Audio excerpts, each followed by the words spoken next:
Welcome!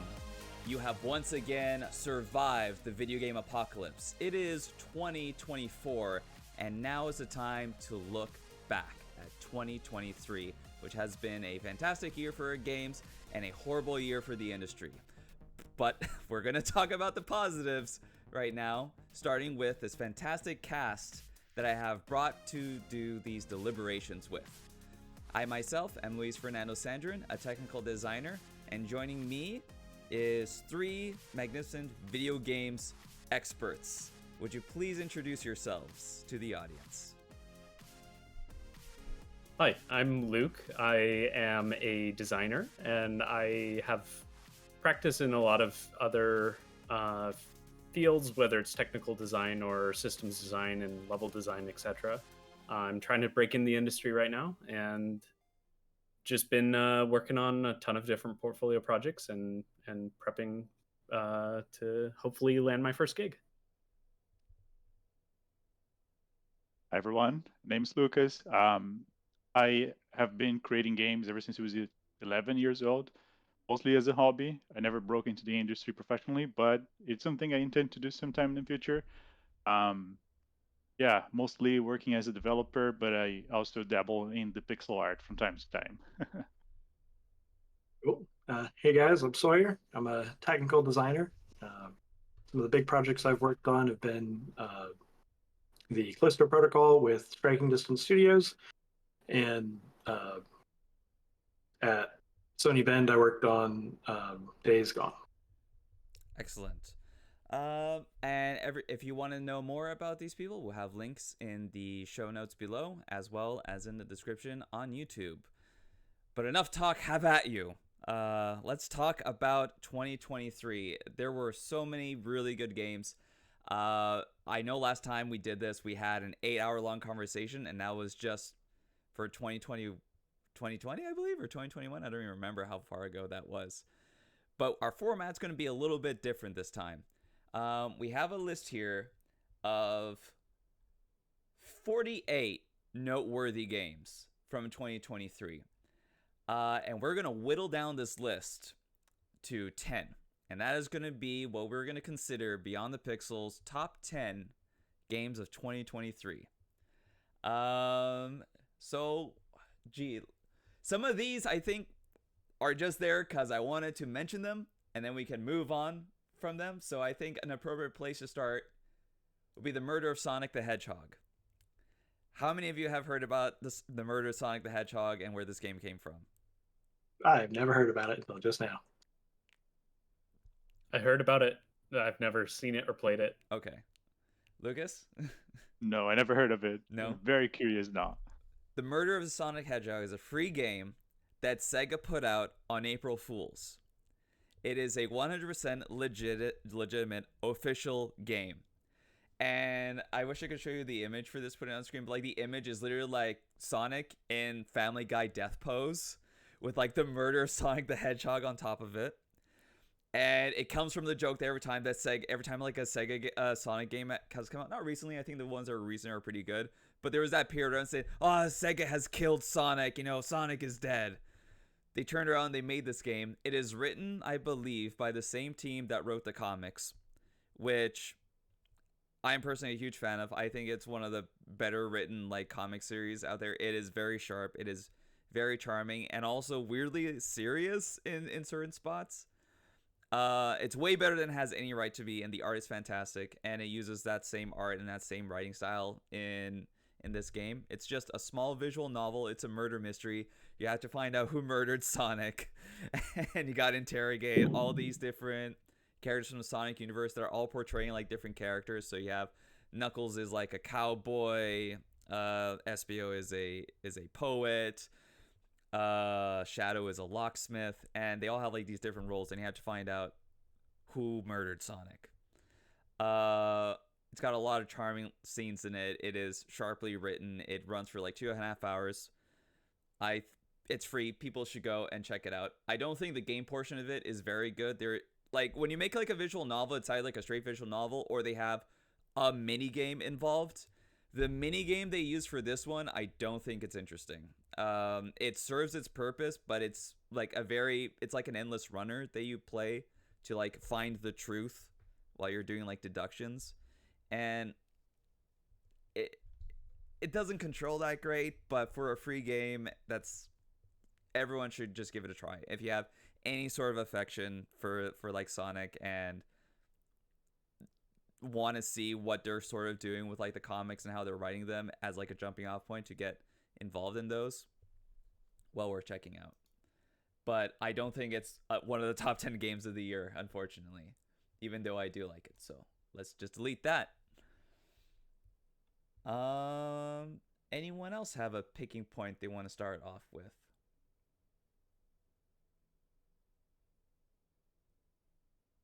I don't know, man. You go ahead and pick the next one. All What do we got? What do you want to talk about? I guess I'll just knock off Dead Island 2 really quickly too. I think Dead Island 2 is better than it has any right to be, and it's a super fun zombie slaying game, and I really love the tech they put into it. If you ever want to see really good like violent deformation of bodies, really look into like one of the tech specs for like Dead Island 2. It is really impressive what they managed to do, and also absolutely disgusting. It's not one of the top 10 games of the year. I didn't even finish it, but I did enjoy my time playing it. Cut. Boom. Okay. What else is here that we think may not survive? Let's talk about Amnesia the Bunker, Luke. You put this game on the list. Tell me about it. Is this one of the top 10 games of the year? Yeah. So, probably not, but I really enjoyed it. It's a very short horror experience, and it is great for fans of Amnesia, and I think it's great for anybody who is particularly interested in stalker monsters in horror games. It has a pretty great dynamic sort of setup. There's some slight randomization in the not the layout, so the map is always the same, but there's a bit of randomization in the items and the progression items where you find them, and there's codes that you get. But one of the most interesting things of this game is they have this mechanic where you have to keep the lights on, because if you don't, the monster is going to become a lot more aggressive. And so it generates this sort of balance of tension where you are either you're encouraged to play slowly, because if you are too reckless, the monster's going to come out regardless of if you have the lights on or not. So you want to kind of play cautiously. However, you are encouraged to play as quickly as possible to conserve on fuel for the generator to keep it running. Because if you go too slowly, then the lights go out and then you're kind of screwed. And what I think is great about it is that either way, whether you're playing in the dark or with the lights on, you're having a stressful experience. And I think that's a really, really cool thing about it. Do you feel it's definitely my favorite Amnesia game? Really? That's what I was going to ask you. Is how did you find that it compared to the other Amnesia games? Because those are more linear, more story-driven affairs. Do you feel that the procedural nature of it affected the pacing of the game at all, or how it developed its own story? Did it feel light on story? Not really. Because of it? It's definitely pretty light on story, I would say, especially compared to the other Amnesia games. It's a lot more mechanically focused, I would say. The randomization, I don't think it really matters too much, like especially with the map layout being the same. I think if they randomize the map, it would have a lot more impact. However, I think most people are probably going to play it once, and then I guess if you ever want to return to it, you get a slightly different experience in the order of locations that you have to visit, but it's going to play very similarly regardless of the randomization. But yeah, I definitely think it's, in my opinion, I love the first Amnesia in particular, but I think this one is my favorite. One aspect as well that I really liked about it that I haven't mentioned is the fact that they actually give you a weapon for the first time in the series. But instead of it actually being able to kill the monster or hurt it in any way, it's kind of like a deterrent. So it'll buy you some time, but it's kind of pointless. It's more of a utility weapon where you can like shoot off locks from doors. Of course, that attracts the monster, but I really like it because you always feel helpless in Amnesia games, and handing you a weapon that actually can't do anything, it almost makes you feel more helpless than if you had no weapon. Gotcha. All right. Do we want to cut it, or do you want to keep it for now? I think that was like a pretty good endorsement. I think we should hold on to this one, maybe. Yeah, we let's can keep hold it for now, I guess. Okay. Let's talk about Lies of P, because I played a little bit of that one. Luke, seems like you've played some more of it. When I jumped into it, I was expecting a little bit more of a story-based game. I wasn't really expecting a Souls-like, so I dropped it. Once I got past like the clown boss. But some of the other people that I've talked to that do like Souls have said that it's one of the best Souls games of this year. So I'd be curious to see what your opinion is on that.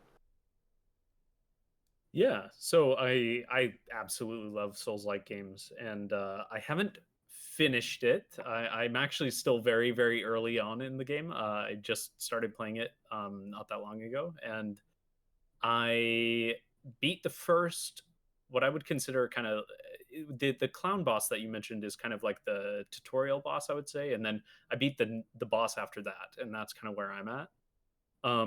But there are definitely some really cool things that I already made note of that I liked, which was I think that the level design is pretty good. They utilize a lot of the sort of checkpoint and shortcut level design that I personally really like in Souls-like games. They have this very interesting mechanic where you can separate your the blade of your weapon from the handle, and you can interchange those, so you can attach different handles to different blades, and that changes how your weapon will upgrade and scale with your stats. I thought that was kind of cool. And then something that they had on there that I thought was pretty interesting was that if you run out of healing items, you are able to attack to basically recharge one healing item. So you can, if you play well enough, theoretically go. You can make these kind of crazy comebacks where you can stay alive for a lot longer than something like, say, Dark Souls if you run out of Estus. Mm-hmm. I too also But I haven't played a ton, so I'm still, since I'm so early, I think it's maybe a bit difficult to make a judgment, but I think it's a good Souls-like game. Yeah. What made both of you? Because I also played a little bit of the game, but I also didn't get much further in it. I got past the boss that has like a little cage that he's holding. I think it's like past when you're past the first like main like hub area, and then he's the boss there. And I stopped playing it. It wasn't really hooking me as much as I was hoping it was, as someone that has played like a lot of Dark Souls games and a lot of Bloodborne games, and I couldn't put my finger on it. And I need to play it more to just assess why it is, before I make a judgment on it, whether it's the game or if it's myself that's the issue. But I wanted to know like why didn't you can you think of why you didn't want to continue playing it to the end yet so far, Luke and Sawyer? Sure, I guess I'll go first because mine's easy. I went into it thinking I was going to get a lot more of like a narrative game, a lot more story, a lot more character. The whole lie mechanic, they didn't really use that as heavily as I was expecting to use it, at least as far as I got. And Soul games in general are not really my thing. Like I understand why they're popular for the most part, but if I'm gonna go sit down and play a game, that's not the type of game I usually pick. So I just missed it on like what type of game was it going into it. So it was more your expectations rather than what the game itself was doing. Yeah, like jumping into it, I was like, oh yeah, this is like a totally serviceable. It's a nice Souls-like game. I just don't like Souls-like games that much, with a handful of exceptions. Gotcha. Luke? Yeah, definitely. For me, it's I'm definitely going to keep playing it. but I can kind of echo a little bit of what Swear's saying with the lie mechanic. I haven't seen a whole lot of that come into play yet, and maybe it does affect a lot more as you continue in the game, but I haven't seen really how it works or the extent of it. And also I think it's interesting, but I think it's interesting what they're doing with the whole Pinocchio thing, but like it's just not as gripping for me personally. So I'll definitely be playing more of it to see if it kind of ends up hooking me more than the opening hours. But as of right now, just not nearly as gripping as I was hoping for. Yeah. But I am enjoying it from a gameplay standpoint. Yeah, I feel very similar to you. Maybe this is something that we just make a plan with each other and say, like, we're going to sit down, we're going to play this game all the way through and then see what we actually feel about it. Yeah. All right. Do you think we keep it on this list? Do you like it more than Amnesia?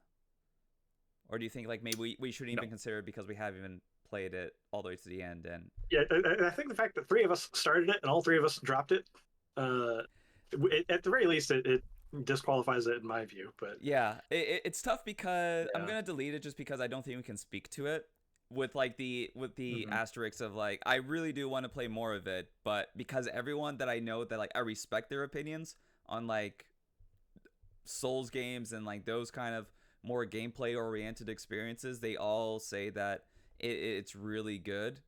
Again, but I also don't know if they finished it either. I mean, it's also important to remember that this is a list of like the top 10 of the 4 people standing right here. Yeah, I think to make it clear, like if a game is on this list, we do like it a lot.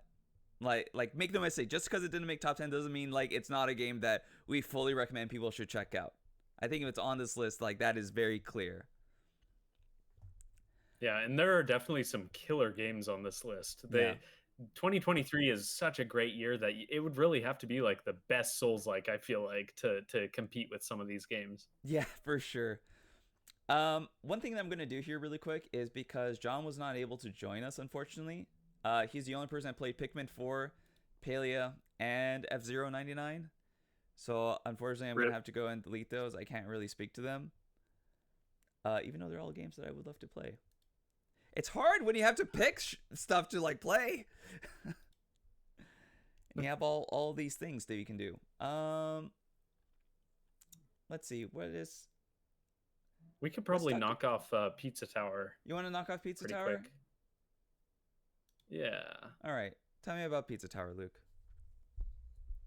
Yeah, so I think it's a really interesting little 2D platformer.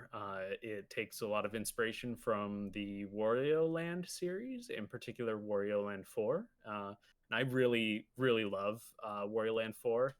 It has a very interesting pre-fold, post-fold level design where you reach the end of the level and then you basically have to go back through the level under the pressure of a time limit.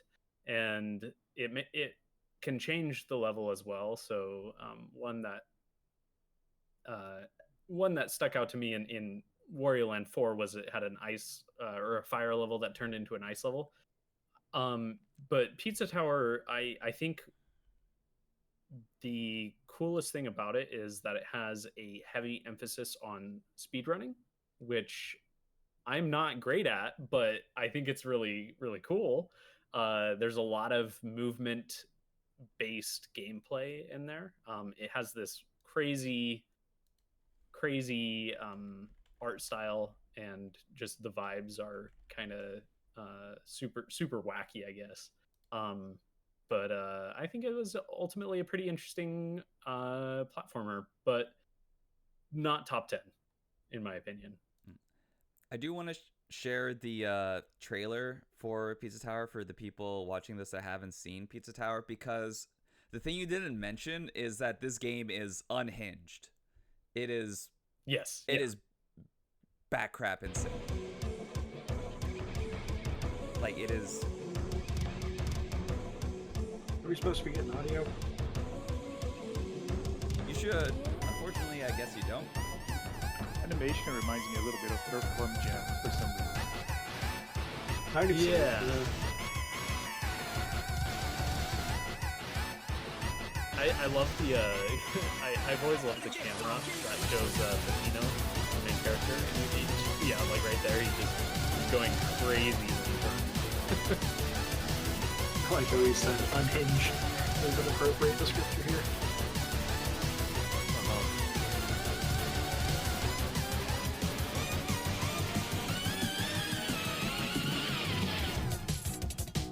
I wish you guys could hear the music too, but yeah, that's Pizza Tower. It is unhinged. I only played maybe 2 levels of it, and I'm not sure I got it, quote unquote. Something about the controls just also felt unhinged to me, and I'm not sure if it's just because I was playing it on the Steam Deck, and I'm not sure if that was the best choice. I know the controls aren't like super precise on Steam as opposed to when you play it like natively on something. So I definitely want to give it another try again because I do like those Wario games. I will definitely give it a try. Is it one of the top 10 games of the year, Luke? It is not. But it's fun. But it's not for everybody. That's for sure. Okay. Let's see. What else can we knock down from here?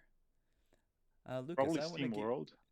Yeah. Yeah. Steam World build. Yeah, I wanted to give you a chance to like talk about something. So Steam World build.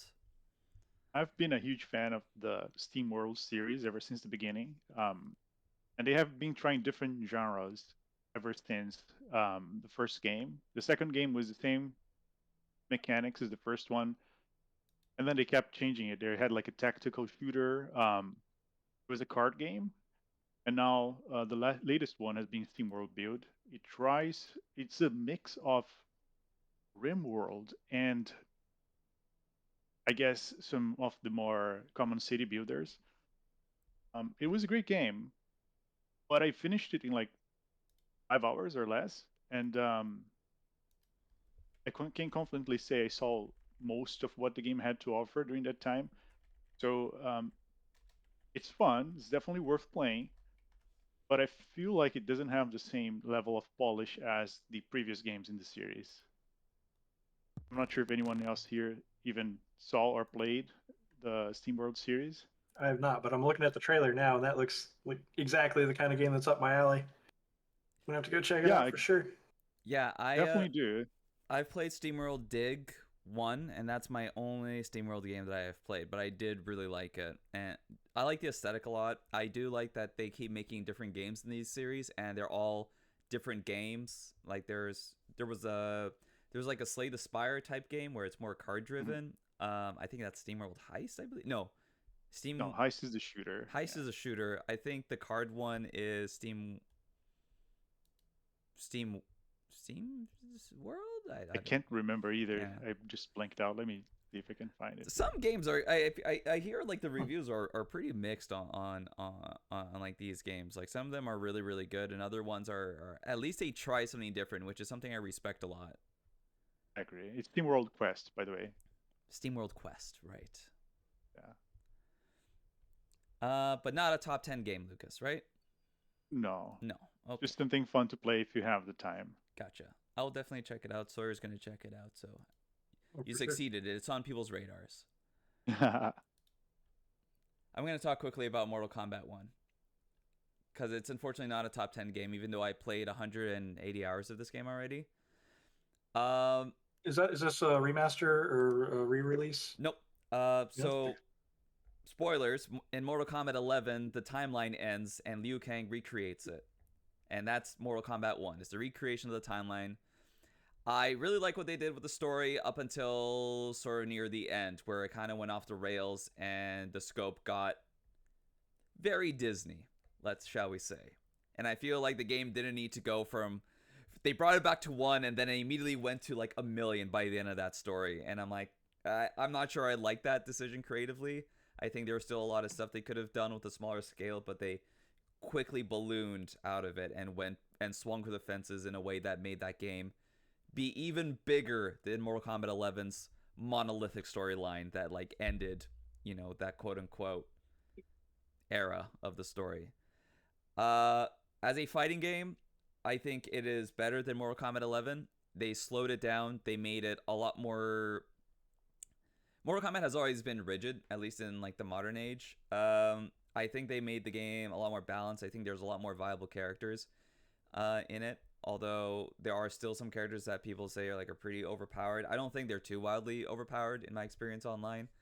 But there are definitely some characters that once they get you in a combo and they have meter, they take away 50% of your health bar in like one hit. Like it's like one touch, you're half dead sort of situation. It's hard because there's a lot of like really good fighting games that came out this year. Like Street Fighter 6 is up there, and I don't think Mortal Kombat 1 has the best story single player mode. I don't think that it has the best online.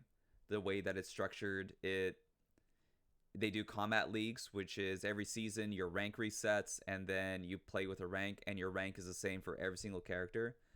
But who you end up fighting isn't really matched to you because it resets every time. You could be fighting anyone. And it makes it more of like a very weird grind because you don't feel like you're getting consistent matches. You don't really get a notion of like how good you are. And I think for like a fighting game that just is not the best solution. So for that reason, like I don't think it's a top 10 game of the year, even though I played a lot of it, and I do enjoy playing it. And I would, if anyone has said, hey, do you want to play Mortal Kombat 1? We're similar, like ranked in skill. Do you want to play this like consistently with me? I would say yes, absolutely. The core of that game is still very good, but not a top 10. Also, and I wish the online was better. No big question. Why do they put the 1 there? Because it's resetting back to 1. It's like it puts the timeline in a situation where it goes back to, this is a tournament between Earthrealm and Outworld, and all these different fighters come together and they fight.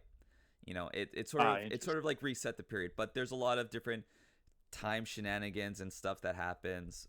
But like that was like what the pitch in the trailer was. Understood. But it's the one situation where like I am glad at least they didn't just call it Mortal Kombat like they usually do with reboots, and that's because Mortal Kombat 9 was just called Mortal Kombat, and that's confusing enough. You can't have 3 games that are all called Mortal Kombat. You can't.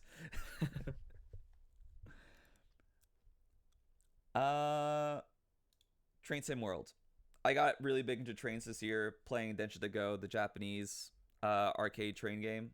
And in relation, I got Train Sim World 4. I never understood why people like train sims. I can say that after playing this game for 6 hours, I get it. Trains are cool. I really love figuring out the different buttons and all the trains, speeding them up, figuring out when to slow them down, and just running routes. They freaking need to put a time lapse in this game because it's all set in real time. So if you arrive at a train station and you gotta wait 30 minutes, you're waiting 30 minutes. You're not playing the game. So like I brought a book with me to my desk and I sat at a station reading a book so I could play the game. I don't know about you, but like that's realistic. That sure. Excessive. Does your character have like a cell phone, a virtual cell phone that you can scroll? I would love to. Oh, dude, that's a great idea for like a train game though. Like it's a realistic train sim game, but you're also running a side job as like a hacker or like something, and you can only work on your hacking job while you're waiting at the train stops. And you got to do it secretly. Like that's a cool idea. I'm gonna take that and I'm gonna put it over here. Oh, my idea, don't steal. I'm gonna email it to myself. But yeah, that's Train Sim World. Okay, there we go. We just cut 10 games. We're at a good pace. Get out of here. Does someone want to talk about? I'm gonna save Starfield for a bit. That's a big conversation.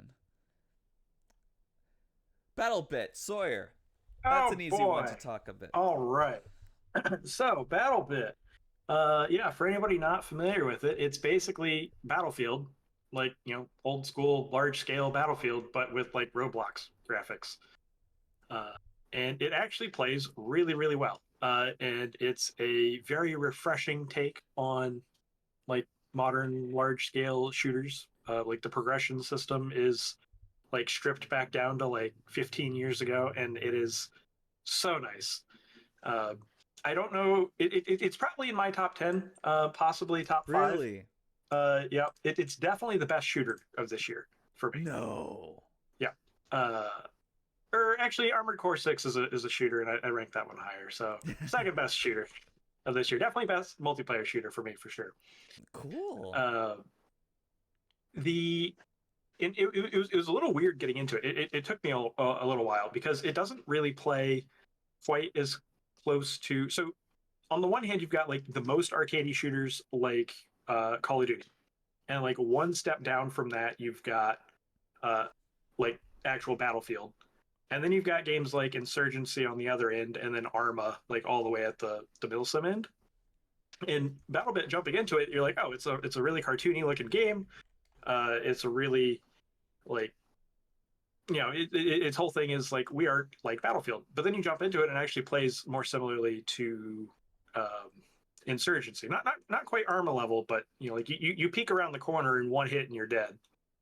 Uh, but the actual like it's fast paced enough that it works, and there's so many players that there's always something going on. The progression system, like I said, really refreshing because it's just you get XP from playing the game and you level up, and when you level up, you unlock stuff, and then for each individual gun, you get attachments and camos when you get kills with that gun. There's no like, there's nothing too complex. There's not like leveling up each individual character. There's not like different teams or anything. It's just go in, play the game, have fun, and for the most part, all the gear is usable. It also really makes me happy as a gun nerd that they use real guns and real optics, and like they actually keep the names accurate. They're not like the weird new Call of Duty names. So that always makes me happy. Yeah, my only complaint with it is that it is like an old school PC game where most of the time you jump in via the server browser if you want to play, and you can swap teams whenever you want. So like instead of like an 8v8 match in something more modern like Call of Duty, there is no skill based matchmaking. You're going to get thrown in with the entire population, and when one team starts wrecking, then people drop out of the server on the losing team, and it creates like a death spiral until the server shuts down or rebalances or whatever. So, but I mean that's just like a problem inherent in the way they do it. I'd like to see a solution to that, but they just took inspiration from like earlier large scale shooters, and it's great, and I love it for it. But there's a couple things that I wish they'd change, but nothing on the gameplay side. The gameplay side is absolutely fantastic. How did you find, because you mentioned you're just thrown in with like no skill matching. I played about 2 hours of this game. I think Mhm. I managed to kill 2 other players like Yeah, in that so it time. took me about the first like 2-3 hours of the game. I had like maybe a 0.25 KD or so. Like I'd get one kill every 4 or 5 deaths, Mm-hmm. and those are death. Like if you get revived, that doesn't count as a death. So really, I'm getting like one kill every like 9 or 10 times I'm going down. Uh, and then when I figured out, oh, you play it more like Insurgency or Arma than you do like Battlefield. Like you can't just rush the objective. You can't just like pile bodies in a hallway until the enemy runs out of bullets. Uh, you really have to like work with a team, fire a maneuver a little bit, get some flanking shots. Like a single magazine can wipe like half a team Oh if you're wow. accurate with it. Yeah. Maybe Uh, that's the framework that, because I came in from originally like Battlefield, which at least yeah. nowadays it's got like a much higher TTK. Exactly. Yeah. No. This is an incredibly short TTK Okay. for the most part. So because of the style, it is a little incongruent. Where you look at the style and you assume it's going to be a slower TTK, you assume it's going to be a little bit more cartoony, but no, it plays like a really serious, like really fast TTK shooter. And Like a lot of times you can't, like if you get hit, you can't react fast enough to stop yourself from dying. Gotcha. You need to just not put yourself in that situation. Exactly. In the first Yeah. place. And so once you get that epiphany, then you can then the game starts getting more fun, and you can do it. And it took me a couple hours to get that. And I think I started going positive reliably like 4 or 5 hours into the game. Once I started figuring out like, oh, okay, this is how you play. But it did take a little bit. Okay. Cool. And like the only reason I was able to make that epiphany was because I have played a whole lot of shooters of a whole lot of different kinds, and so I've got like, oh, it plays like this other game that I've already played. Like without that, I could see it taking a lot longer for somebody to get into this. And the game's it had a pretty viral explosion when it first came out, and I suspect now that it's been out for a little bit, some of that viral nature has fallen off. Some of the people who just like jumped in to check it out have fallen off. So the people that are left playing are still going to be on the better end, and eventually the game's going to go through what most like server browser games go through, where you get the death spiral of the worst players quit, so your average skill level goes up, and then the worst players quit, and then the average skill level goes up, and you just wind up losing your low end. But it'll be a long way off for this game because it's pretty solid. The other nice thing about it is that if you do want to play like pretty chill, they reward support with a shitload of XP and points. Like the top players, like on the scoreboard, are almost never top frag. It's and by a lot too. It's usually like your medics and your support classes that are handing out ammo and reviving players and all that. That's gets you the most points. One interesting, just a little mechanic tidbit that was really weird was, so like old school Battlefield, or like any Battlefield game, right? You have the medic class, you run up, you revive somebody, and they stand back up where they are. Well, this one, you can I'm pretty sure this was a bug that turned into a feature. You can revive people like through walls or like on the other side of a fence or something. But then instead of standing up where they are, they stand up where the person that revived them is from. So you'll like drag them back through the wall, and it actually winds up working out really nicely because one of the things that was always annoying in Battlefield was you keep getting revived in front of a machine gun or something. You just get shot immediately and just rinse and repeat. I do and like it solves it here. Yeah, I do like that you can drag people. That's a really good feature. Yeah, you can drag, and the drag is actually fast enough that it works. Where most games with a drag feature, it's too clunky to use, or it's just not worth it. But here, reviving people is fast enough, but the TTK is fast enough that it still balances out where you can't go revive somebody in the middle of the street. But you can drag somebody fast enough that if you just like run across the street, drag somebody into cover, then you can revive them, and it is worth it. Okay. Or just like poke your head out a little bit, drag them back into cover. But yeah, so a lot of their stuff works really, really well. All right. Yeah, well, definitely best multiplayer shooter of the year for me. I guess that leads into my next question then. Sawyer, is BattleBit one of the top 10 games of the year? Yep, absolutely. Okay, we'll keep it on the list then. Something that I don't think is a multiplayer game and isn't in the top 10 is Exoprimal. This is the game from Capcom with mechs and dinosaurs that is not called Dino Crisis. I hear it's multiplayer focused, and you go into matches and you're working together with a team in a PvE environment that then becomes PvP once everyone reaches the end. So it's kind of like a race. At least that's the mode I have played. My understanding is that this game changes pretty significantly about 10 to 15 hours in. Like you unlock like different modes in the game, and because something happens in the story that's pretty significant, and people say the game becomes amazing. I didn't reach that point. I wish I did, because this game looks bonkers and nonsense. It's dinosaurs and mechs. Like, you can't go too wrong, like aesthetically and thematically. But boy, I could not get through like those matches that I needed to like get to the part where I didn't even want to spoil it for myself, like what happens. I feel at this point I kind of need to in order to motivate me to like see what the rest of this game is. But man, it's a game that like I looked at and I just wished it was.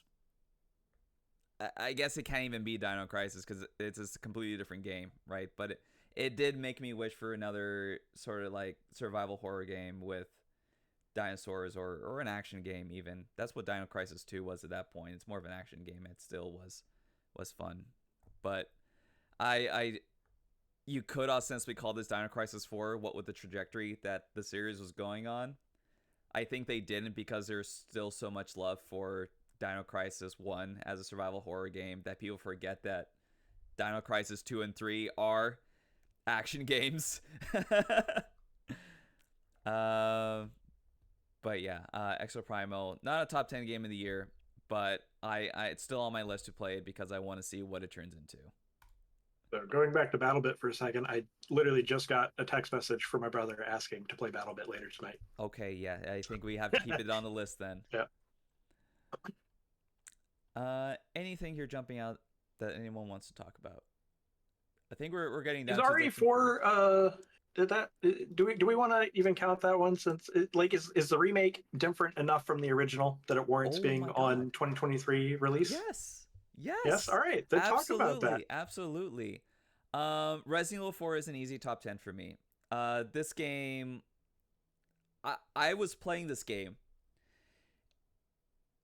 and I couldn't believe I was playing it, because of how good it was and how excited I kept getting to see their different interpretations of the events of Resident Evil 4. It still keeps like what is good about that game, which is really tight gameplay, a lot of like push and pull between risk and reward, a lot of good focus on exploring the environment, and the differences in like the different environments and the different enemies that you're fighting, the variety, how you're fighting them, how you're upgrading your weapons. It is brilliantly paced. Like, it's a 20-hour game, and everyone knows that like I prefer shorter games. I like games that are here, you do what they need to do, and they get out of your way, and you continue forward. Resident Evil 4 Remake is a tight game. There is no down parts, which is not something that I could say about the original game. There are parts of the original game that when I replayed that game, I didn't like doing, especially towards the end when you got to the island. I think that game falls off a bit of a cliff. Resident Evil 4 Remake does not have that issue. It reimagines a variety of different. There was stuff that they did not include that I wish they did, but the stuff that they redid and rebalanced and reworked, I think, make a much tighter game.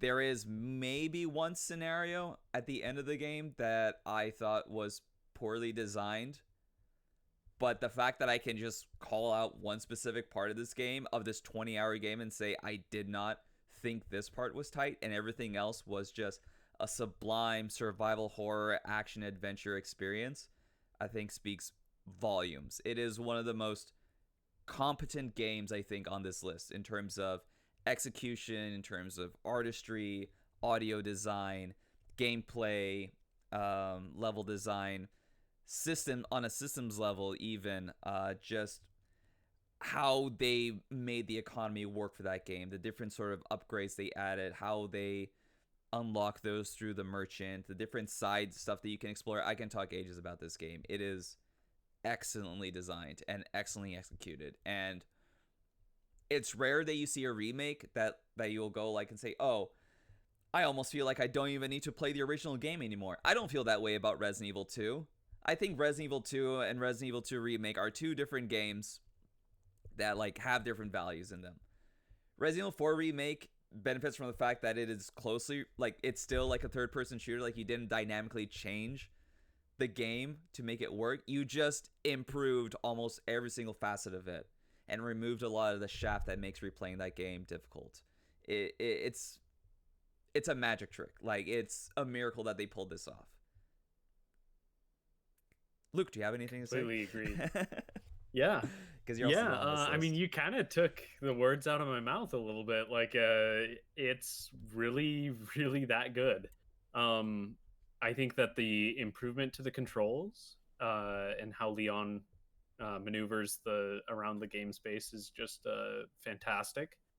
I think like you said, the economy for the upgrades and the ammunition, and I really liked the changes that they made to the knife combat. So they added durability to the knives, and you can parry with them and stuff. And I think it's really, really good. Pacing is better, especially in the last bit of the game. And if I recall correctly, it's been ages since I played the original, but wasn't escorting Ashley? Didn't she originally have like a health bar or something, and they removed that? She had a health bar. I don't think the escort part of that game is as bad as people like will claim it is, because you could just tell her to hide in a dumpster. It's really not that big of a deal. Get in the trash where you belong. she would hide, and you could tell it to like either sit close to you or like move far from you. Yeah. I think in this one Ashley can still die. Like, she still can get hit. She just doesn't have a health bar. You don't have to like maintain her, but she will go into a down state. Yeah. She will go in a down state, and then she will get picked up and carried away. And you'll have to save her in that way. But she doesn't have an outright health bar, which I think is an improvement. And I think like I said, there is one part at the end of the game where you have to protect Ashley, but she's on the other side of a fence, so you can't get to her, and she's being carried away. And they also are using, I think, 3 of the most bullet spongy and precision oriented enemies in that section. That's the one part where I feel like it doesn't really work for me. Yeah. I also sorry. Please go ahead. I've been talking a lot. I was just gonna say one last thing that I wanted to point out about it was I think that there was a significant improvement with the battle with Krauser in particular. Yes. Yeah. I think most boss fights in that game are much better. I wasn't really a big fan of the final boss, but I wasn't really a big fan of him in the original game either, so, net gain. I also don't think it was bad. Boss fights are hard in any sort of game. I'm just going to start highlighting some of these games that we know we're considering keeping, just so we know we already talked about them. It's a good idea.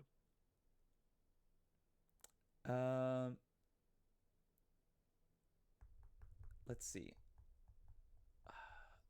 Let's talk about the Dead Space remake. Yeah, you better start talking because you're the one that played it. Yeah, I'm surprised. I'm surprised you didn't play it, sir. But I'm also not. Surprised just never got around to it. Yeah. I don't like this game as much as the original. I think that's where I settled it on. What changed that made you like it less, or is it just a context? I think they significantly made mistakes to the pacing of that game. And I had played through Dead Space right before I had played the remake, just to have more context through it. And that game, for the most part, is super tight. It's not very long. It's like 8-9 hours, I would say. I finished it in like 4 when I was replaying it. Just completely blew through that game, and it doesn't really waste your time, and the beats are really good. There are certain like gameplay moments that just kind of suck to play through again. The asteroid defense part of that game is never going to be good, unfortunately. They did do changes to that, and then they made a lot of the gameplay parts of the game from the original better in the remake, but they added a lot more padding to that game. They made the entire ship be open world, so open world in the sense that you can traverse it anytime just by using the transit system back and forth with no loading screens. And a lot of the side missions they give you in that game to develop the story a little bit more, which I do think they tell the story better in the remake. I think that's a good improvement. But they interrupt that with these side missions that do add a lot of good context to the story, but they ask you to traverse to other parts of the ship to do it, and a lot of them are fetch quests. There is no combat while you're doing those either. So you're just trudging through the ship, and it feels like it's wasting your time to like pad the game out. And you can argue that yes, it's optional content and you don't need to do it, but I assess like a game as a whole. If you're putting side content in there, it's meant to be played by people. It should also be assessed, because then otherwise you're thinking like, oh, I'm just gonna miss out on stuff in the game. And for as necessary as like a lot of the story they're putting, the side stuff, they completely dropped the ball in making playing those portions interesting. And wow, so they didn't have any sort of unique scares or anything. Not when you're retraversing the ship. I think there is maybe a randomization to like an enemy popping out, just to keep you on your toes. but you're just taking out a single enemy. Like I don't consider that meaningful gameplay. You know, and even a time when you get to the end of the side mission, you're not really solving an encounter. You are dropping an item into a slot and then getting like a story bit or like a hologram sequence. I can't really remember. Again, this is from the beginning of the year, so my memory is a bit vague. I can't remember any significant combat that came as a result of a side mission. They also stretched out the end of that game much more. Like when you get to like Dead Space and then you land on the spoilers for Dead Space. Skip like the next. It's not important. I'm not going to spoil anything in the story. But when you land on a certain area of that game, in the original game, the game is over at that point. You play like 30 minutes. They changed that into a 3-hour or 2 or 3 hour sequence, one of which involves you going into a room that has no enemies and solving an environmental puzzle that just involves you finding an item and putting it into a slot. Doing that 4 times. Nothing happens in terms of gameplay other than that in that space. And that sort of encompasses the biggest issues I have with the game. They destroyed a lot of the really tight pacing that the survival horror game has and just made it drag out way more than it needed to. And I think the gameplay is good. It's fine. It's not that different from what you've played originally. It's just everything I said positive about the Resident Evil 4 remake, you can invert it and put it on the Dead Space remake. Like, I don't feel like they elevated what that original game was other than making it look better and play a little bit better, I guess. The problem is like it's a game from 2008 or 7. It's not that old. They had figured out a lot of the stuff of how to make a third-person shooter good.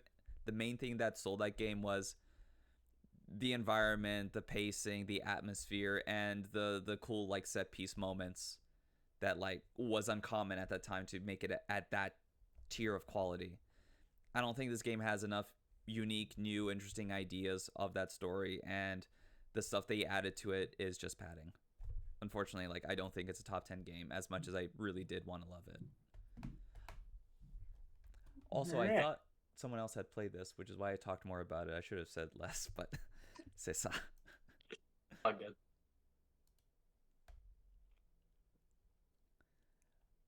Okay, I'm gonna knock this one out really quick. Wanted Dead is a freaking mess of a game. It is beautiful and everyone should play it. It's not very good, but it is wild and bonkers, and I need to show you a trailer for it.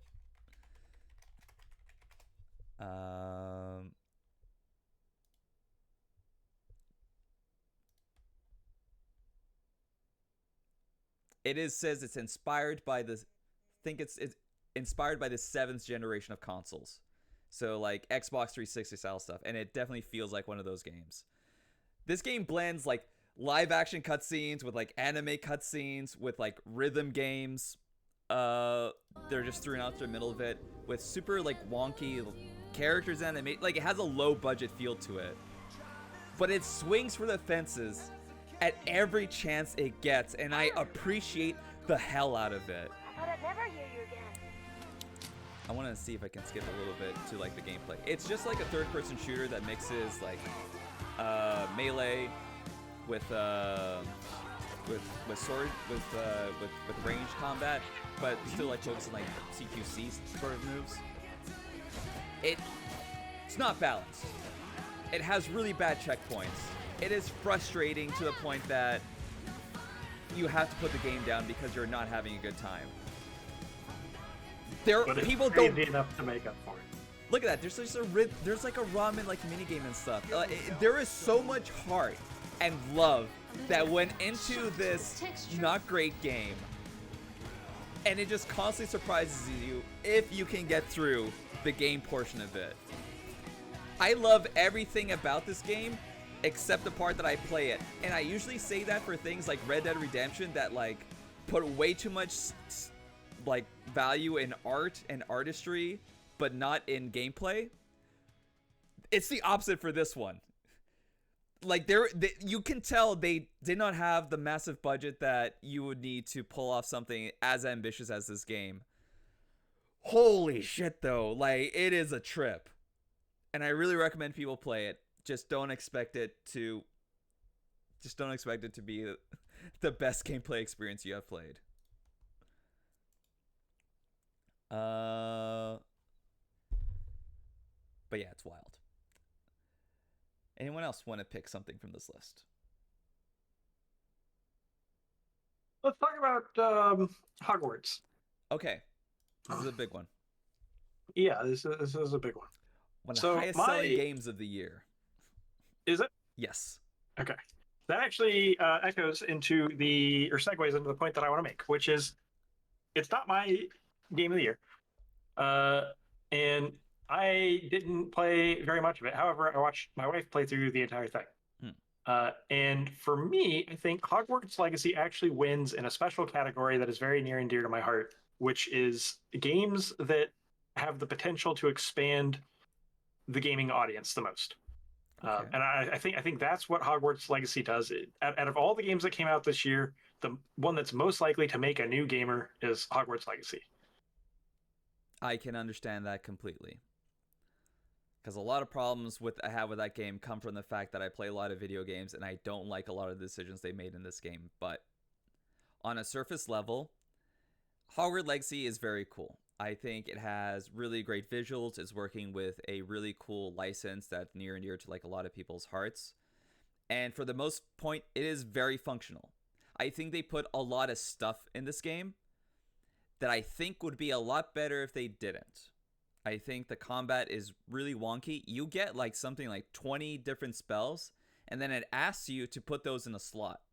A lot of those spells usually have the same sort of effect, so they kind of double up on, but it's slightly different. You get like 3 different fire spells. One of them is long range, another one is short range. You kind of have to decide which one you're going to put in your slot and then cycle through it. There is a lot of spells that just involve stunning enemies or like flipping them over, slamming them down, moving them back, pulling them towards you. And in terms of the combat loop, it's sort of all the same thing, and you don't really need to do it. They also made an open world map that is way too big for the amount of content that this game should have. It is like, Hogwarts is like here, right? If you look on my screen, it's like here. The map is all of this. And then there's a second like canyon that's like on a coastline that has a whole other area to it. And it's way too big for the amount of stuff that game should have.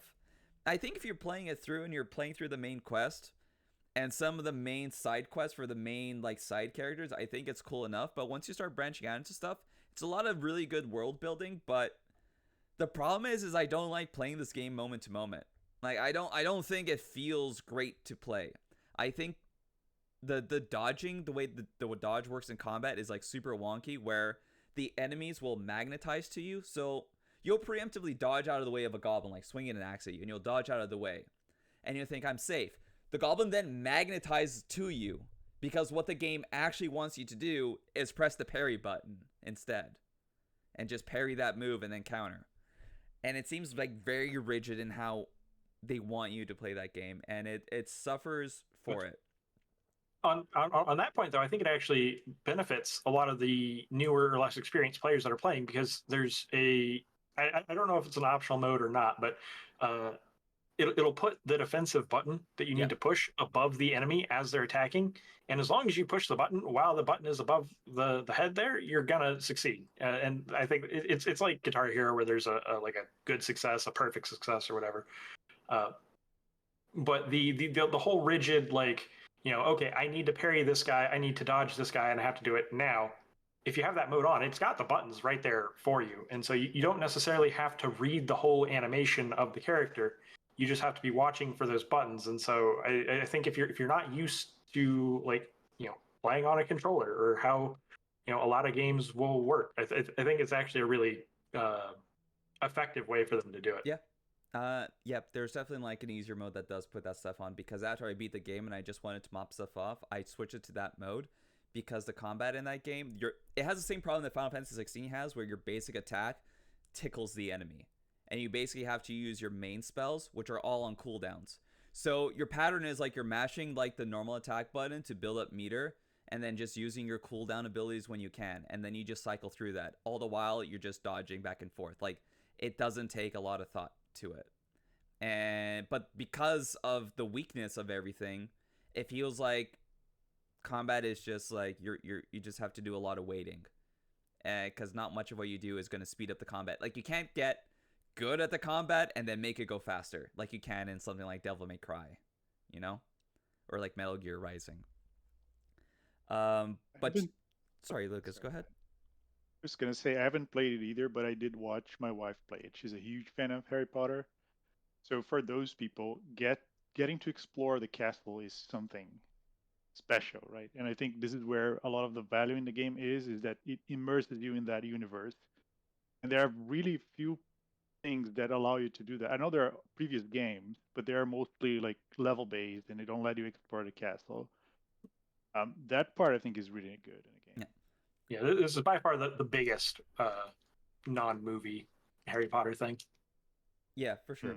Back in the day, there were some really good Harry Potter ones. I'll tell you, the PS1 Harry Potter game, you could explore the castle. You just unlock different parts of it as you advance. It is technically like an open map. I like that game a whole lot. That game is fun as hell. Like the one that was made by, I think, Argonaut Studios. I played all of those. The first two definitely are great. They switched to a different studio for the third and fourth games. Not so great. Fifth and sixth ones, big open castle. Nothing to do in them. I don't think the gameplay in that one was very good either. I think the Hogwarts Legacy is better than that one, but like I'm saying still, you want to have a good Harry Potter experience and play a very fun game, go back and play those first two ones on the PS1, not PC. The PS1 games are better. They're different. But for those reasons, I don't think Hogwarts Legacy is a top 10 game. But I do appreciate a lot of what they do. I would love to see a sequel and addressing like this feedback that I have, and just make it smaller. You don't need to make a ginormous game. Like, it doesn't add to it. You could have Hogwarts and Hogsmeade and just a little bit around it. I don't know what that big range does. All it does is give you more places to go to enter into instance dungeons anyway. There is no reason you can't shrink that stuff, because traveling through that world, that's not gameplay. Like, this is the biggest argument that I have all the time whenever I see an open world game. It's like, our map is huge. I'm like, you're just creating distance. You don't have like random events that are happening while I'm traversing through the world. You're not having dynamic storytelling happening to the world. There is no reason to make your map this big. Make it smaller. Make me more focused on doing the things that are fun in your game. But to be fair, that's a trend going on, right? I see that in many games recently. Like Far Cry 6 is a good example of that one. Yes. At least with Far Cry 6. I haven't played it. Go ahead. Oh, I was just gonna say I haven't played it, but I did watch a little bit of it, and that's kind of the same, I guess, conclusion that I came to just from watching it. Was it seemed like they may have bit off a bit more than they could chew, where it was like I felt like I would have rather seen them have a smaller scope in their world with a little bit of higher quality and more gameplay. Yeah. To add on a note, just because we can't keep ignoring narrative in these games as well, I did finish this game. I did see the whole narrative, and ultimately I was underwhelmed. It's super interesting at the start. Like, my partner was watching me play it.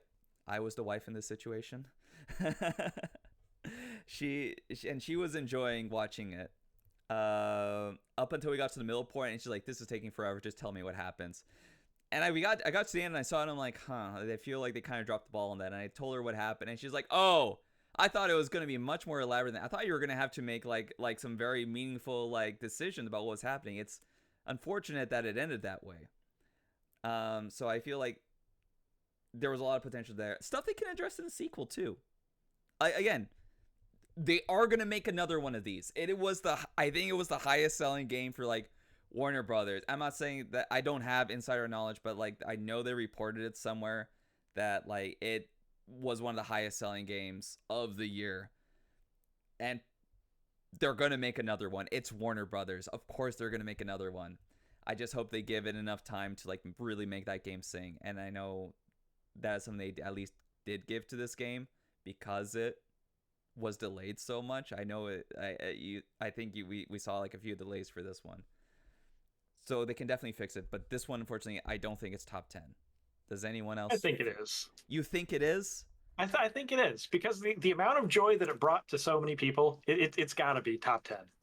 I I agree. don't like playing this game at the end of the day, you know? I switched it down to easy because the fun part about this game was not the part where I played it. You can't I think have a top 10 game that's not fun to play. there's a difference between, a game critic playing this game versus a regular person, right? That, plays the odd game here and there. For them, I think it's more fun than if you're used to better mechanics from other games. I know this is not a justification for it, but I think this would explain the different view that people have playing this game, depending on how many Souls games have you played in the past, for instance. I don't know. I'll keep it on the list, but I'm saying if If there is a number 10 game on this list that I'm not going to get in because of Hogwarts Legacy, this thing is getting the axe. All right, we'll see. Okay. Luke, you want to talk about Jusant? I don't know how to pronounce it. It's a French word. Yeah, Jusant. Yeah, so it's a small game, very, very akin to Journey. I am a big fan of smaller games as well. I think that short little sweet experiences are fantastic. This one, the setting is very, very interesting. You're exploring this kind of lost civilization where they set up their civilization on this sort of I don't know, column or cliffside structure, and they were kind of like cliff climbers and stuff, but then the ocean vanished. It receded away, and so you are exploring this now desolate civilization, and you're bringing back some of the vegetation and whatnot, and you've got this funky little companion that you climb with, and you can pet as well.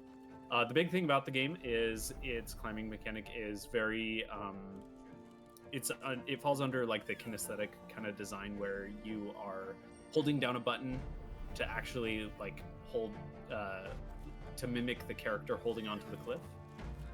So you're climbing with alternating between the right and left triggers, and you have a stamina bar that you have to kind of manage. But something that I thought was a little bit, it fell in line with the developer's intentions, but it was not necessarily what I wanted to see, was that you literally can't fall off at all. And so if you did, say, for example, just let go of the triggers, you would fall back to wherever your rope is attached. And you would then just like hold a bumper to reel it in and go back to wherever you started.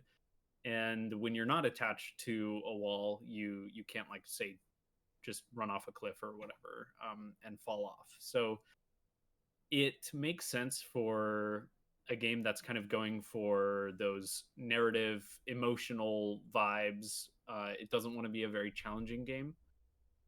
It makes sense, but I feel like it kind of got in the way of what they were doing with the climbing system, because they almost made climbing, which in most games is kind of, I would say in most games it's a little boring, on the boring side, to just kind of like hold a stick up in one direction until your character is done climbing.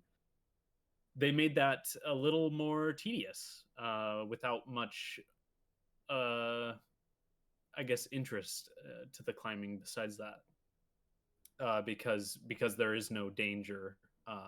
It's just kind of making it more complex for not a whole lot of gain, I feel like. Besides the fact that you do get that kind of neat aspect of like holding onto the cliff, that feeling. As far as the rest of the game, besides the climbing, there's a lot of secret finding. So there's a lot of different notes and there are these murals that kind of like depict parts of the narrative, which are pretty fun to track down. And there's these little towers of stone, where I forget what it's called. It's like the stones that are stacked on top of each other in perfect balance. Cairns. Yes, yeah. So you can find those, and then your character like puts one stone on top. I thought that was very interesting. Just, it's not super interesting mechanically, but it was fun to track those down. I do feel like I feel like they may have fallen into the trap of telling more than showing with the regards to the notes. There's a lot of notes that you can find, and I almost feel like they revealed too much.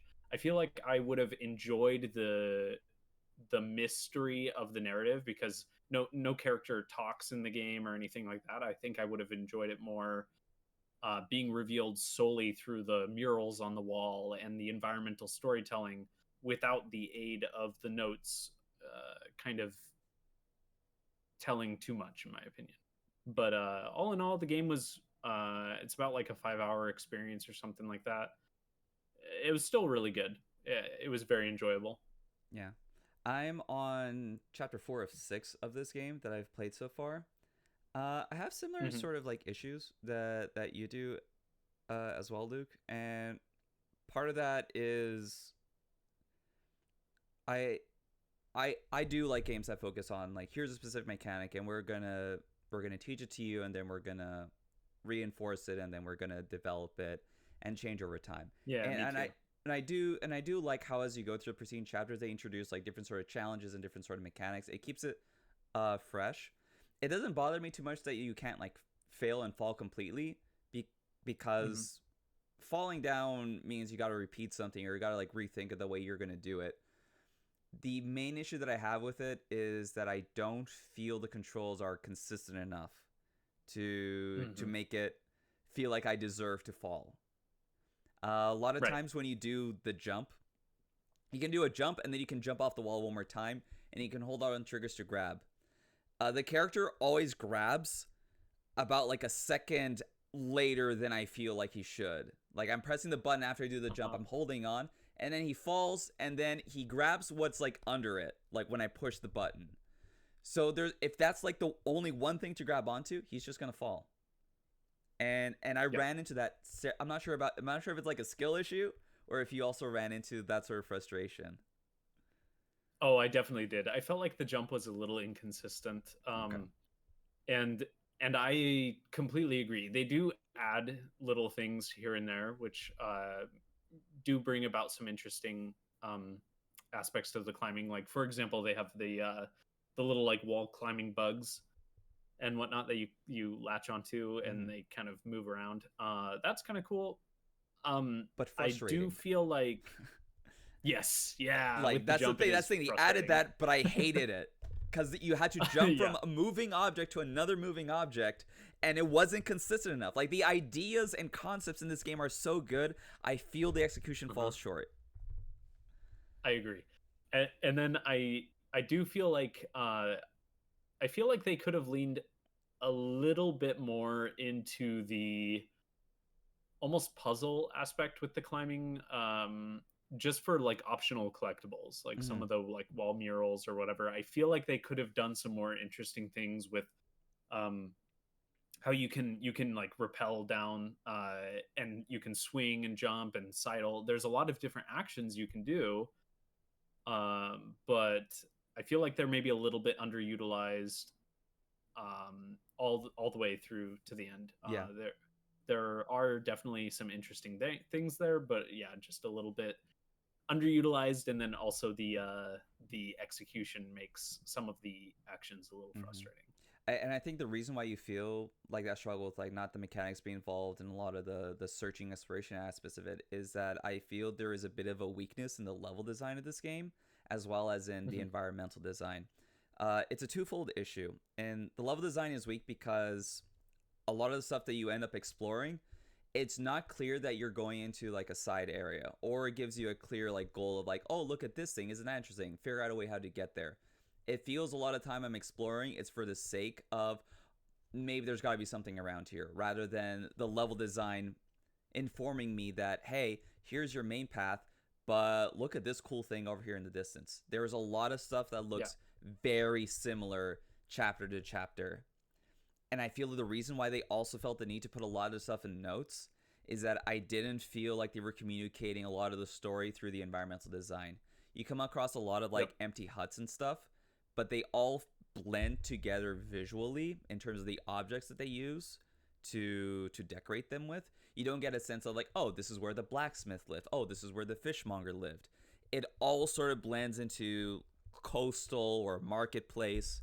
You don't really get too much of a sense of like individual spaces as you're climbing each of the chapters. As you go up to different chapters, like it does change thematically, environmentally, but within that space, I don't feel like they're doing a very good job of telling the story of that space in like a dynamic way. They're painting with a very broad brush, if you know what I mean. Yeah, I completely agree. And I feel like definitely there was a lack of signposting between the main like critical path and side paths. And I do feel like I feel like with the notes as well in particular, maybe one of the reasons why I preferred like the wall murals and stuff, which kind of left me wanting more. Like I was like, oh man, I want to piece together this very visual way of storytelling versus the notes, where they helped to establish the setting initially with the ocean receding and everybody was running out of water. But then I felt like a lot of the notes were repeating the same kind of story beats, where everybody was just like, man, are you leaving the island to go cross the desert, or are you staying here? Oh, I'm going. And a lot of the times the notes were just kind of saying a lot of the same stuff, and I found myself quickly stopped caring. Yeah, I agree with that. That said, like, this is another one of those games where I can tell there was a lot of passion that went into it. Like, you can tell with certain games, that there was a lot of attention to making that character move in a realistic way. The lighting, I think, is very good. Like, the engine, like Unreal Engine 5 really makes stuff pop. I think this is a very pleasant game to look at. The issues I have with it is all purely, like, design side. Like, just some small weaknesses in execution of, like, the mechanics. But I really do admire it. I like on a absolutely on yeah. like a spiritual I think level. the art direction is fantastic. Yeah, I connected with the game. It is important to say. I connected with the game and I did like it. I just am critical of it because I'm broken. But I don't know. What do you think, Luke? Is this a top 10 game? You're the only one that finished it here. You'd say no? Yeah. Okay. I would say no. Is it better than Hogwarts There were some Legacy? interesting things that it was doing. What's that? Is it better than Hogwarts Legacy? I wouldn't know. I haven't played it. Yeah. But yeah, I would say probably not. It's a good game. It is great for anybody who likes Journey and games like Abzu or whatever, those kind of very visually pleasing kind of experiences, but I wouldn't say it's a top 10. Okay. I feel like we should jump to Cocoon, because that one's probably going to be relatively similar. Not in that it may or may not be top 10, but like just style-wise and scope and scale. Anyone that reads my Twitter knows my opinion of Cocoon. Well, I guess kick it off then. Cocoon is the best game of the year. We can stop recording. Okay. Cocoon is... It's just a 4-hour long puzzle game where you're playing as this little like beetle type character, and you can carry these orbs on your back and you solve puzzles with them. The trick is that each orb that you're carrying is also its own world. And all the game plays is with teaching you different abilities and different rules and different worlds that you navigate by jumping in and out of these orbs. And I feel like already saying that much is already spoiling like the magic of this game, because this game has no text in it, no tutorials. It teaches everything to you via its game design. It is seamless. It is seamless from start to finish. I finished this game in a single setting. I could not stop playing it. I was enchanted by this game. It pulls off a magic trick that only the best designed video games can do. And I think it shows a tremendous amount of skill on the part of the developers. It is also artistically incredibly competent. It sounds amazing. The music is very beautiful. It complements like the different when you make these discoveries in your head of like how you can use a different mechanic and you do the solution, there is this swell of like music that says like you just peeled back a layer of this game design and the game knows it, and it says like, oh, look at you figuring this out. It is supremely satisfying. It is a pure joy to play. It is frictionless, and for a game that has no text, no tutorial, for it to be this frictionless, it like needs to be studied. And like if we can just get 100 more designers that can learn from this game and apply it to so many different genres, video games are gonna get so much better. It's like, hey, I can't say enough good things about it. This is my personal game of the year. It's Cocoon. I'll pull up a trailer while someone else talks about it. All right, who's ready for the opposite opinion? No, Sawyer! You were the chosen one. No, it is a really good game. I don't know if I'd put it in my personal top 10 for reasons that I'll get into, but it is an excellent game, and anybody who likes puzzle games should 100% go play it. I'll definitely agree with Luis. It is a fantastically designed game. They put a ton of thought into their puzzles. If anybody who wants to look at puzzles or puzzle design, you should definitely go play Cocoon. It's like a masterclass in puzzle design. Luis is right. They don't tell you anything. It's all up to the player to interpret and learn, and they spoon feed just enough stuff as you're playing that the player does feel like you're learning and discovering and feeling out all these things. And it does that really well. I made it like, I played, I want to say like 3 or 4 hours. I didn't beat it yet. So I'm not sure how much further I have to go. But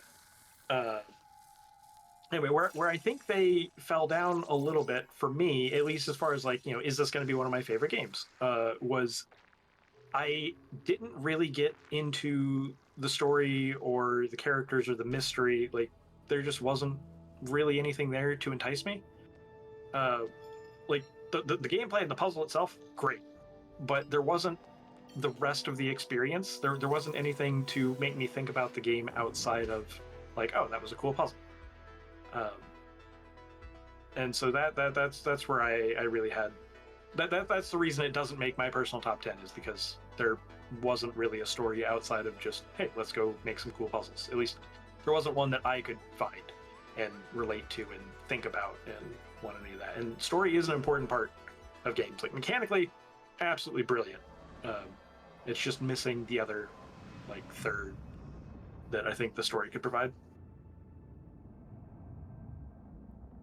I definitely can see that, and I do absolutely agree with you. The story is very like behind the scenes. I can't say that there's a lot of the big criticisms for like Inside that people had as well. Well, I've played Inside and Limbo, and those would just Inside was my favorite out of that set, and I liked it because as a human character with like real world adjacent environments and situations and stuff, I can start thinking about the story and I can start interpreting and imagining this, whereas this was far enough abstracted, like the character, the technology, the situations, the environment is all far enough away that I had a hard time filling in the gaps with my own constructed thoughts and story. Whereas Inside, I felt like I could do that. Like I could think about the story. I could interpret it. I could be like, oh, that's what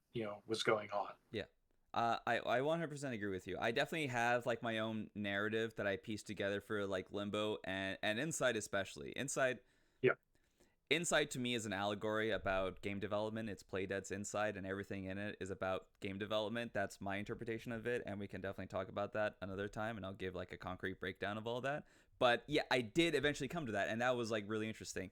Cocoon, I have like some ideas of like the reasons why things in it happen, but ultimately, like, I reached the end of that game, and I was kind of like, oh, what was this about? And I said, it doesn't really matter. That's not the part that intrigued me. And I think yeah, if you're gonna criticize one thing about it, it's there's not much there to latch onto, and like there's just enough there that can give you a sense of like, oh, maybe this is why this is happening, Mhm. and you just go, that's okay then, yeah, I guess. like not every game needs like some fancy story or something to come in, but Cocoon is small enough, and the experience is short enough. The puzzles are cool. I'm not going to be thinking about it when I'm not playing the game. And so for me, it doesn't classify in my top games of all time or my top 10 of it might come in my top 10 of this year just because I don't have that many games that Yeah. I played that actually came out this year. So it might come in just on a technicality, but yeah. Anyway, I think I judge it for like what that game is like setting out to do, and it's not setting out to. It didn't come to me and said like a story of Shakespearean perfection. It came to me and it showed me this trailer with like no text and dialogue and says you're gonna see some cool shit and you're gonna do some amazing mind-bending like puzzles, and it absolutely 100% like meets that challenge head on and excels in like ways that I think a lot of other games would have struggled from like less competent developers. yeah. Yeah. But just to clarify, I've got like a top three, and then like a tie for 4 and 5, and then Hogwarts Legacy in like sixth. The game you didn't even That's play it. before Cocoon. Well, I was just like, okay, what are my top games of this year, and that's I've got my list there. So if we want a top 10 specifically, then yeah, Cocoon would come in Okay. pretty easily because I've got 4 open spaces. Luke, I see you're also on this list here. Do you have something you want to say about it specifically? Yeah, I mean, I'm definitely right there with you, Luis. I think this is absolutely top 10 for me, perhaps even game of the year for me. Um, it just really does just have brilliant puzzle design where the escalation of concepts is fantastically handled, where you all the way from the beginning where you have absolutely no idea about the rules of the world, and then you're manipulating those rules to such an extreme to where you're hopping between worlds, and it's awesome. It's just fantastic. I think that the boss fights were really fun too. They have these puzzle boss fights. I think those were very, very enjoyable. And they have a super unique kind of microscopic world design, I guess. And it is kind of a style that I had never really seen before, which was very enticing, and the vibe of it really made me feel like I was like I was some greater being outside of the world that I was looking in on, controlling this tiny little bug or whatever. It's very interesting because it really gets across the scope of how tiny the landscape is and whatnot. I don't have a whole lot else to say other than yeah, the story is very borderline not there, but it's it's something that I feel like with enough digging I could uncover some small hints of what's going on and whatnot, and just theorize, which is one of my favorite things to do with game stories, is if they can make me want to dig deeper without directly telling me. I love that kind of stuff. Mm-hmm. Whether or not that substance is there, I don't personally know, but I would imagine there's probably something to uncover about the story of Cocoon. but yeah, not much else to say. Just I think that from beginning to end, it was a fantastic journey, gameplay wise.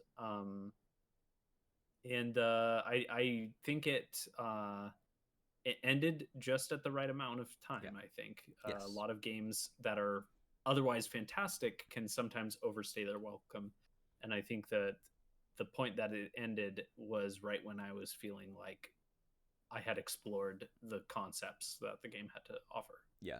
There's a couple of games on this list that I definitely wanted to end sooner than they actually did.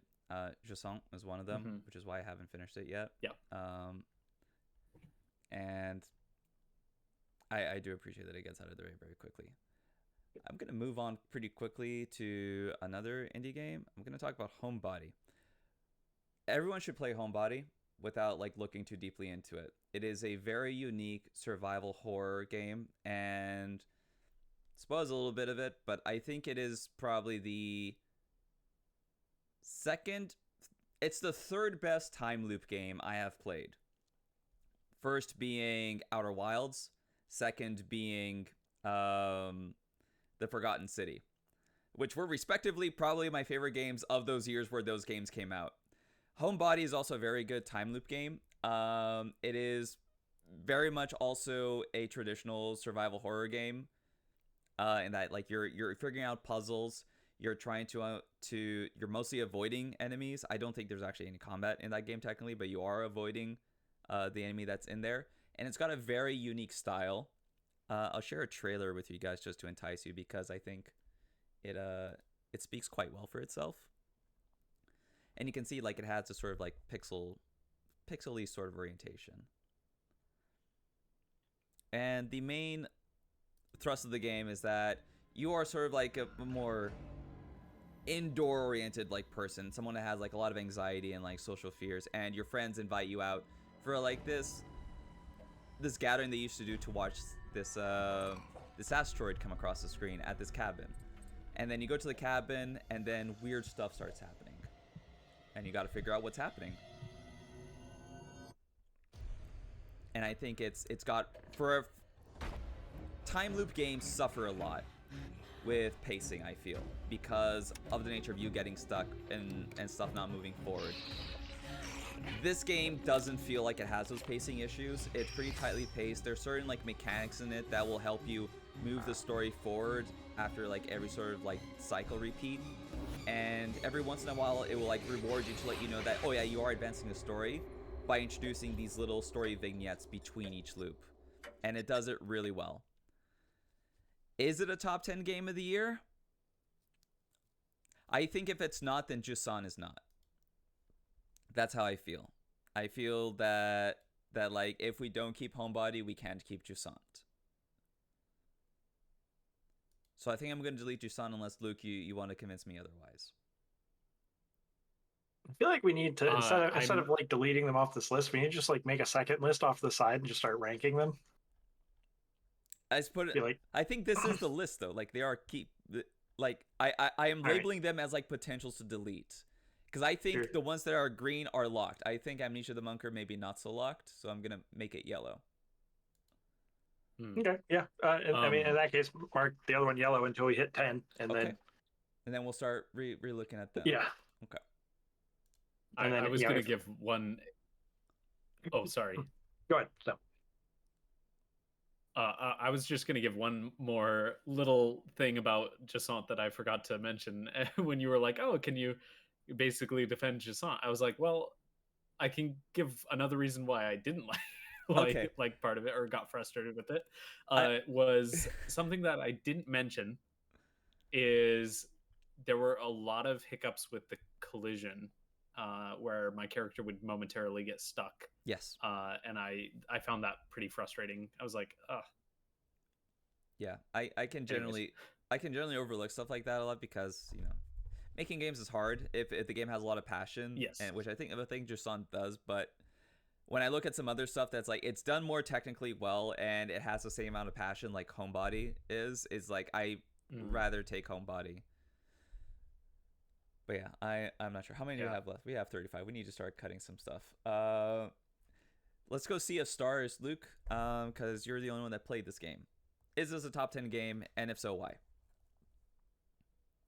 It's so hard for me to say because I have not played a ton of it. So it's one that I feel like I can't I haven't played enough to fully say, but the bits that I have played, because I'm still in the opening hours, is fantastic. I really do think that the art direction is absolutely beautiful. I'm a big sucker for pixel art though. I love it.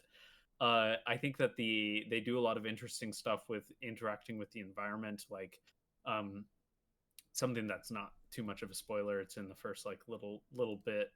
One of the first zones you explore is they have these breakable floors that you can go up to a higher elevation and then jump down and fall through them. And I don't know. I think that they are already playing around with the way that you engage with the environment and you navigate the environment, which a lot of RPGs don't do a whole lot. And then I feel like the combat systems have so much potential already and are really opening up with they have this interesting combo system, and then they also have this mechanic where you can do melee like physical attacks, which produce these orbs that you can then use to charge up and make your physical attacks magical attacks without actually like using mana and casting spells. And different enemies have different like weaknesses, and if they're going to do like a particularly strong attack, that attack will have different boxes that show different types of attacks that you can do against that enemy to decrease the power level of their upcoming attack. And if you knock out all the boxes, it cancels their turn entirely. I just think that there's so much potential for interesting concepts to explore later in the game. I haven't gotten there yet, so I'm not 100% sure how well they capitalize on it, but I really, really do think that it's a strong game already. The one aspect that hasn't hooked me a ton yet in the opening hours is the characters and the world. Visually fantastic. The characters are interesting, but maybe a little too cliche or something. I don't know. It just something about it hasn't hooked me yet, narratively, but gameplay wise, I think it could very well be a top 10. It's the Cocoon of RPGs then. yeah, kind of. That game has been on my wish list. Yeah. And it gives me Chrono Trigger vibes for some reason. It looks amazing. I love the pixel art, and it's one of the best I've seen in quite a while.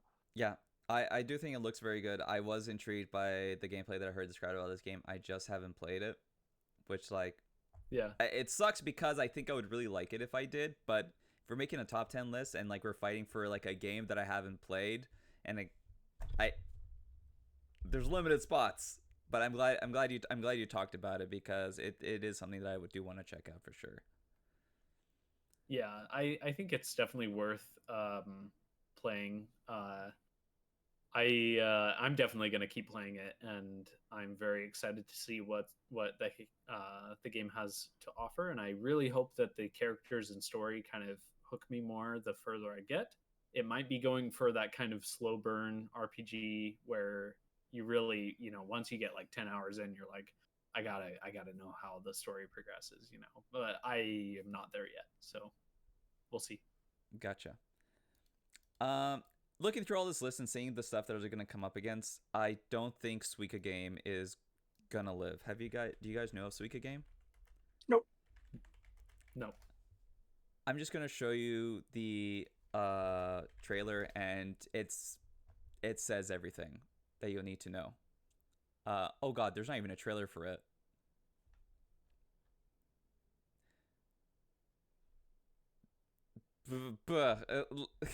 That's how simple this game is. You basically are stacking fruit. You stack the fruit into like fruit, it becomes bigger fruit, and you try to stack as much fruit as you can without overfilling the fruit bucket. And it's really cute, and it's very charming, and everyone should play it. It's $4 on Switch. And here is a small little video of it, and that's all the game is. There is one mode. The mode is Suika Game. It's very addicting. I played this thing for like 2 hours straight. I don't have anything else to say to it. Just go play this game. There's just a lot of other stuff that I would rather fight for more than Suika Game. But it's very well made. Kind of looks like a fruit Tetris. It is, Yeah, I was just thinking that. It is kind of like Fruit Tetris, but man, it's got strategy, and like the physics just kind of like mess with you just a little bit. Is there like a hierarchy of fruits that they? Yeah, you can see like here on the side there is like, it goes from cherry to strawberry to grape to all these other stuff. And then the last one you get is the watermelon, which is the biggest size you can get. That's what Suika, which means watermelon in Japanese. And that's all there is to it. And it's hard to describe the game other than just tell you to go play it because it's so cheap. It's incredibly satisfying. I just can't put this on the list when there's a lot of other stuff that I want to fight for, and I think. But it's hard because it's really well made. It's super cool. But I'm gonna delete it for the sake of expediency. Something else that's probably not gonna hang is Sludge Life. Oh, I'm in the wrong video screen. Something else that's not gonna hang, I know, is Sludge Life 2, but I appreciate so much about Sludge Life 2. It's a graffiti game. It's an open exploration game. It's about finding stories in this world that is not the way our world is, but it is how our world be sometimes, yo. And I can absolutely get down with that. This game is a 100% vibe, and I'm all here for it. You know, it's about just how, you know, consumerism and just mass corporate marketing is always all around you. It's just all noise, and it takes away from the human experience. And it's just about bonding through, like, exploring the city that you're in, as decrepit as it is, and bonding with other graffiti artists, and just hearing what's up in their life. You know, it's a freely open exploration game that has, like, an objective for you to do. You have to find your buddy, Big Mud. He got this license deal with, like, a big company, and he's due to go live on his show to market cigarettes to children. And you gotta find him, because he can't be found anywhere. And it's kind of like The Hangover, right? Where you're just kind of retracing, like, steps while exploring, like, this city, and you're just finding everyone who's either down on their luck or think they're about to make it big or are pulling off a heist. You have one of your tagger buddies who went and he tagged the police station, so they arrested him. And maybe he's gonna get broken out. And maybe you should go and investigate that. But, like, a lot of it is all static, you know? All this stuff is just happening all the time, and you're just coming across it. And the only thing that I knock against it is that I don't really like the art style. But I also don't know how you make this game without this art style. Like, it fits it, you know? And yeah, that's Sludge Life. I think everyone should play it. I don't even know if I should run a trailer for it, because it might just discourage people from checking it out. I don't know. You know, you got a problem when your trailer discourages people. I'm not sure it discourages people. It's definitely, like, not something that I would have played, except that, like, I saw a lot of people talking about the original game, and it was free on the Epic Game Store. I played it near launch, and I absolutely loved the first game. Sludge Life 2 is much like Sludge Life 1. I think if you want to give it a go and you want to play Sludge Life 1, because I think it's a lot cheaper, it may be even still free on the Epic Game Store, play that if you like it. I think we should also have just more graffiti games. This is also, like, an open world game that I think is done right. Like, it uses the open world correctly. It's not too big. It is very varied. It gives you, as you progress, a lot of different maneuverability options that let you explore the world a lot better. It is 100% well designed in that retrospect. Like, you know what, man? It might be one of my top 10 games of the year, you know, now that I think about it like that, in terms of what it manages to achieve. But I think there's just more stuff that I would fight for over Sludge Life 2, even though stuff that more of us have played. But I'm going to put it in yellow just in case. I think everything on this list here is going to be hard to cut, though. Maybe. I don't know. Let's talk about Starfield. Oh boy, what can we say that hasn't already been said? Okay, I'll say this about Starfield. Huh. The best way to play Starfield is to stop listening to people talk about Starfield. Yeah, I'll give you that. Don't listen to anyone that tells you to play Starfield a certain way. Don't trust anyone that says, I wish I did this when I started Starfield. Ignore all just of go that. play it. Go play it. The game is well designed enough in a way that it will naturally show you things that you will want to engage in. And you can make that decision yourself. You can play a game the way you want to play a game. You don't have to listen to me. You don't have to listen to anyone else. But you do have to listen to me, though. You do have to listen to Sawyer, though. He's got good ideas. But that's the thing that I came across, is that when I played Starfield the first time, I rushed through it, and people said, oh, you gotta play New Game Plus. That's the way the game is meant to be played. And I disagree with that completely, having reached that. And I think I had a worse experience for it. Because I think there's a lot of things to like in Starfield, but part of the magic of that game is playing it with your own curiosity and engaging in what you want to engage in. Yeah, I think that's Starfield's strength, is that it has so many different things you can do, and it does all of them just slightly better than decent. Like, you know, I tried to go in blind, and I like building games and customizing things and whatnot. So I jumped in and was like, oh, I can go build an outpost. I wonder what I can do with that. And that's how I played the game. Like, my first 30 hours of the game was just me dicking around with outposts. You know, I did a couple of basic, you know, main quest stuff just to get moving, but then I just kind of went off in my little corner of the universe and built outposts for the next 40 hours, and I had a blast. Now the actual, once we get into it, then, and I think this is where Starfield is weakest, is every single thing that they do. Like, they have so many different things you can do, but every single one that you can do isn't actually all that great. Like, the outpost building system is shit, especially compared to dedicated building games or factory games or system, you know, engineering games or whatever. It's just not as good as any other game I could be playing. Yeah. Almost every system has a significant problem to it. You know? Like, almost every system has a caveat. Like, the shooting works, it's fine, but it's not very balanced. The crafting system is there and it works, but it's not very impactful. The skill tree exists, but it locks away a bunch of stuff that I feel you should have at the start. Yeah, I do want to talk about the skill tree for a minute, because I actually, when I loaded up, I thought that was really interesting that you know, you've got a massive amount of skills available. You put a point into it and you get one bonus, but then in order to level up, you actually have to use it. So it's like a weird hybrid system between purely, you know, just point unlock, and the old Oblivion system where you level up a skill by using it. I thought it was a very interesting hybrid, and I'm still not sure if I like it more or less than before. It's just different and weird. I like the concept of it. Like you said, it's a hybrid system. It's good. The problem is that the use challenges they put behind it seem completely arbitrary. One of the ones that you have to do to upgrade your ship engine, which I think is stupid to block that by skill instead of, you know, just currency. If you have the money, you should be able to just buy it in the shop. But no, they say you have to make this number of star jumps in order to unlock this engine. What does that do for me on a gameplay standpoint? I go to my map and I just keep jumping around. Yeah.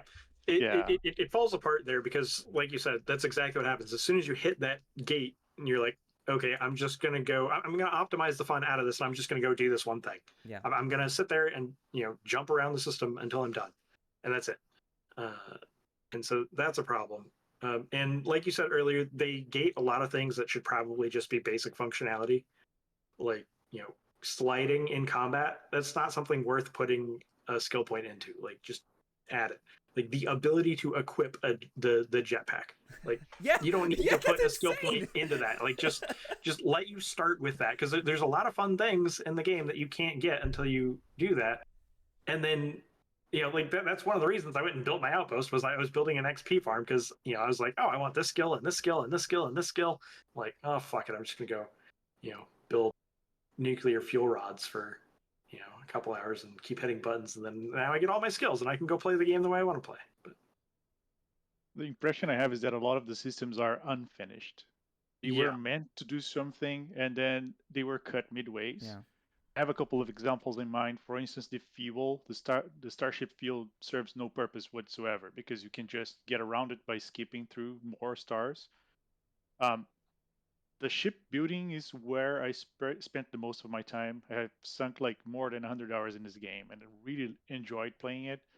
But it does have those shortcomings where there are systems that are meant to be there and they seem like they were meant to interface with other systems in the game, but they don't. And then like the outpost building feels like it would have served as a hub for you to fuel your ship so that you can jump further.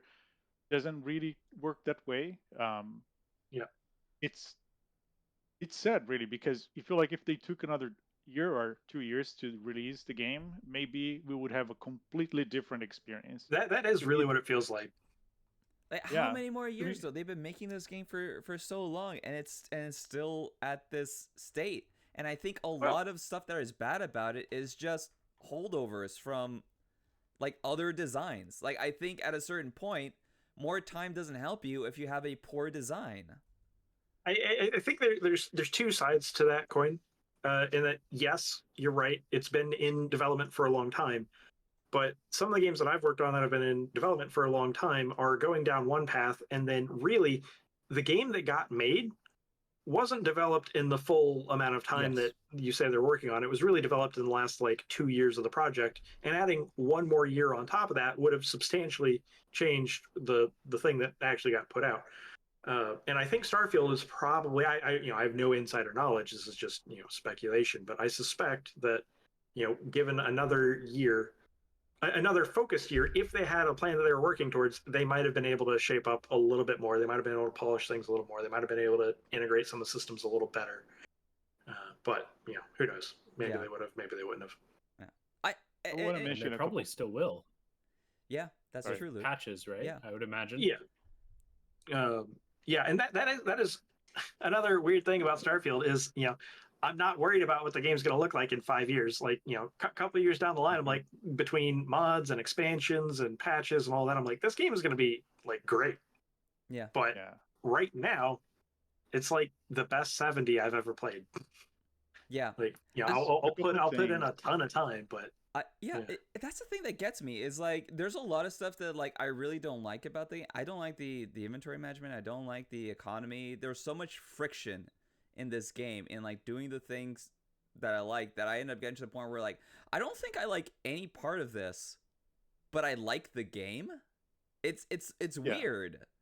I don't. There's so much stuff that I don't enjoy playing in it, but I kept coming back to it because Starfield has that little something in it. Like it has that quality that certain games do that make you want to keep playing them. And it's weird because there's so much stuff that is fundamentally not good about it. I think few things that if they have done different would give this game a completely different feel to it is allow you to actually fly your spaceship places, right? Just like you can do in No Man's Sky. I think that would have already changed the immersion quite a lot.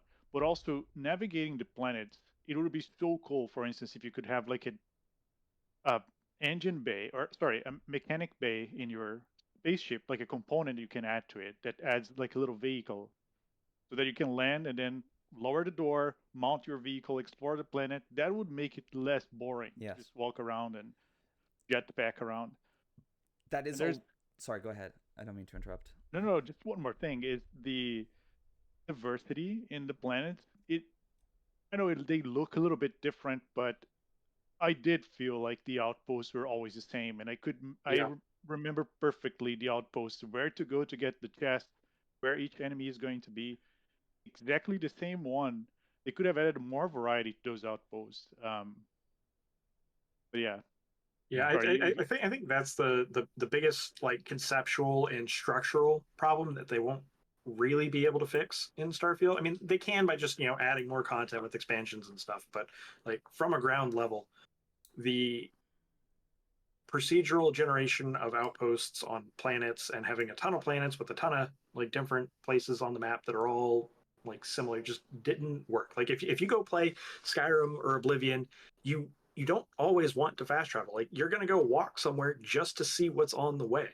Mm-hmm. Yeah. And you're never going to do that in Starfield. Like you're not going to go walk from one outpost on a planet to another outpost on a planet to see what's in between. You're just going from point A to point B. Like, if you could, jetpack across there faster, you could take your ship faster, you could actually just fast travel and teleport, you would. Like there is nothing in between. Yeah.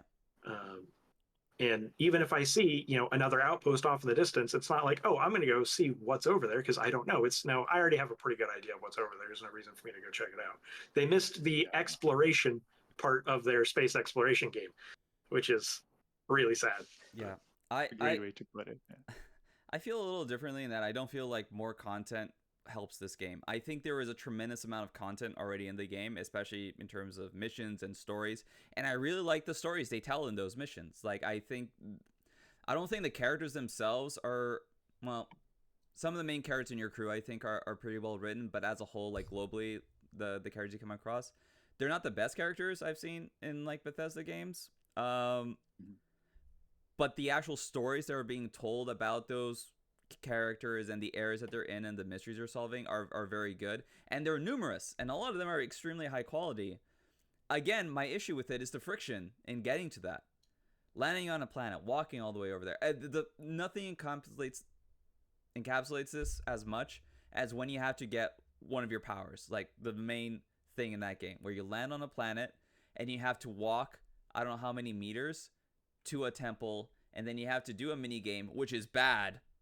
The idea that they thought that doing that game like 15, 20 times and then going into New Game Plus and doing it again like 20 more times and then again, it's like, how did they think that was a good idea? Here's the thing though, like if we make a spoiler version of this game, I think I will understand why they did that and why it sucks so much, and I think it's deliberate.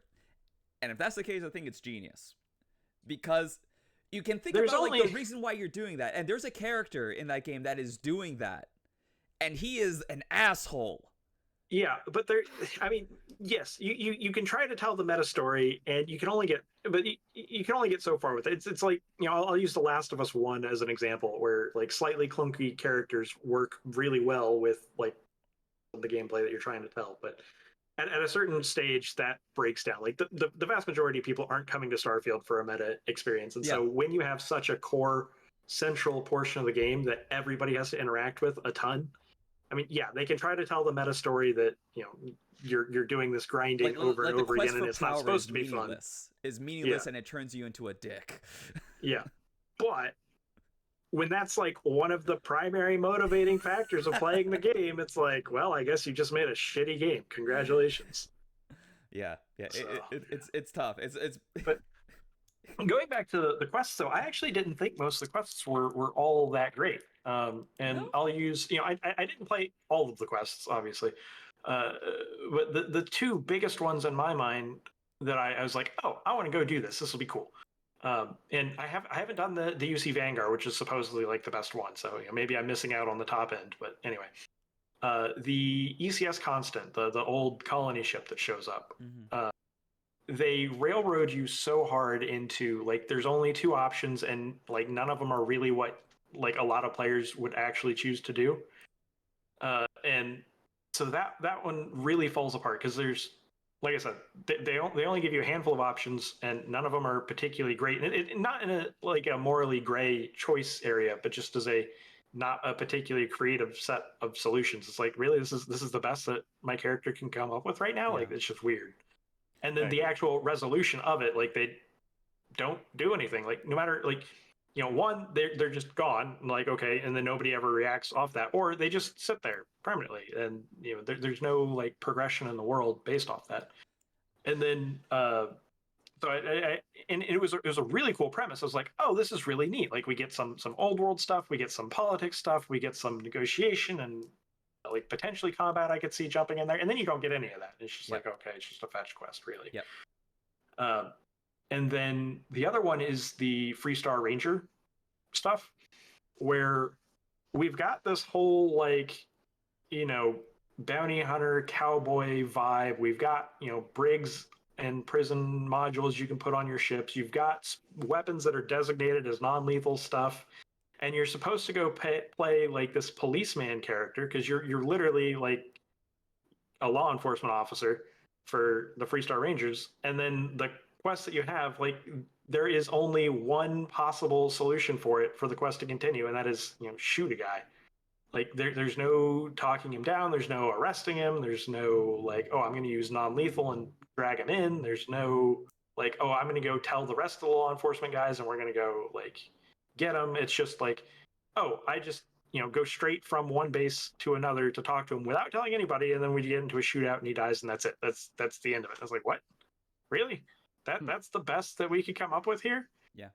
And it just felt so underwhelming that, and like theoretically that's supposed to be one of the main faction quests, and it was incredibly disappointing. Yeah, you're absolutely right on that. It's actually making me reevaluate, because I think some of the highs that I got from like the other main quests, I think were just really high. That I completely forgot that, like, yes, those two missions that you mentioned are extremely underwhelming. And that's, I think, the story of Starfield as a whole. Yeah.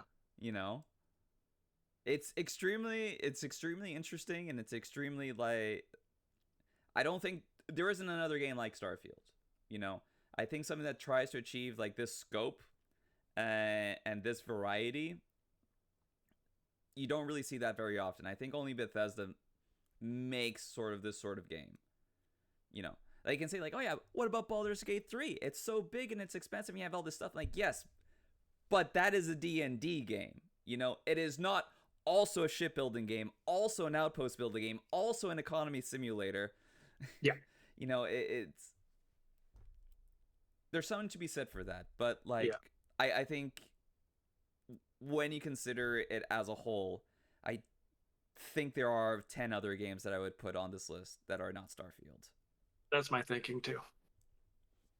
And at least just a couple more pet peeves of mine. Yeah, absolutely. Yeah. This is the airing of grievances for the video games. Earth, I think, was underwhelming the most to me. The planet Earth. Really? Being It's pretty bad. a full-on featureless desert kind of makes sense, but not so much, right? Parts of construction would still be there. As an environment, I would expect to see something that shocks me. Like, okay, wow, yeah, I can see this happening, and this is probably where we're heading off to. They missed an opportunity there, in my opinion. It The is other the easy thing solution. is, right, yeah, I mean, it's going to happen. It's going to become like that eventually, but it will take a long time, right? So I would expect to see remnants of civilization, something on the lines of Fallout 4, I guess. Something that you can see and say, oh, yeah, people lived here. Because the way it is, there's like certain points that you can go, and you would see this one thing and nothing else around it. So it kind of like feels unrealistic. How did this thing survive, but nothing else in the region did?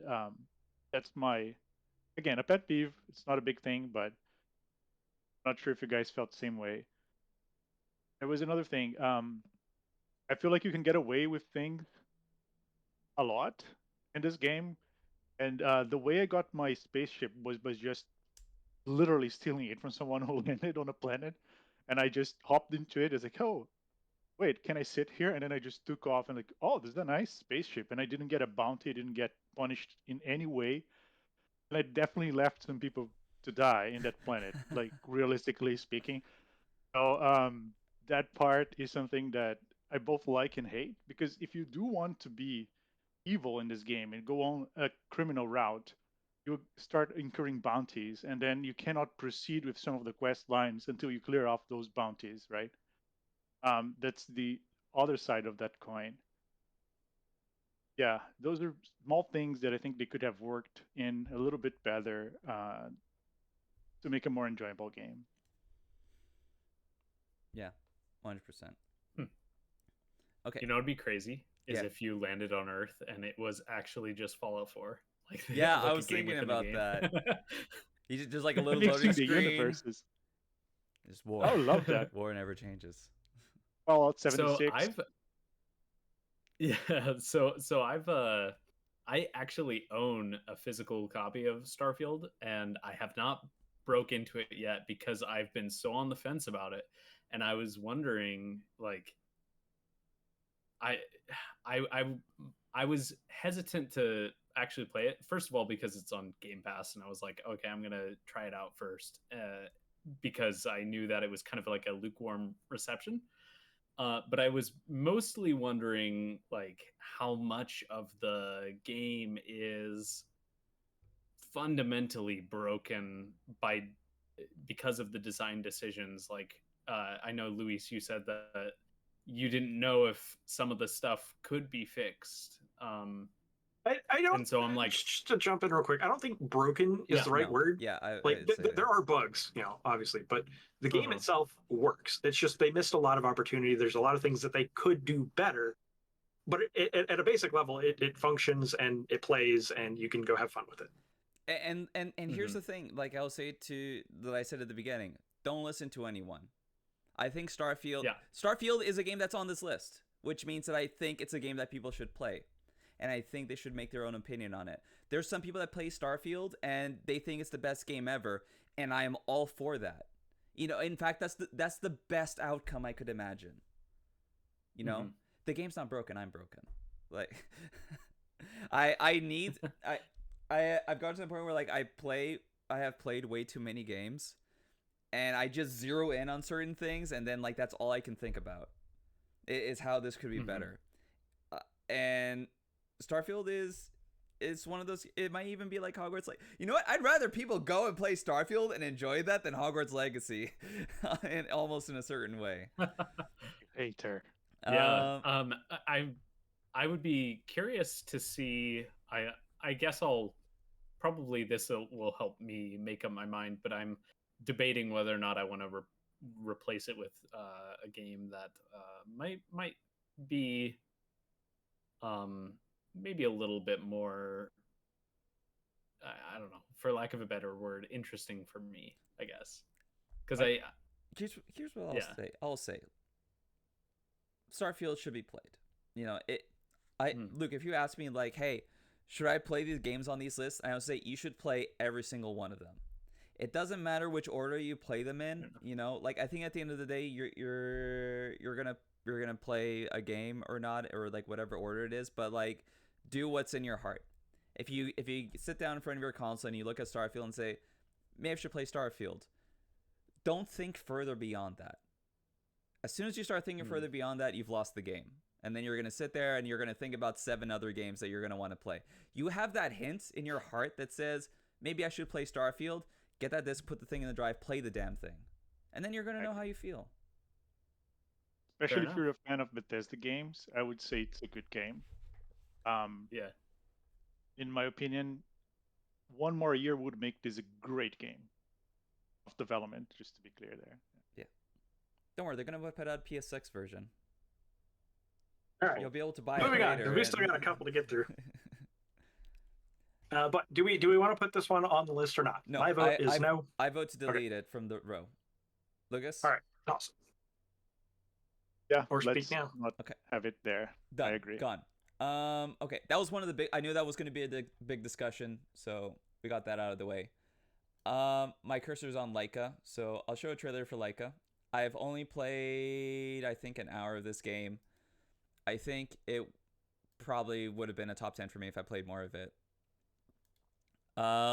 This is a Metroidvania game where you're driving a motorcycle primarily, and you have a gun and you're shooting stuff, and it's very depressing.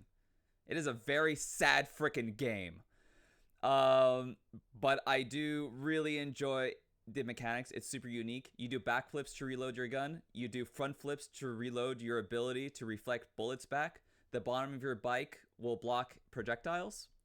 It has a very unique art style. It's very colorful, and it is, for better or worse, than Metroidvania. The problem where I struggle to put it on the list is because also I'm not playing audio for this. The part where I struggle with it is that I don't know how the Metroidvania elements lend to how technical the game is. You get hit once, you die. You go back to a checkpoint. And it's pretty quick to respawn and everything, but I haven't played enough of it to know how that will shake out in the long run. I just really dig the fact that you made like a very uniquely designed game. Like the fact that you're balancing this motorcycle while you're traversing through this open Metroidvania, and you have to keep in mind the different like challenges that you have to like accomplish, and unlocking more weapons. Eventually, I imagine it'll get very interesting. I just don't have enough information. I've only played an hour of it. I have not engaged with the upgrade mechanics. I have not seen the breadth of this map. I think the writing in the game is also very good. I love the way they have named stuff. It's post-apocalypse, so nothing has like a concrete name to it because there are so many different cultures and different people to come around it. Everything is just named logically. The place where you live is called Where We Live. They talk about, oh, I gotta take these resources back where we live, and it's in all caps. The part of like the ocean shore, it's just called Where Waves Die. The plains where like you have like all this open space to run around your motorcycle, it's called Where Our Bikes Roar. And that's just how everything is named. And I think that's very creative. This game is very creative. That's the thing that gets me to it. There is another game like it. It's super unique. I just don't know if it pulls off everything it accomplishes. And I'm also like very wary of just how depressing and it's very violent. You know, I generally like, I don't like stuff that gets like really that dark. So far it at least feels earned. It doesn't feel, sometimes games are just bloody for the sake of being bloody and like dark and serious, and the story doesn't really back that up, but it does seem to like really reinforce that. It's also a story about a mother and her child as well, which is not something you see a lot in games. So there is a lot going for this game. This is like Aged Through Blood, by the way, for people that are listening to the audio version of this podcast. And I want to play it more. I think if I played more of it and it held up, it would have been easily top 10, but I'm going to have to cut it just because I haven't seen enough of it, but I recommend people check it out for sure. Yeah, it does look cool. Delete row. Okay, 32.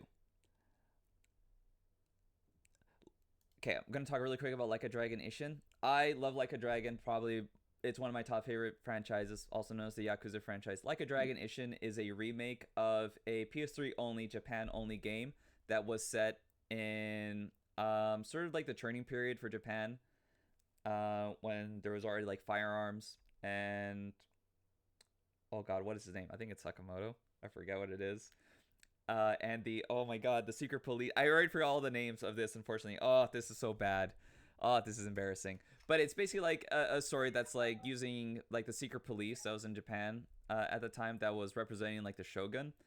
And it's a bit of like a murder mystery. You're trying to like infiltrate this organization, find out who killed your master, and it's using all the characters from Like a Dragon. So there's a lot of personalities and stuff like that. There's some really cool like beats with those characters. There is a naked sauna fight, which is one of the best things I've seen in any video game whatsoever. They just hide like steam clouds around all the genitals, but you're still like doing suplexes on each other, just like butt ass naked.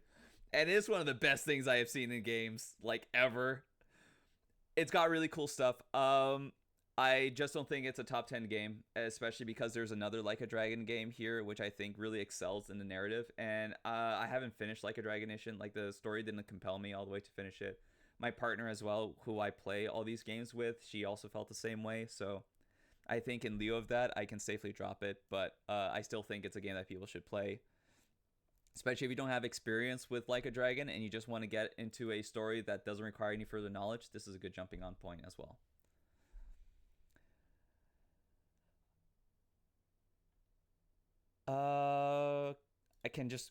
I'm just gonna go through stuff that I know we can delete.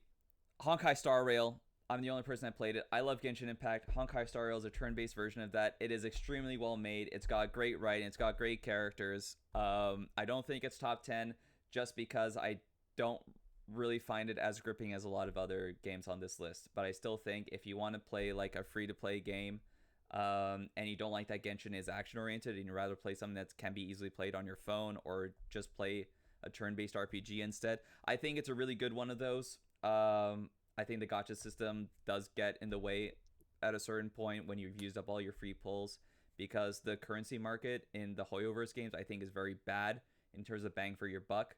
You can spend $100 and you'll get 20 chances to pull a character, but you need 90 pulls in order to guarantee a chance of getting the character that's being featured like on a session. So it suffers for that, but I still think it's an incredibly good game, and I encourage people to play it. I also do a lot of Genshin cosplay, as people can see, so you know these games are near and dear to my heart. Humanity, it's that puzzle game from Sony with the dog. Have you guys heard of it? No? I don't think so. It's made by the same studio that made Tetris Connect, I think it's called. No, Tetris Effect. So it's very musically inspired. It's got really great music in it, and the puzzle is that I'll show you guys a video of it because it is kind of striking. But you're basically trying to lead these people to like a goal and an objective, and you're doing it with like a little Shiba dog. 1 second. YouTube trailer. And they're cool little puzzles for sure. And I wish you could listen to the music because it is quite good. Wait, is this like a stylistic trailer? It is. Okay, this is not what the game looks like. Here we go. Yeah.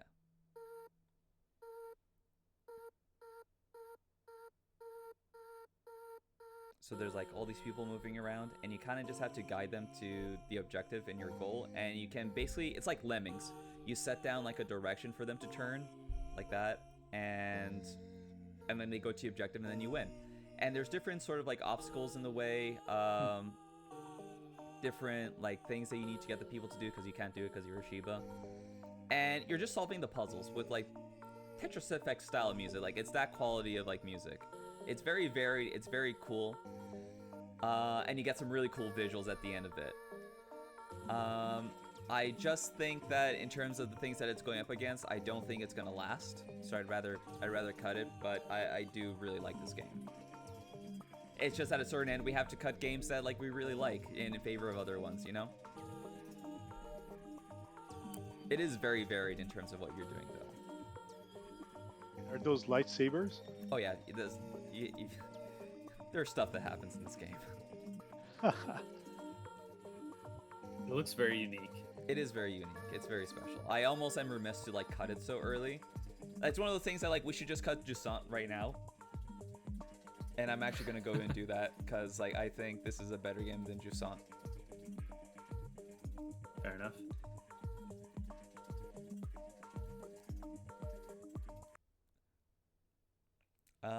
Okay. How strongly do you feel about Amnesia the Bunker now?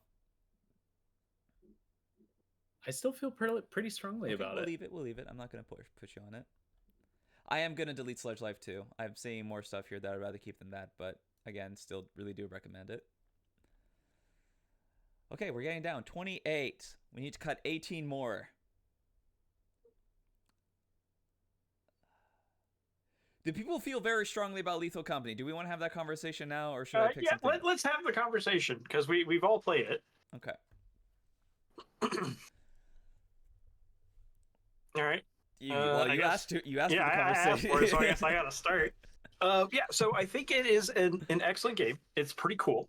However, I'm not sure how long it's going to stick around in the cultural zeitgeist for, and I'm not sure if it actually breaks my. I mean, it breaks my top 10 just by the fact that I don't have like 10 games to fill my top 10. But most of the other games that I rank highly are higher than this. I think it's a very cool game. It's a very good multiplayer game. However, the fact that you have to have like 3 or 4 players to play the game, like at all, like there is no single player version of it, and like that's okay. You know, the game is what it is, and it can do that. Man, I really wish it just had a little bit better resolution and a little bit better anti-aliasing, because man, like, you know, it looks like a potato. There's certain points where but you make a game look retro to the point that it looks like garbage, and yeah, and and then you they can't went keep a little too far apologizing here. for it. Yeah, they went a little too far here for that. However, the gameplay is very interesting. It's very cool. Playing it with like a group of friends is awesome. But again, it's in small doses for me. Like we'll play like 2, 3 like runs of it, depending on how far we get, and then it's like, okay, we're done. We're either not having fun anymore, or we're too stressed, or we just want to go play something else. And yeah, so it's a really cool game. If you got 4 players, like if you have a crew in mind, you should 100% pick up the game, go take a look, go play it. If you don't have like 3 or 4 players that you want to go play with right now, I'd say don't even bother. Yeah, I think it's a 100%. game that's better. It is a game that generates better experiences than I think the game is designed. So what I mean to say is that I've gotten some really cool moments out of the game, and I think that's more as a result of the people I was playing with and the circumstance we found us in, rather than what the game is actually about. Which is, at the end of the day, the game is about going to a base that's potentially full of monsters, getting salvage, and coming back to your ship and paying off your quota, otherwise your boss kills you. And I think the framework itself is fine. The execution of what you're doing, I don't feel is very strong. I'm not invested in the thing that I'm doing in that game. I'm more invested in the potential stories that are going to come out of it, which sometimes it's something that's very common to board games. Sometimes you'll play a board game and you'll have like a very shit game, but like you engaged with the people that you played with and you had a good time because of it. And that's not because the board game is strong. I think it's almost because your friends are stronger. It's kind of like a D&D thing, right? Yeah. It's the people that make it. Uh-huh. Yeah, it is good in the sense that it sets up situations for you to go have fun with your friends with. But the game itself doesn't facilitate that much having fun. There's 2 aspects of it that I think it's really interesting. Is that it is a humorous game when it's not actually meant to be one. It's meant to be terrifying, but I haven't played it once without laughing a lot, depending on what happens. And having the audio in game work the way it does makes a lot of difference. It's the first time that I experienced something like that, where you actually have to buy a radio to talk to people who are further away, and then if you lose contact with them, you don't know if they ran out of battery, if they died, or what happened. Leaving a player behind too on the spaceship is something I found really interesting, because they can help, maybe not as much as if they were there, but it also leaves them at risk. But on the other hand, they can leave if something goes really bad. It provides a lot of tactical decisions that you have to make with your friends to optimize the amount of loot you can carry. But to me, the humor it generates is the best part of this game by a long shot. I'll give an example. I was playing with a friend yesterday, 2 friends, and one of them was like, "Oh, I found this interesting mask," and Oh God! then And he put it on, didn't he? he put it on, and I Yeah. was like, Oh yeah, I got a buddy that did that. That's an interesting mask." And then I'm pretty sure, I'm not sure if this is my imagination, but the face changed and his eyes became red. I was like, "Dude, I'm gonna walk you if you don't respond." And then he just started chasing me. I was like, "Oh God!" And I ran away. My other friend came in and it was like, "Okay, no, it's still him. He's just messing up with us." And then he died. He became a masked man too, and they were both chasing me out towards the ship and where I had to shovel them to death. And when the audio came back in, they were both like cracking up with laughter. This is the type of moment that this game generates, and I think it's really gold. Yeah. But like, say you're playing with someone who already knows what the mask is. Yeah, You're you never don't gonna get put that the mask experience on. anymore. Yeah, it's a one-time thing. Yeah. And that's It's sort a of one-time that sort of thing. stuff with it. It feels like so much of your experience with this game is based on how much of it you've already experienced before, or if you're playing with someone that's like, if you're trying to win this game, it's the least fun thing ever. When you're like trying to do when you say like, okay, I've analyzed everything that this monster does, I know exactly what I need to do, and we're gonna do this run and we're gonna get the ship and everything. I don't think that's the fun part about the game. The fun part is when stuff happens when you're not expecting it. When I was like trying to deliver my stuff to the boss at the station, and I kept ringing the bell because he kept showing up, and he came and he swiped me and killed me. I was like, what the hell? That's really dumb, and everyone's like laughing and having a good time. Yep. You know, it's dumb. But like as soon as you know that, what do? You put the thing on the platform, you ring the bell, you step away. That's the game. That's being good at the game. I know this is kind of mean, but if a new player joins that doesn't know about that, it becomes fun again. It's like, hey, why don't you go there and ring the bell and wait there? Otherwise, you don't get the money. Yeah, it's. I see what you mean, though. It's still early access, though, so there's a high chance they will add more content. Oh, was Yeah, this game they- not they do released have- this year? Let me. I think it's early access. Let me double check. Early access game, yeah. Oh, it is. And Oh, they- yeah, it does say early access. Oh God, that disqualifies it then. All right.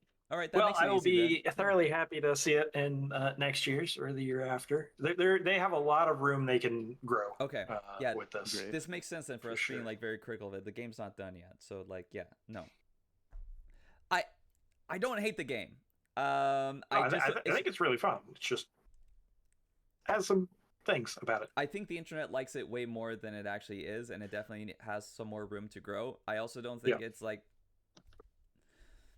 I'm not mechanically super interested in it. Weirdly enough, I'd rather play Payday 3 just because of the way that game progresses and the things you unlock and the maps and the things like that. I'm more interested in playing that. I'm more interested in playing GTFO as well. Another game that I didn't get a chance to play, but also not a game that came that year. So it's like it's pretty far down my list after I played it. I kind of like was a bit surprised at how popular it was online when there are these other multiplayer games. I'd rather go back and play Sea of Thieves, you know?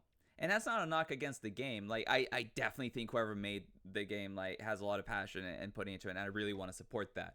I'm speaking from like a personal standpoint rather than, you know, knocking the game. I want to make that clear. Like it's on the list. I think people should play it. But I'm not like, it's so hard to get people together to play a game, and when it comes down to it, if the choice was like to play Lethal Company or like any of those other games I'm listed, I would have picked any other one. But I would definitely keep up with it and see if things change. It requires little commitment too, right? And if you have a crew of people ready to play, it's going to be a good time for 1 or 2 matches, and that's it. Yeah. End of the game. I also rather keep talking to my friends the whole time. Yeah, that's true. I've got a hard out in 20 minutes, so oh crap. Let's get through the ones that I've got, and then I'll let you guys finish out the discussions. Okay. Unless you want to take an intermission and we can continue this on another day, but I think we're close. So let me start with Signalis. Signalis is my game of the year. Okay. That's my number one. For anybody who doesn't know what it is, it's a like survival horror game, and it's mostly like it's a top-down camera, twin stick sort of thing, like the old school Resident Evils, and the things I like about it best are, I think their puzzle design is fantastic. It's like maybe one step down from Cocoon, very very different style of puzzles, but I think it's a fantastic puzzle design, fantastic level design in the sense that enemies never really die. You can put them down temporarily with like consumable bullets and stuff, and so like if you keep running through here, eventually they stand back up, and it adds a wonderful pressure loop on there. The story, they drip feed you just enough. There's like moments of unreliable narrators. There's moments of like you don't know what's going on. There's moments of there's just so much of the story to explore, and there's so many different interpretations of what actually happens online that you can kind of fill in your own bits. But honestly, the story is great. It's my definitely my game of the year. Fantastic puzzles, fantastic story, really good gameplay for what kind of game it is. Yeah, I will second all of that. I don't really have much else to add on it.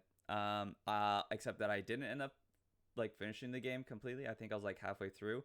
I think there was just a lot of games coming around at the same time, and then I decided I was gonna just have to replay the game, and then it fell out of Game Pass, and then I couldn't play it anymore. Rough. And then I now just recently bought it again on PlayStation, so I have to restart it. But I definitely intend to do that. I definitely will still, because I played so much of it, I still feel confident. The only thing I didn't see is the conclusion of the narrative.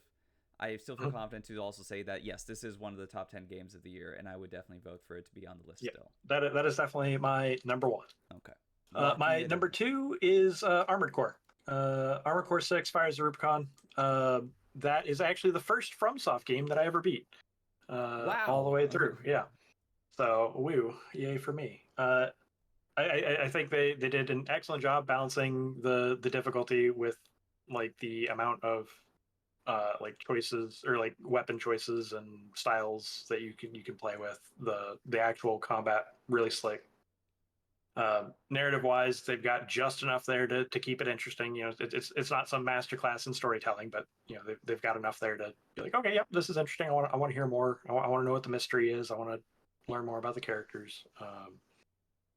Again, gameplay's fantastic. Really, really interesting, really cool boss fights. Some of them are absolute bastards. And it's great, and I loved every second of it. I fought one boss for like an hour and a half straight, and I was like, yes, I will kill him. So yeah, I had a ton of fun with that. I'm looking forward to going and checking out some of the older Armored Cores now, because this was also my first Armored Core game. So I was like, all right, let's go look at that crazy mech stuff. Let's do it. It was great. Wonderful game. I really like their economy system also, where you get money and you buy parts for your mech, but you can also sell back the parts for the same price that you bought them. So your money is more of a how many different parts can I have purchased at once, rather than like, okay, rather than trying to manage an actual economy. So I like the way they did that. It gives you room to experiment. It's a bunch. almost like your money's your experience if you were compared to RPG. It's a very unique system. Yeah, it's pretty good. I suspect more games will move in that general direction. You'd think so, Sawyer, but Armored Core has been doing this since the very first game, and I have never seen any other game do that. Yeah. Okay, and then let's see the other two that I've got, or three. So Hi-Fi Rush, I'll let you guys talk about that one because I didn't play enough of it to really I think we all really only far played into an it. hour of this game. Yeah, we all played it, but we all only played an hour of it. Yeah, it doesn't break my top 10 just because I played it and then fell off. It looked really cool. It sounded really cool. It seemed like a pretty decent game. It just didn't draw me in.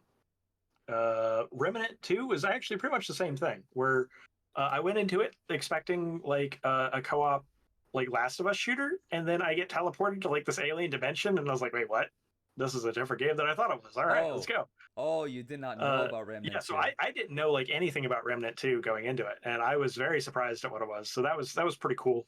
I plan on playing more of it, but it's just taking a backseat to some of the other games that I'm playing right now. So Steam's cool. Haven't played enough to really speak too in depth for it, but which one? That's why Remnant. Oh, okay. Yeah, so that's why I didn't break my top 10. Yeah. Sorry, if you're looking for someone to play Remnant 2, I'm still like also pretty on the game, but I played the first game extensively. Okay. And I'll hit you up on that. There was some Remnant 2 has some design stuff that's going on in it that is very, very cool. That is worth us talking about later. You haven't. Nice. When's your out at? I'm done to play too, if you guys. My out is at 6 p.m. At so 6 p.m. Yeah, I just know they were rushing. I think maybe we should plan to continue another time because I know. Sorry, you've played a lot more. No, because the only game that I've got on here left that I haven't mentioned anything about is Baldur's Gate. Yeah. And then the rest of these I haven't played. So. Gotcha. Yeah, that's why I was like, you guys could totally keep talking without me if you want. We'll just cut all the games that you voted for, like. If you cut Signalis, I will. No, I will be extremely sad. I'm on the Signalis train. Don't worry. Right. I'm on the Signalis train. Yeah, Baldur's Gate seems really cool. Definitely like what I've played so far of it. I'm like level 4.5, so relatively early, but I've been having a blast with it. Me and my wife are playing through it. So Great time. A lot of little quality of life stuff that they could have done better, especially on controller because we're playing on Xbox.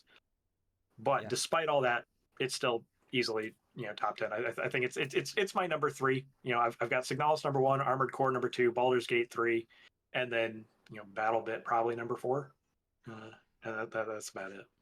Baldur's Gate 3 is a game that I'm struggling with my opinion on it because I don't know how much of me just wants to be a contrarianism and just not buy into like all the hype in it, because there's a lot of people that keep saying like, oh my god, it's just like D&D, it's perfect. And I'm like, I don't think it is. Like, it has the same sort of system stuff, but it is still a video game. And when you judge it as part of a video game, there's a lot of stuff that I do find is a little lacking. What it does excel in, I think, is narrative and choice and reactivity and respecting player agency. Thank you. Like decisions. Yeah. Yes, and I do think that, but all right, it pushes back a lot on the player. Like, in what way? Like with resisting roles. narrative choices, or no, with narrative choices, not so much unless you're doing like a roll. I think sometimes when you have to do a roll and then you do like a skill check and you fail it, and then you have to just restart the quick save because, like, man, I really wanted that to succeed. And like being able to do that unless you're playing like on an Iron Man mode, which disables your ability to do that. I think that's the thing that like in D&D happens, where like, oh, you fail this roll, so this bad thing happens, but you have a DM that kind of like fudges it for you. Here, you fail this roll, which you may even be completely competent for, and your roll is bad. The game just says like, okay, everyone hates you now. You have no choice but to kill this entire camp of goblins.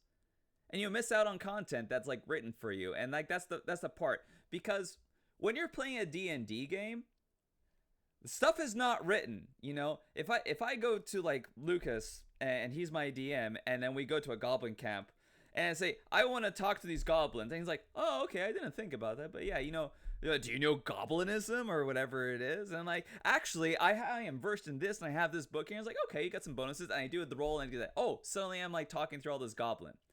But, and then the version that we didn't get to is the part where we're fighting through all the goblin stuff. But Lucas hasn't created those yet. He's making that stuff on the fly. The game has that content in the game. And because I failed the role, I know in my head I'm missing out on it. I'm missing out on stuff. Then I'm thinking, am I missing out on like stuff I could have collected? Am I missing out on this? Am I missing out on that? And that's the part where I struggle with it. Now, is it worth it?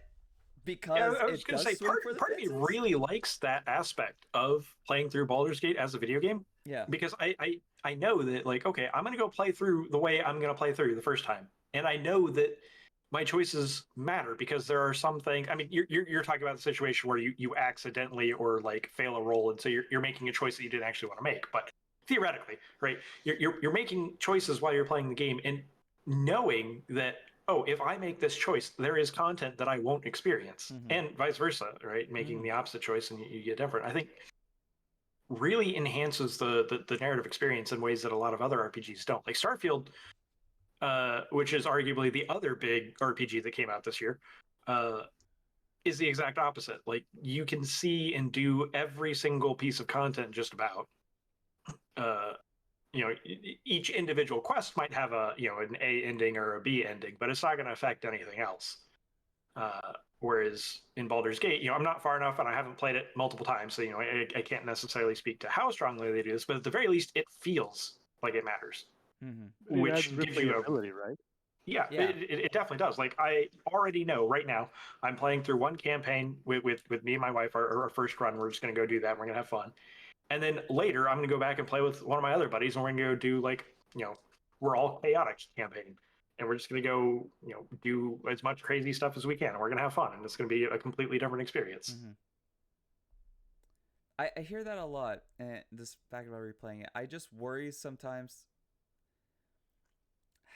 I can't really explain it. I get a lot of anxiety when I'm playing this game. And part of it involves a lot of the killing you end up having to do, even if you're following the good path. Like, there's the part where like you're in the goblin camp and you're there to free a guy. So you snuck in and you met all these goblins and you made friends with them, and like there was actual characters in there and everything. And then you meet this guy and you free him, and he's like, okay, we gotta bust out, and I'm only going with you if you kill everyone. And it's something like, I gotta go and kill all these people that I just met? I don't like that. But everyone loves this the thing character. is that you don't have to. Like, you could just leave him there But I and want go him. about. Right, but now you're making a choice. Hard one. But like, it felt like I had no option to just sneak through it, because he was very much like, You don't have the option to sneak through it with that guy, but you do have options to continue playing the game without and that just guy. leave. Yeah, without that guy. Then I miss out on the bear sex. Yes, that then you everyone's don't talking get bear about. sex. Like that. I'll never see the bear sex. Yeah, so you have just decided as a player that goblin genocide is worth less than bear sex. That's what my friend said, and I'm like, I don't like that I had to make that choice. Like, the game didn't give me an option. Lucas would let me have bear sex and stop me from killing the people. Oh, totally. Totally. Lucas would say yes, because Lucas is a good DM. I don't know if Baldur's Gate 3 is a good DM. A good DM will let you do all the things that are cool because they're interesting and you want to see them. Baldur's Gate 3 is interested in making you make decisions that make you sacrifice cool things. I don't like that. I think that's what it is. Because the choices you make are between one cool thing and another cool thing. A good DM lets you do all the cool things. Baldur's Gate 3 says you want to do all the cool things, you do it on another experience. I think we reached what I don't like about it. That said, I think it's fantastic. Like, from like a technical level and everything, I think it's a super cool game. I think it's a top 10 game. But I think we talking with you guys, I hit what I don't like. We've identified. We identified my main issue. Yes. Yeah. I haven't played it yet, but what I've seen it doing is bringing a lot of people to D&D, and I've been DMing for a while now. Two things have brought a lot of people into the game, and that was Critical Role and now Baldur's Gate, just burst the number of players. And even my players that have been playing for a while with me, they played the game and their gameplay style changed after playing that game because, that was interesting. But I do plan, it's on my list. It looks amazing and I'm very interested in the story. Everyone says it's a very good one. Can you explain a bit how their game changed a little bit? I'm interested in hearing how that happened. I think they saw in the game how they could actually act in my games, right? Because it kind of gives you scenarios and ideas that you wouldn't normally think of, at least if you're a new player, and most of them were. So after playing the game, I noticed that they were more creative with what they could do and what they would be willing to try, compared to before playing the game. So that was also pretty good, at least from my perspective as a DM. Yeah, that's interesting because like an experienced player in D&D is like, I have every option I could possibly think of and let's do it. Whereas a brand new player is working with like a little bit of paralysis analysis where they don't know what all their options are, so they're going to stick to some of the simpler ones that they know they can do. And then Baldur's Gate gives you it's still a video game, so it's constrained in that you can only do what the video game allows you to do, but it's quite a bit larger of a space than a lot of other games will let you. So yeah, that's a really interesting point. I like that. That's cool. There was another outcome that was interesting, is that they asked me and each other actually if they could start speaking in voices and pretending to be the character, because something that they wouldn't really do before, but now they're really into it. And I think it's partially because of the game and seeing the great actors. I'm curious if did those players that wanted to do voices, did they play as their own character in Baldur's Gate, or did they play as one of the pre-made ones? I should ask them. I haven't. Yeah, because I'd be really curious to see what the answer to that is. Mm-hmm. I'll ask them and let you know next time we meet. Yeah. That is so interesting, and I have no idea how that would work if you like started the game and you were playing as Astarion or something like that. I have no idea how that worked. I rolled my character, right? And he has no voice. When you play as a character, are their lines voiced? Yeah. They play voice lines. That's crazy. That is so much work. This game has just so much work in it. I don't know if every line is voiced, but at least a bunch of them are. That's incredible. the game is incredible. Like, it should be on the top 10 just for like the achievement that it Mhm. has, and like that. Like, it's non-negotiable for sure. I'm just glad I finally understood what was the thing that was keeping me from it, and the thing that's keeping me from it is not enough for me to not put it in the top 10. Yeah. Would you say it's FOMO Yeah, in a way? Yes. Yeah. Yeah, I it's just want the game absolutely to that. say, for a game that says yes to me mechanically in a lot of different ways, the fact that it doesn't let me see all the cool stuff in one playthrough is a little, like, everything that I want to see, you know, is Mm-hmm. understandable, and I think it's more of a problem with me than the game itself. You know, I think it's just the kind of person that I am when I play a game, and I play too many games, which means I have less time to spend on a single game, and I don't know if I would ever do a second playthrough of Baldur's Gate, and the fact that I can't see all the stuff that I want to see sucks. Understandable. And that's a me thing, you know. All right, gentlemen. Well, it's been a pleasure. Yeah. The problem I is should you're gonna probably hop leave, off. and then it's I gonna am destroy gonna my leave. it's gonna destroy my thing. So maybe Oh, we should man. just schedule for another time. I get to cause chaos on my way out. Let's just take a It's break. even Do a better. little sign. No, Say goodbye, everyone, Nope, just nope. in case. We're Bye. leaving now. We're gonna mess everything up. Bye. Goodbye. Bye. See, he did it. And welcome back after the break. We have a new participant with us. Phil, would you like to introduce yourself? Hi, my name is Philip Torres Green. I'm a game dev of a decade in number, and I'm interested in everything about design, games, and all of the goodities that come with it. And we're very happy to have you here to help us bring us home and hopefully lock down our top 10 list relatively soon. So we have a few things left.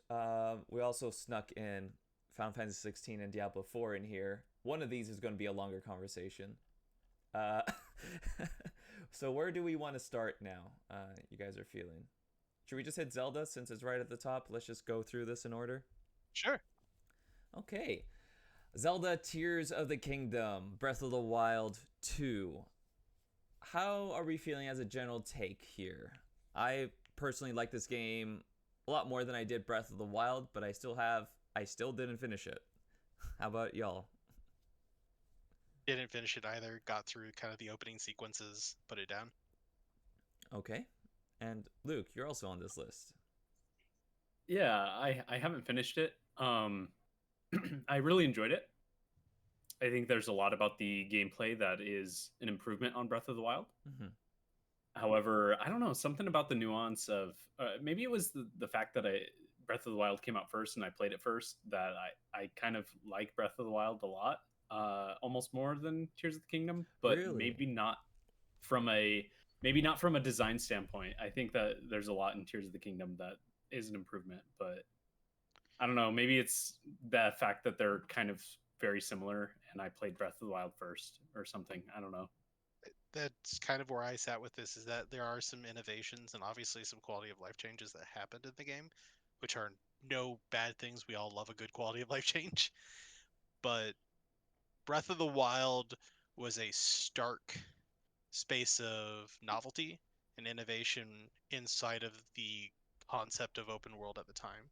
Kind of laughed at a lot of the basic rubrics, and that difference really helped push it forward in a very novel and interesting way. It was what grasped me to be part of its adventure a lot more. And those features are all present here, but I've also been on that adventure now. Hmm. It's not a new adventure because I have experienced it once. Hmm. So Mhm. that, I think that was maybe my only faulting of it. And I'm also slightly biased, is that I like things to have been new. So that's always an issue for me. I very rarely give sequels massive praise if they're kind of the same thing.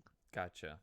Yeah, for me, I always Yeah. did like the micro of Zelda. I loved the moment to moment decisions that it would always ask me to make, like even like what weapon to use because everything degrades, or like where would I go? Do I have enough equipment to go and deal with this at this time? I loved making those decisions, and I think the decision making in Zelda is like heads and feet above so many other games that where it just feels like your standard Ubisoft games. You can do anything and everything, and none of it means anything. Whereas Zelda, it feels almost every decision you make had a very big impact. The problem that I had with Breath of the Wild is that I wasn't interested in the macro of it all. You know, like the overarching like goals and quests, they all kind of felt like a bit vague, and like when you hit the story beats, like yes, they were interesting, but I never felt like that really big tug through the story as I would get with something like on the most opposite end. Like I played Red Dead Redemption 2 nonstop while despising every single part where I had to play that game. But it tugged me through it and I kept coming back to it. Something about like Breath of the Wild, because like I didn't have like a very big like macro goal, it was just a small stuff, it made it hard to jump back on that horse and like continue playing it, even though I really enjoyed it. The thing that I think Tears of the Kingdom changed, it didn't really change the macro part of it. It's still like it did like add the whole thing with like Ganondorf and the different areas that you could explore, being like the caverns below, going up into the sky and trying to find the glyphs. I found a lot more objectives that I was more drawn to solving. But the friction of the micro that put constant roadblocks in like unlocking that story made it like a much more exhausting game to play. Even though I think the challenges that they made with the building or like the problem solving you had to do in the various temples made the micro even better. Like I think it's a much better game than Breath of the Wild, but it's also a more exhausting one. I mean, that can be it itself, right? Like pacing and how you feel in every interaction is what leads you to the next part. Somehow Red Dead didn't tire you out, right? In that sense of like, hey, look, I was willing to continue going forward and here I wasn't. And that's not always to say everything to a game, but it's also a good argument for like why a game can be gripping, why you pick it up and you finish it that day. Yeah. There's more than enough games I've done that with where I go like, I could not put this down and you couldn't make me. Yeah, like Cocoon, it was like a good example. Like that's a game that like doesn't really have a lot of story, but the mechanics and the way it builds upon each other with like all the puzzles, like I couldn't stop playing that game because I kept saying like, what else you got? Show me more. And it was very frictionless in like how it taught me how to play the game. You were thinking, but you were thinking about the right things and getting feedback from your actions. And the Red Dead just Something has that I go ahead, sorry. Oh, no, go ahead. I was just adding on, filling space. You go say. Okay. I was just gonna say something else that I thought was very very interesting is how they handled the crafting, like the fuse system and stuff. I think that there was some pretty great innovation there with the user experience side of things, and how there was kind of a reduction in the need for menus, where you could do a lot of the fusing and whatnot in the world itself, and they really made that very easy in in Tears of the Kingdom. I thought that was pretty cool. Very user friendly, I guess, as from a design perspective, and I think that a lot of the puzzles that came from that is pretty interesting. I'm curious, what do you guys think about the new abilities, like the ascend ability and whatnot? I truthfully liked climbing so much that like having the verticality of part of the world removed from me was also a thing where I was like, I felt like that was one of the more interesting exploration things of climbing a mountain, seeing what's at the top of it, all that stuff, and having some of the like, hey, I can just come down from above. Like I don't do this on the ground as much. It was just a very different part of the world, and it doesn't mean that was bad, but I do. Once again, I didn't play it long enough to really have the deepest take on this, but that was the thing that I noticed as well. Was I kind of missed climbing as much because I was just flying more. I like that a lot of it did break sort of the convention of how you would navigate the world in Breath of the Wild, because it does help set it apart from the type of experience you're having, because they do reuse elements of that world, and being able to see it from a different perspective from like so high up and going to places more easily than you would have before, I think reinterprets how you approach that world and its challenges. And things like Ascend they use in creative ways for solving puzzles. It's not just like a quick shortcut. You know, they use it in more creative ways. So and I just love how it almost feels like improv where everything is like a yes and. It very rarely does the game push back on you and say, you know, no, you can't really do this. It will set up its rules, you know, from the start. But a lot of the times you can get away with a whole bunch of stuff, and that was the funnest thing to see. Like when the game came out in like the first 3 weeks, everyone was like freaking out because they were just solving all these puzzles in very different ways, and it's a very creative set of tools, you know. And the fact that it happened again, because Breath of the Wild came out and people were like, oh, you put fire and then the wind, and then you can get the paraglider to go up, or you get the leaf and then you can make a boat and swing it across. And it felt like there was like a limitless potential in that game, and then they doubled down on that on a way that we could have seen coming, you know, hindsight 2020. But the fact that they pulled it off, and you see again people getting constantly surprised by what they can do just by fusing 20 logs together to make a bridge to cross any sort of problem you come across. It feels like a magic trick, you know, that they pulled off, and I think it is definitely remarkable for that. And to me, it is deserving to be considered one of the top 10 games of the year, even as a sequel. Absolutely. Yeah, I think that to kind of touch on what you were saying, Luis, I really love the way that you have different ways of traversing the world and unlocking essentially progression in the traversal based on which part of the map you're on, whether you're in the sky or in the caverns below, like how you have to light up the map. And you basically get those checkpoints with the plants. I forget what they're called, the pods, where you light them up and it lights up a big it reveals part of the map, which is obviously very akin to the towers in the overworld, but it's a little bit different with the added, I guess, difference in traversal with the darkness, I suppose. And then of course in the sky you have your height variations that you need to think about with the paraglider and everything, and other means of traversing up in the sky. I think it's really cool. I think it's a great addition to the overworld that Breath of the Wild already had. And then I also think that, yeah, just the way that Tears of the Kingdom expanded on the ability that players have to find their own solutions to puzzles and problems is just incredible. It really is like striking or catching lightning in bottle twice, I guess. Yeah.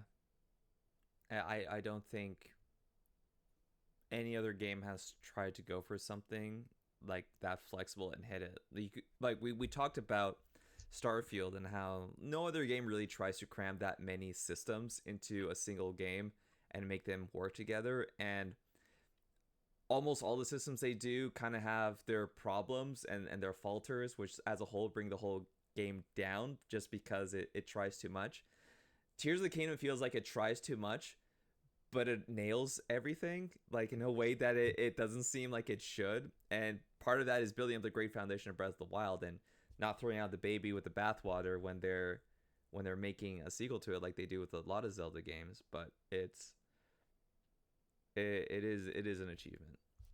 So I'm gonna go ahead and highlight that with our probable definite keeper on our list, and we will move on. Yeah, let's just go and hit Metroid Prime Remastered. I love Metroid Prime. It is the only Metroid Prime game that I have finished despite my best effort. Not the only Metroid game, gotta say specific. I just haven't finished 2 or 3, even though I got very far into those games and restarted them several times. Prime is the only one I finished, and I think this remastered, like, it looks great. It controls great on like the Switch. It's really fantastic. And I think that if you're playing Metroid Prime for the first time, this is a fantastic way to do it instead of picking up the GameCube, which is ideally what you want in a remaster. You know, it's not like you don't have the caveat like when you say, hey, when you want to go play Silent Hill 2, you're probably better off digging up a PS2 or getting one of the patches or hacks to make the PC version work, because you don't want to play that HD collection. It's bad. Metroid Prime Remastered, no reservations. You should go and play this game for sure. But there was just so much good stuff that came out this year that I don't feel the need to put a remastered on like the top 10 list. I think that's fair. I think there's probably I don't think there's another Metroidvania game here on this list. Here's the question then, as you've already mentioned and showed it beforehand. Resident Evil 4 is a remaster. No. Oh. No. So no, absolutely not. Why would you not call it a remaster? Because they remade that game. It's not, if they remastered Resident Evil 4, which they already did several times, it still keeps a lot of the stuff that is very out of date in Resident Evil 4. Like gotcha. So like the older controls, stuff like that, is what you would consider remaster versus. Like, I'm trying to get your definition of what is a remaster, what is a remake. Why are they different? Resident Evil 4 structurally is a different game than the original game. It is much more open. It has re-explorable environments. It changes up a lot of the section to have new level design, new combat encounters. And nothing in Metroid Prime does this. No. Metroid Prime they changed the models, they increased like the texture resolution, they modified the controls. Resident Evil 4 Remake is a new game with the design bones of an old game. I just wanted to have a definition there to separate them. Gotcha. Yeah, you missed us when we talk about Resident Evil 4. But like Luke and I were like really, really big on it, and how it essentially did more than just update an old game for like a new generation. They essentially made a new Resident Evil game, I would say, with new mechanics, new interactions, that is set in the same story and framework of Resident Evil 4, but it is heads and shoulders, I would say, above it in terms of how it paces itself, the way it introduces new threats and concepts, the way it creates unique combat encounters that constantly surprise you, even playing on your expectations of the original game, or even just playing on what, if you were just playing that game from the start, how it constantly remixes what it expects you to do and how you can choose to engage with it, I think is like sets the bar for a survival horror game. Even if you consider it like it curbs a lot from the original. Yeah. Luke, is there anything you want to say about Metroid Prime Remastered? I see your name's here all on this list. Yeah, not a whole lot besides what you already said. Honestly, you summarized exactly my thoughts on both the Prime Remaster and Resident Evil 4 as well, and the remake versus remaster definition. I completely agree. It's structurally very different from the original. And Metroid Prime Remastered is not. It's structurally very, very, very similar, if not like completely identical. I think it looks fantastic. The controls are great. Definitely the definitive way to play Prime. And I love Metroidvanias, so like it was a fantastic experience. Prime is one of the best ones out there. For anybody who hasn't played it, definitely go do that. And it's kind of funny. I'm also the same with the Prime series. I finished Prime 1, but I never ended up finishing Prime 2 or 3, but I really want to get around to doing that. But yeah, that's kind of funny. Yeah, I got some notes from the Prime devs recently from a friend, and they talk about the fact that to them the good Prime games, I think they said, is 1 and 3 and not 2. Interesting. Yeah, it was a very interesting note. Maybe I'm quoting my friend wrong, but I think that's what they had specifically said. Yeah, maybe I should go back and just skip 2 and do the third one, because I definitely felt less friction when I was playing that game. It seemed a lot more streamlined, but part of me just kept saying like, I'm playing this out of order. I need to go back and play 2. And that's why I never finished 3, because I went to go back and play 2. And then 2, I just kept dropping all the time. Yeah. I feel like 2 is, there's some really interesting stuff in 2, and it is pretty good, in my opinion. However, it's not, I wouldn't say it's the Prime game for everybody. I think Prime 1 is really like the core Prime experience, and then 2 is very different kind of game that some people really love and some people really hate. So it's very divisive in that way. And then Prime 3 is kind of the same. I feel like some people really like it because it is kind of the pinnacle in the, I don't know, it's almost like the action movie version of Prime.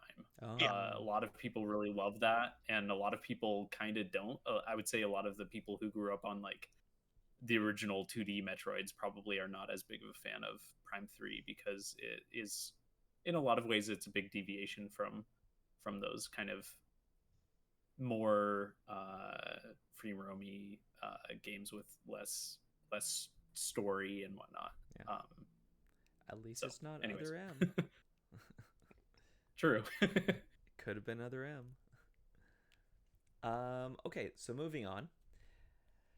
I would like to talk about Slay the Princess, but I'm the only one that has my name next to it. I'm not sure if anyone else has played that.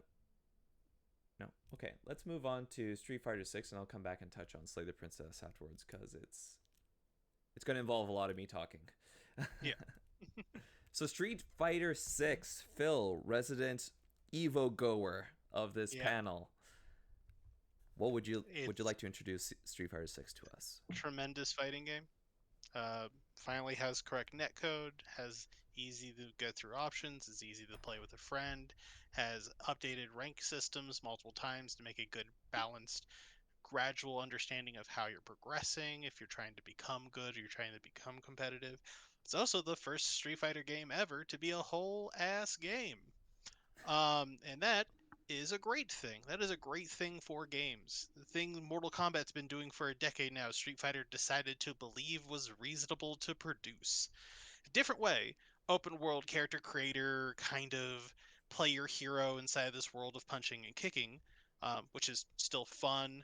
It's a little grindy, it's a little slow, but still entertaining, and it's interesting to play your character and build them through this world. But when you compare it to what it had been doing for decades up to this point, it's such a step forward for them. Do I think it's a step forward that none of us had been asking for 10 years? No, it's what we've been asking for forever. But they finally gave it to us. So I'm very happy with it. I think it's probably the best fighting game of the year. I don't think that's a question to me.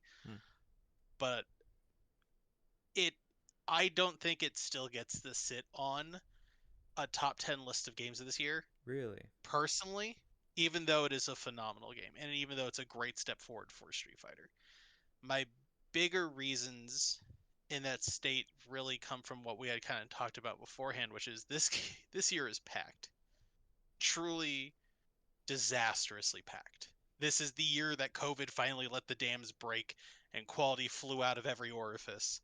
And that is just where we're at. And you look at that list, and I know there's things that have been removed from it, but there's just a million games on there that have tried amazing things and gotten places and done great stuff. And no matter if a good Street Fighter game exists or doesn't, I'm like, a Street Fighter game mechanically, even with its change and giving us new mechanics that we haven't played with. They're not new mechanics we haven't played with in another game. There's new mechanics we haven't played with in Street Fighter as a title with these characters. Guile has never been able to dash across the screen like that.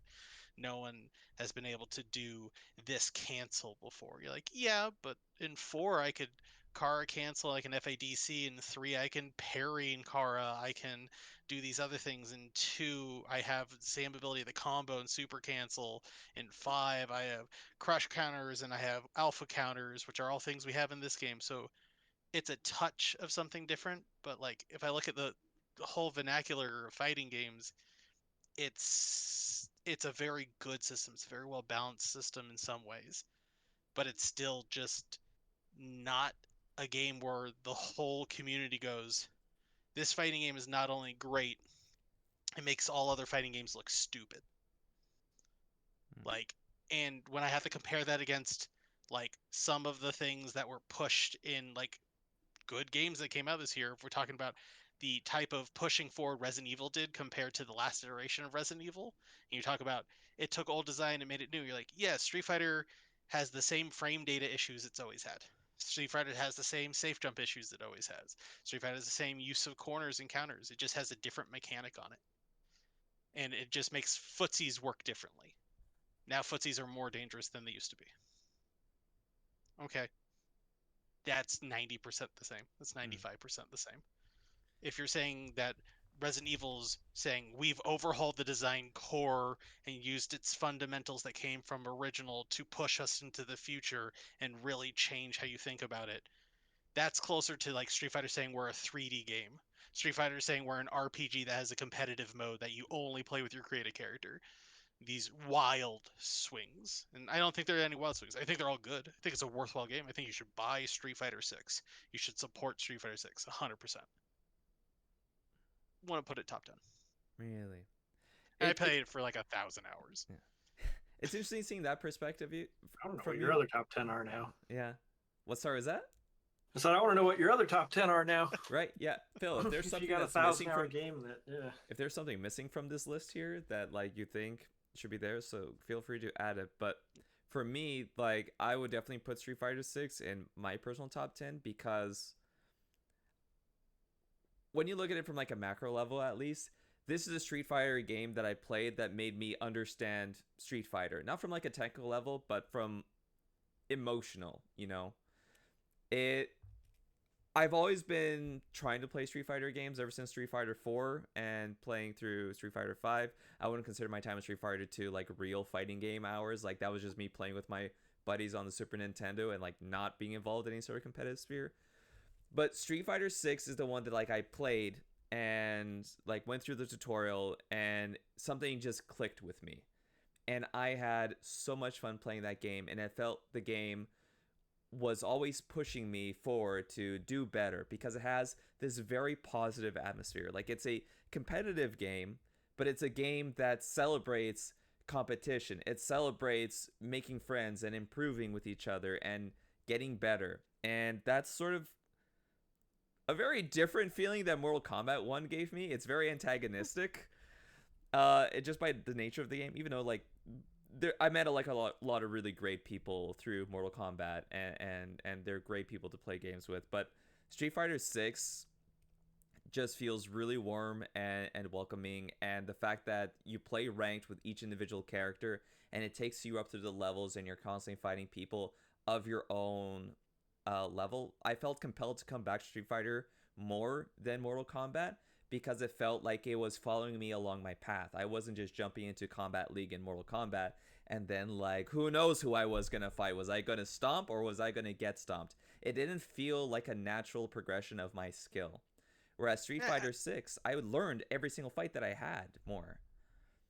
I think it's a really good part. But when I keep taking the thought processes of games that have innovated that harder and better, are games where I go, wow, look at them moving forward. Tekken 7 has a replay system that teaches you where you made a mistake and talks you through your own replays of how to be better.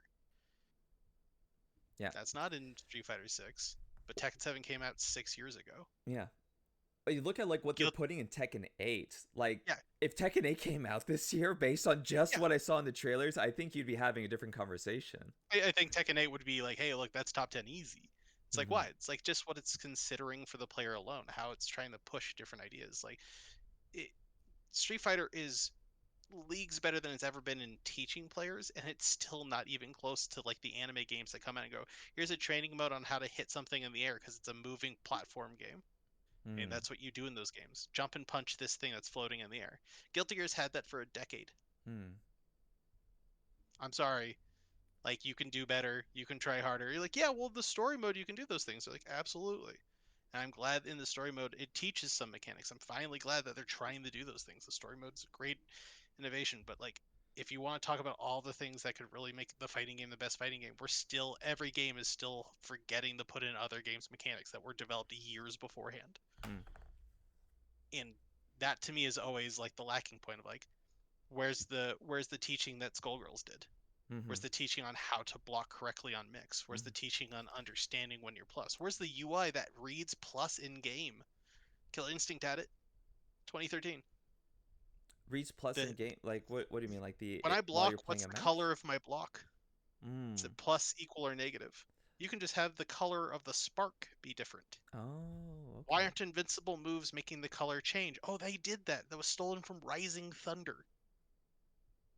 Rising Thunder made your characters gold. Hey, guess what Street Fighter 6 did? So you knew what invincible was. Like, there's a million things to steal, and every game forgets to steal them. Mm-hmm. And that's like Street Fighter can't win for me. Like that, I have too many gripes. And like, don't get me wrong, went to Evo, played, had a ton of fun, hit Masters the moment the game launched, like 1700 MMR on the like. I'm good at the game and I played it a ton, and it's still not there for me Wow. because it's still a game that isn't is going cool. What are some simple things we can do? Cool. What's a couple things here and there, and not looking at the pipeline of making great players, but finally is considering it. For the first time ever, is considering teaching, I'm curious which what is so good. I'm curious what Luke's opinion is on this, because this is you're on the cover of this game, Mr. Luke himself. But Yeah. this is, I believe, you're one of the first fighting games you decided to take seriously, or like learn from it. No, I've played fighting games for a while. Okay. Yeah, I played gosh, I think the first fighting game I got into, uh nowhere near when it got released, mind you, but it was Vampire Savior. I love Vampire Savior a lot. Um and I don't remember what year it was that I first started getting into fighting games, but anyways, doesn't matter. Street Fighter 6 I think is fantastic. I think it will probably be in my top 10, my personal top 10, but probably not near the top. I think that drive gauge mechanic is really interesting for Street Fighter. I think that the single player is very interesting. I didn't play a lot of it, but I think that having some sort of single player mode like that in a Street Fighter game is going to be pretty appealing for those who are not wanting to get as much into the competitive scene, or maybe onboard onto the competitive scene. So I think that's pretty important for Street Fighter and fighting games in general.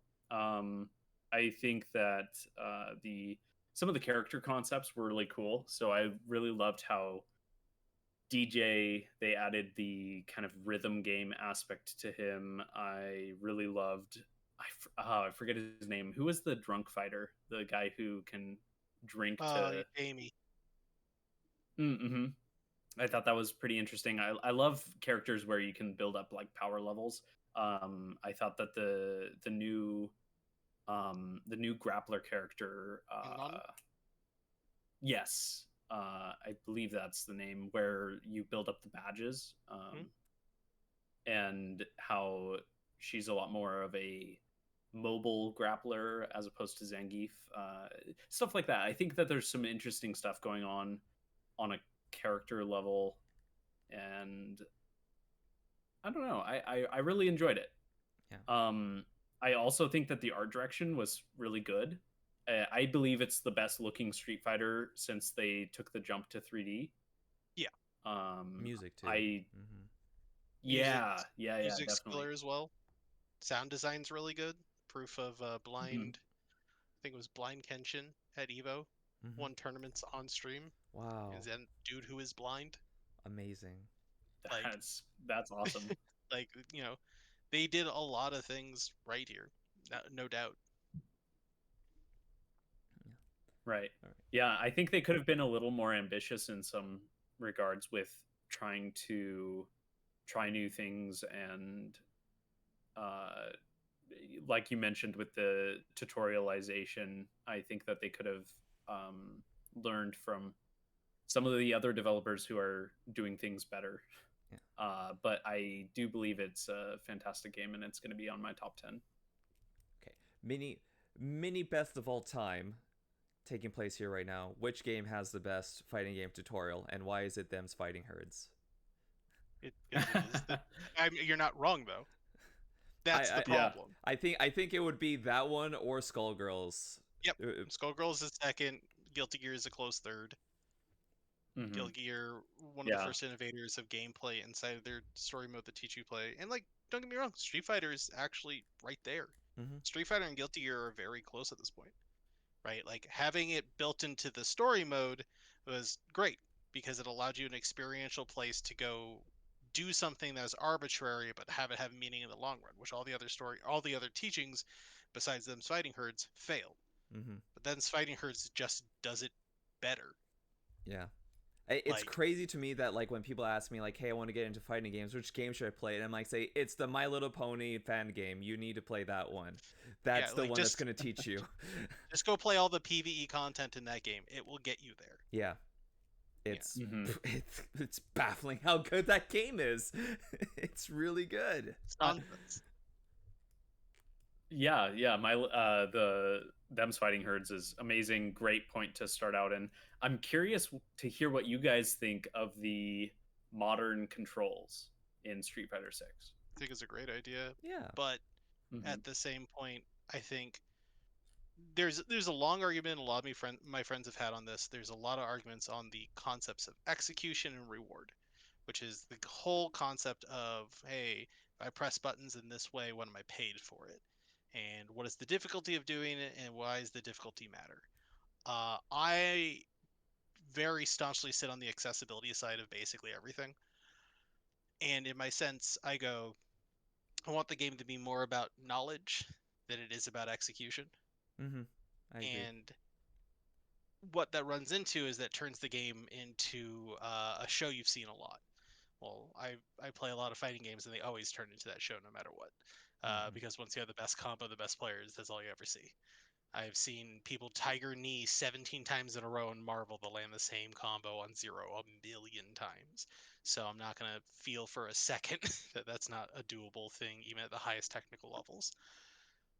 What I would like to argue, which is something that exists in other games that we don't have in classic fighting games, we have a touch in Tekken, but not in other places, is games that speak about improv as a nature of combat.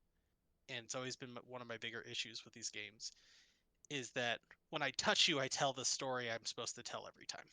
Mhm. When I get the hit, I should tell this story. Yeah. There is an optimal way and a plan. I should always tell this story from this range, from this distance. But if I play Smash Brothers, that's not true. Yeah. Because you're still playing the game. In defense, Street Mhm. Fighter is still not considered letting the other person play. But in Melty Mhm. Blood, in Killer Instinct, and Super Smash Brothers, and a million other games, I can talk about being in the negative gameplay state and still having the game allowing me to express myself, come up with ideas, and come up with defensive strategies on the fly. Mhm. And you're like, well, that's not Yeah. Street Fighter. And I go, cool, but I don't think that makes Street Fighter a better game for not being that. Mhm. Yeah, that's good. It's you hit on the main problem that I have with Mortal Kombat 1 because it's mostly dialogue combos and the experimentation and expression you get is mostly in the fight lab when you're trying out the different cameos. But like when Yep. you play that game, it's like, okay, I need to get one hit in, one launcher, and then I have to input this string, which is fairly easy to do because like it's pretty generous with its execution. Yeah. And then I do 33% damage, and then I just got to do that 2 more times and I win. Yeah. And I got to find a character who gets me the option to doing that the easiest. But if combos were more things you thought about while they were happening, which people can do. You can see this stuff in all the other games. In first person shooters, because the way they move and they work, people are making adaptive choices while getting shot. Yeah. People peek and bait in these ways. And like, don't get me wrong, there's plenty of baiting in Street Fighter, but like you're not making these minute plays that change outcomes in that sense when you're on the defense in Street Fighter because you have one option: block, don't block, or be hit in a combo and don't do anything because you can't. Guilty Gear, it's been praised forever for having baits and burst baits, like they're like burst and burst baiting, like the idea of the fact that I can get out of this combat at any point. So are you going to look for a move that you can jump cancel to instantly block out of that to cancel my counter and kill me for it? Mm-hmm. You know, Mhm. and And building KI, combo building breakers and inherent, stuff. yeah, breakers and counter breakers is a great example of a inherent risk system inside of the post hit sequence. Mm-hmm. So sorry, giant fighting game nerd here. So Yeah. I've talked about this for hundreds of hours. But this is one thing that's always griped me about Street Fighter. Street Fighter never wants to have this conversation, Mhm. and Right. that's why I kind of always have, even if I played this one a ton, I always have a stick against Street Fighter for most of it. Gotcha. All right. Just so we don't put Lucas and Sawyer to bed with all the fighting game. It's a great conversation. I'd love to continue it, but we're gonna have to decide now: is Street Fighter 6 a yellow or is it a green? I think you can give it a yellow. It's still a great game. Okay. I would be like, it's very high for this year for me. It's just I hold fighting games to an absurd standard, so fighting games very rarely make the top of my list. Gotcha. It's gonna be fun next year to hear you talk about Tekken 8. Oh yeah. All right, so let's move on. Super Mario Wonder. I'm actually surprised. I'm the only person here with the name on this list. Did no one else play this game? Yeah, definitely didn't play Super Mario Bros. Wonder. Man, this game is fun. It's a Mario game. I think this is like the sequel to Super Mario World that you wanted to see them make for the longest time. It's pretty much got a unique mechanic in every single level, like a lot of Mario games will like do. Everything feels unique and creative. The new powers give a lot more freedom for just exploring the world and interacting with it and finding your own path through the levels. I feel is even more flexible in this one depending on like which power up you got. Overall though, it's beyond all that, they just doubled down on the presentation of this game that they usually don't in these 2D Mario games they've been making with like New Super Mario Brothers. There is just so much charm in the environments and the animations and then the music. I know a lot of people are like, for some reason, very not happy that every time you do like a butt stomp, it plays like a little drum roll that goes when you hit the ground. I love that. I don't know why people are complaining about that. They say, "Oh, it's annoying, gets in the way." I'm like, "Shut up! It's fun. It's charming. It's whimsical. I love it." I would probably, I don't know. Y'all are crazy because you put Hogwarts Legacy in green, and I would take this like any day over Hogwarts Legacy, just in terms of like, you talk about games that you can just play with anyone. You can play the Super Mario Bros. Wonder with anyone and introduce them to games this way, and I think it's just Sounds awesome. Tremendous. It's tremendous. It's tremendous. I mean, I would. I spent this whole year teaching my parents how to game. Mm-hmm. And so stuff like this is exactly what I looked for them. I looked for either things that were conceptually very linear and understandable, or task oriented in understanding. And Mario games have always been that. There's always been a dexterity issue when trying to teach the elderly, but like this game is on the lower side of it. Like they're like, "Oh, I want to play original Mario." I was like, "You actually don't." No. Like that game's gonna smoke you left, right, and center once you get to stage 2. I'm sorry, you don't. Let me go find a new Mario game that will not do that to you. Will not be so cruel. I actually started them with Kirby games because you can take 10 hits in those games before you die. Yes. And that difference is very important in enjoying and having satisfaction. But the game, so like that nature of a game of pick up, play, have fun is always a special thing. And Mario's have been doing it forever. For me, I saw the game, and all I really saw with the articles going, it cures depression. And I thought that was a fun new take on this state of video games. There was a article or a study done in Europe about playing Mario Wonder and how it helps depression. And it was the concept that like, hey, play video games, they're good for you. Was the overall take, but people were like, well, is it just these people or was it just Mario Wonder? Yeah.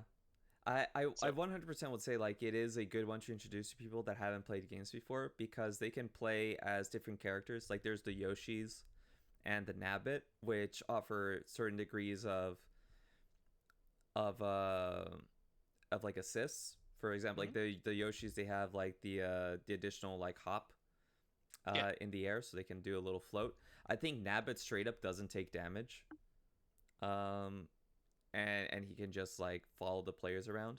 It does struggle a little bit when you're playing with 2 players and you're playing as the standard characters where you can still die and like use power-ups and stuff, because the camera follows 1 player, and there are certain stages where you're being chased or have to chase something, And then once one player falls, they're just going to be a ghost and follow you around for like the rest of the thing because you can't really stop and get them. And there were a few periods. I played this game entirely in co-op with my partner. And there were some parts where she got frustrated with just the nature of being left behind. He says, I can't really play anymore because you got to do this very precise challenge and there's not really much I can do once I'm left behind. I think Rayman Legends also had a very similar problem. Rayman Legends was 4-player co-op in the same kind of fun platforming sense. Not different characters, but like everyone running around having a good time. Mm-hmm. But there were sequences that were kind of harder movement sequences, more difficult platforming. And when you would lose a character during that one, they would come around and do, Sonic and Tails floating ghost thing. And you could revive them, and you could revive them at any point, but it was really hard to do it when the game was as frenetic as these games often tend to be. Mm-hmm.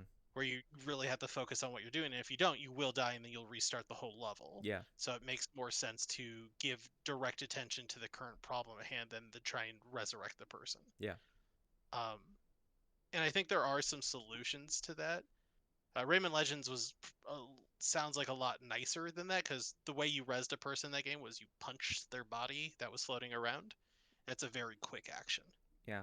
This one is the same. They will become like a little ghost, and you will have 5 seconds to just go and touch them. Yeah. And if they die completely, then they lose one of their life, and then they come back into play. But there is still like a cost there. Whereas I feel like with Rayman, is there a permadeath as well? Like if you have no more lives, you can't come back? It never has been an issue. I finished that game with 75 lives, so I don't actually know. Like, and you can buy lives like super cheap at like the shop. I don't know why they have lives in that game. To be honest with you, it's one of those classics. We're still having hangover syndrome from being an arcade first culture at some point. Yeah. And it's like, hey, does Mario need lives or not? Should we have that, conversation at some point? It does have like the little stress of it, which I think is seeing that there's risks to die because you could just be reset and have to replay levels in Super Mario World. Like it does add a bit of like like people like talk about like clenching their butts when they're playing Mario, and I think part of that comes from the big punishment from it, and same why you get the relief when you finish a Mario level in World, or like you get to the next castle, or why you continue playing until you get to the next castle or the next ghost house, is because you get to save your game. Like it's a tug and pull. And I think as a game that works, as something that you want to introduce people to games, it does hold back. But again, you play as Nabbit, you never die. You never use a life.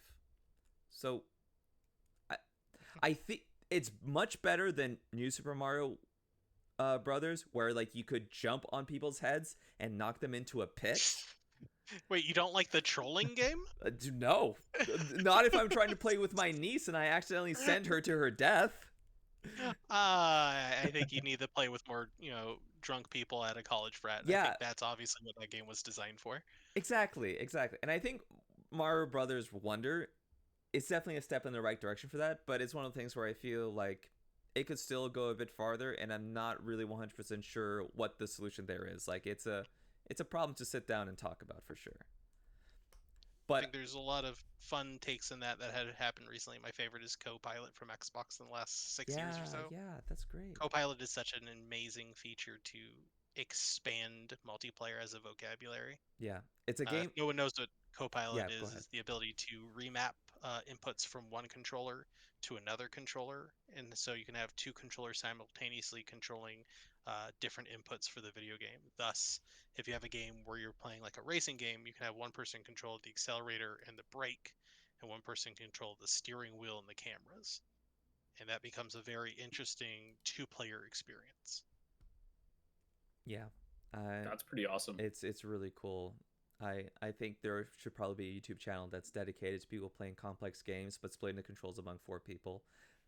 Like I think that would like highlight Elden Ring more. with 4 players. With 4 players, and each one controls something different, and you can just use one that straight dude's from the just Xbox. Estus He's like, I'm cutting you guys off. You can't have it. Oh, they did that on a very large scale with the Pokemon games, right? Where you could input commands on a chat. Yeah. Yeah. And I think they managed to finish the game somehow, They did. which was very impressive. It's That's a whole other conversation I would love to talk about, but we need to move on. Sawyer's got an out. I can quickly talk about Turbo Overkill. I'm just going to show you the So trailer. I've watched a whole bunch of this Okay. gameplay, Turbo and I love movement shooters. This is like one of my favorite genres. Period. Turbo Overkill Um, speaks for itself pretty much. It is a very good movement-based arena shooter in the vein of like what you would call like a boomer shooter. Yep. And the thing with it is like it's a cyberpunkish type aesthetic game, but it still has very frenetic gameplay that you would normally see in something like Doom or Quake. Very big emphasis on exploration and movement as well. You get like double jumps, you get wall runs. You have air dashes. Your slide is putting out your knee that turns into a chainsaw, and you're just chewing through enemies. You can get different upgrades that modify it so that every time you use a chainsaw on an enemy, you generate armor, and it's super flexible that way. The game is just a lot of fun. I feel like it might be a little bit too long for its own good. Where like I definitely got tired of this game. You need to play it like in certain chunks. I think it's a physically taxing game. Yes. These games are hard to play a lot of. Like, I played through Bolt Gun this year. You did, yeah. Which I absolutely loved, and I had to play it in sessions because it's physically hard to play for that long. Because it's just a game where you're like, hey, how much is my arm moving left and right to be able to move this mouse fast enough to jump, air dash, turn, fire, jump, turn, fire, jump, turn, fire, all in one platforming sequence. And I see all. And so, like, I think, you know, the way I'm looking at this game, the way I'm looking at a lot of them, this does everything I want in a movement shooter. So Yeah. I didn't play it though, so I had to leave it up to the review for you of where you would put in the spectra. But it looks like it has everything I want. It's a really really good game that like I only finished the first episode and a half of it because I did get a little tired of it and I wanted to play something else. I'm not even sure if I would even say that it is probably my favorite one of these arena shooters. I think Dusk is still up there a lot because I feel the levels in Turbo Overkill are almost a little bit too sprawling. Like it is almost too wide, and it's very easy to get turned around. Dusk, for as low poly as it was, it felt really memorable, the different levels that I hit and the progression that over time, as things just got more and more weird and strange and unique things would happen in each level that you just didn't expect. I didn't feel as much with Turbo Overkill. Turbo Overkill definitely showed me a bunch of really cool stuff. And there are like levels that can be very different. There's one where you're going to 3 different buildings, riding your taxi that has machine guns on it. Not your taxi, your car that you have, and use the machine guns to mow down enemies on the buildings and jump out of the car and onto the building and then navigate the area to get like a key to unlock the area. There's another one that I played where you're jumping from train to train, from car to car that are moving at a high speed, and it is very fun. But something about this game just makes me say, like, I don't know if it's like my favorite one of these, even though it's incredibly good and I recommend it to everyone that likes the style of game. I'm not sure I would put it as one of the top 10 games when you compare it to like other stuff. I'll definitely put it like in a yellow, but it comes with the caveat of like maybe I haven't seen like the coolest things in this game because I haven't reached like the middle of episode 2 or episode 3, which people say are like it really starts mixing up the formula. So I'll definitely toss it into like a yellow. But it is very cool and it is very fun. Dave the Diver, which I played at the same time that I played Dredge. I finished Dredge. I didn't finish Dave the Diver, and I'm not sure if it was by choice. Lucas, you played Dave the Diver. What do you think? I haven't been able to play too much of it, but I think it was 1 or 2 hours that I got into it. I love it. The animations, especially the pixel art, I find them wonderful, amazing.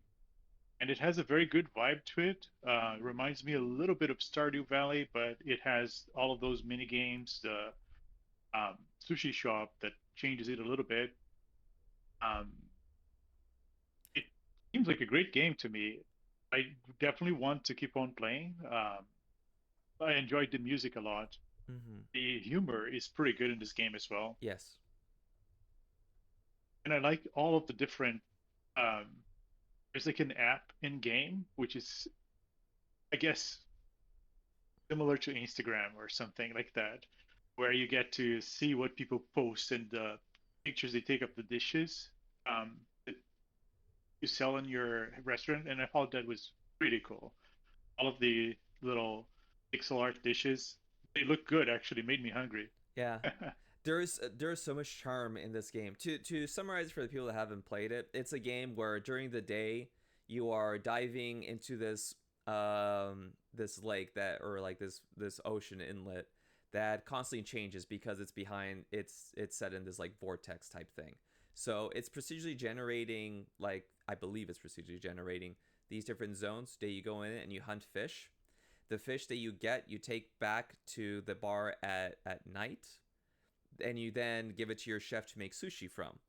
And then you're managing the sushi bar at night, waiting on people, and then making money that you then use to upgrade your diving equipment so you can go deeper and get more fish. It's one of those like kind of loops of the games where you have your action period and then you have your management period. The thing that I think sets it apart is that it's constantly throwing new events and activities your way. There's these different quest givers that just show up on different days and say, "Hey, there's this underground society that I've been looking for. Like Atlantis. Can you help me find them?" So you go dive in, you go look for them, and then you're unveiling more information about this unique zone. So there's a lot of stuff going for it that I haven't seen, but it definitely is something that I want to keep coming back to because it feels like it's changing its gameplay and its goals pretty much on the regular, like every day that you pass. You're never really focused on just one thing. And it might end up being like a very good one of those core upgrade, make money, advance loop with a lot of like story and humor crammed into it. I definitely think it's quite a how do you say? I wouldn't say like it's not an achievement. I don't think it's doing anything that you haven't really seen before, but it is pulling off everything that it goes for at a high degree of competency that is very charming to play. And one of my favorite things is when you upgrade a dish at the restaurant, the sometimes it plays an animation of your chef actually upgrading it. It's so cinematic, kind of like this anime style cutscene. Oh, it's so good. Yeah. Do you think it's hard when you haven't it's hard when you haven't played a lot of the game that you can say like it's one of the top 10 games of the year, but I would say of top 10 games that I wish I played more of, it would definitely be on that list. Totally in. I just don't know I how agree. much I can like keep it on the list when I have played so little of it. I got this little enhancing clip here that we can show because I think it's worth seeing.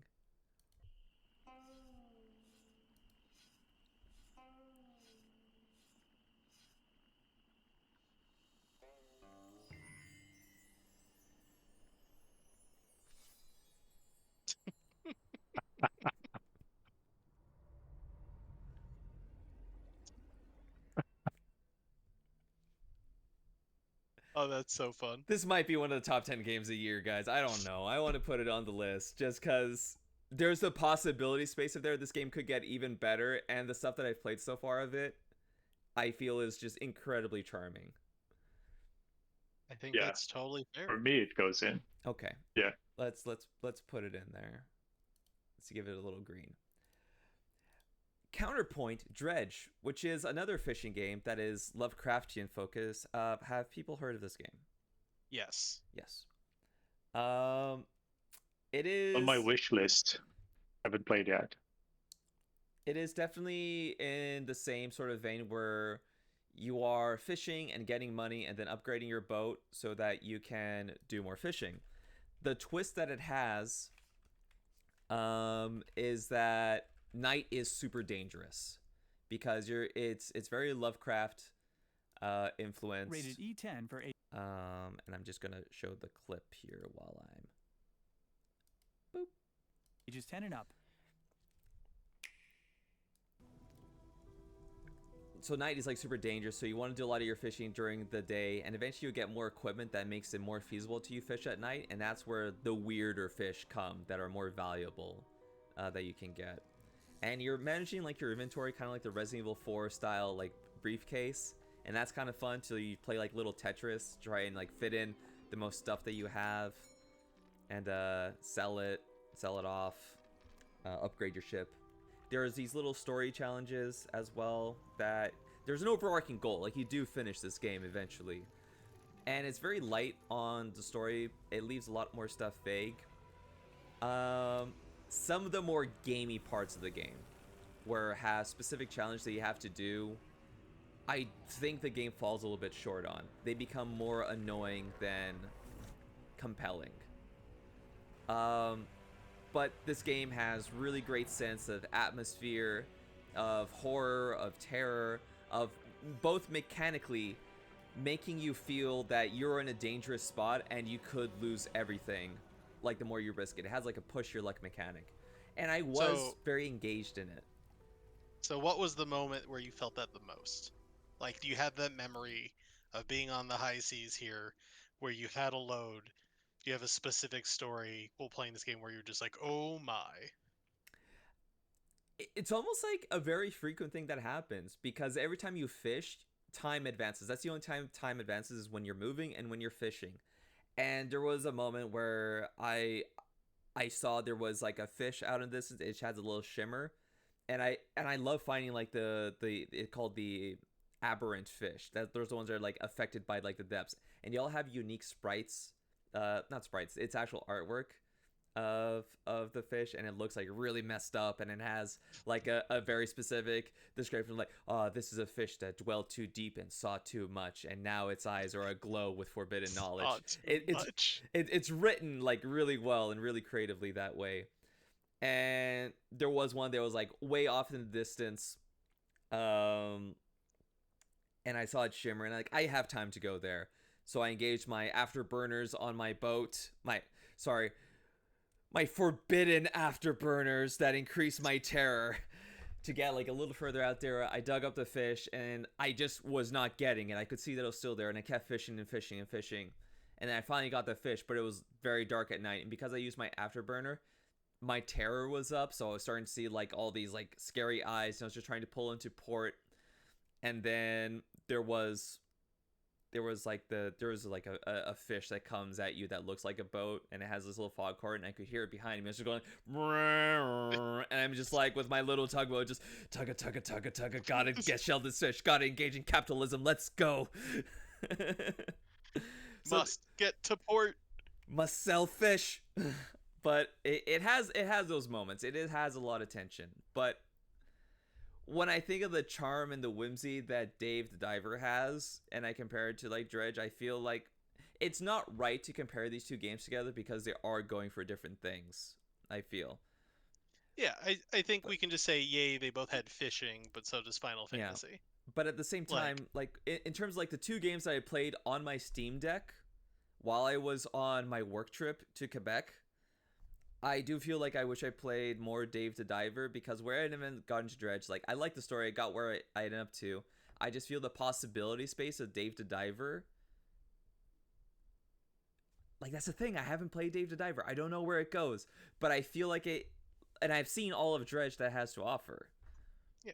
I think I would rather explore more. Because you, well, like, and that's the question, is you already know one because you beat one. Yeah. Right? Like, yeah. I don't think it's fair to judge it on it being beaten. You know, I think it's on the merit of the experience and going through it. And you've positively spoken of both, so I think both can be winners. Both can. It's just that I feel if I make it green, you know, I feel more green about Dave the Diver than I do about Dredge. Dredge is a solid yellow for me that I like. If you ask me, like, would I pick Dredge or Homebody? I don't know. Like, I feel equivalent about those. I think that's a good place to put it. Like, and once again, I think you are the most gamer out of all of us when it comes to playing specifically the stuff that came out this year. I play a lot of old stuff and a lot of old multiplayer stuff with my friends. That's what we Mhm. usually do. So it's much harder for me to look at this list and be like, "Where did you spend your time?" I was like, replaying Unrailed for the 15th time. Oh, amazing. Like, well, it's like it's one of the games one of my friends can play where she doesn't get motion sick, so that's why Nice. we play it. Like, But Phil, you played Hi-Fi Rush that came out yes, this year in January. Did you play more than just the first boss? you got me. Oh my god, we have all played It's this game unanimous. the exact same amount. You got me What down. is wrong I with did go us? further. I think Yeah, Luke no, got the furthest. Yeah, no. It was, Yes, I got further since last time we had this podcast. Okay. I am now about halfway through the game. Okay, nice. Lead us, Yeah. us, Luke. I'll put the trailer on the Okay, background while you talk about it. yeah. I think that this game is going to be a high position in my top 10. I have been really, really enjoying it, actually. I think that the way that they've incorporated the rhythm mechanics, something about it is just very enjoyable. And the humor, I like just this scene right here that's playing. I've been really enjoying the humor of the game. The art style is fantastic. I am a big fan of how they incorporated not only the UI like HUD, but also the world environment into the rhythm. Everything is beating to the rhythm. The way that certain attacks and actions that your character makes, even if you don't initiate them on the beat, will always land on the beat, and you get rewarded if you press a button when you land. So either you get a reward for starting an action on the beat or finishing it, and clicking at the right time is fantastic. I think that the visual indicators are great for those who need that little bit of um, visual aid for landing the rhythm aspect. Some people, they can't hear it as well as they can see it, I guess, and it helps people in the accessibility aspect of it. I think that the player progression is great. The way that you are unlocking abilities and you have your partners that have different actions that you can call upon. There's just a lot to it. I think that the bosses are really fun. The levels are enjoyable too. I don't know. I could be wrong, but this is the first action action game that I played that really leans as heavily into the rhythm game mix that I've ever played, and it's fantastic. I love it. Yeah, there is a Metal Hellsinger, which There's is a a first-person Necrodancer shooter. too. Yeah, but Necrodancer, yeah. bullets per minute. Mm-hmm. yeah. So there's examples. Yeah, I guess I was mainly talking about like third-person action games. Okay, yeah, then yeah, I think you're right. definitely Necrodancer and stuff. Cadence Rule and whatnot. Yeah. Those are all fantastic.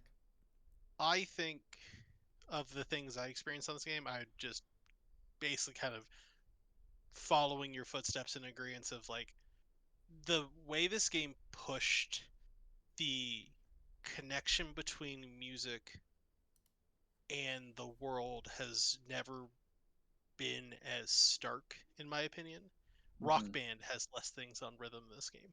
Mm-hmm. Like, that is incredible. This world lives music. It activates to music. It is about music. It is about the pulse of music. And there must have been some person in the back end who would not stop complaining about things not being to beat at all times for everything.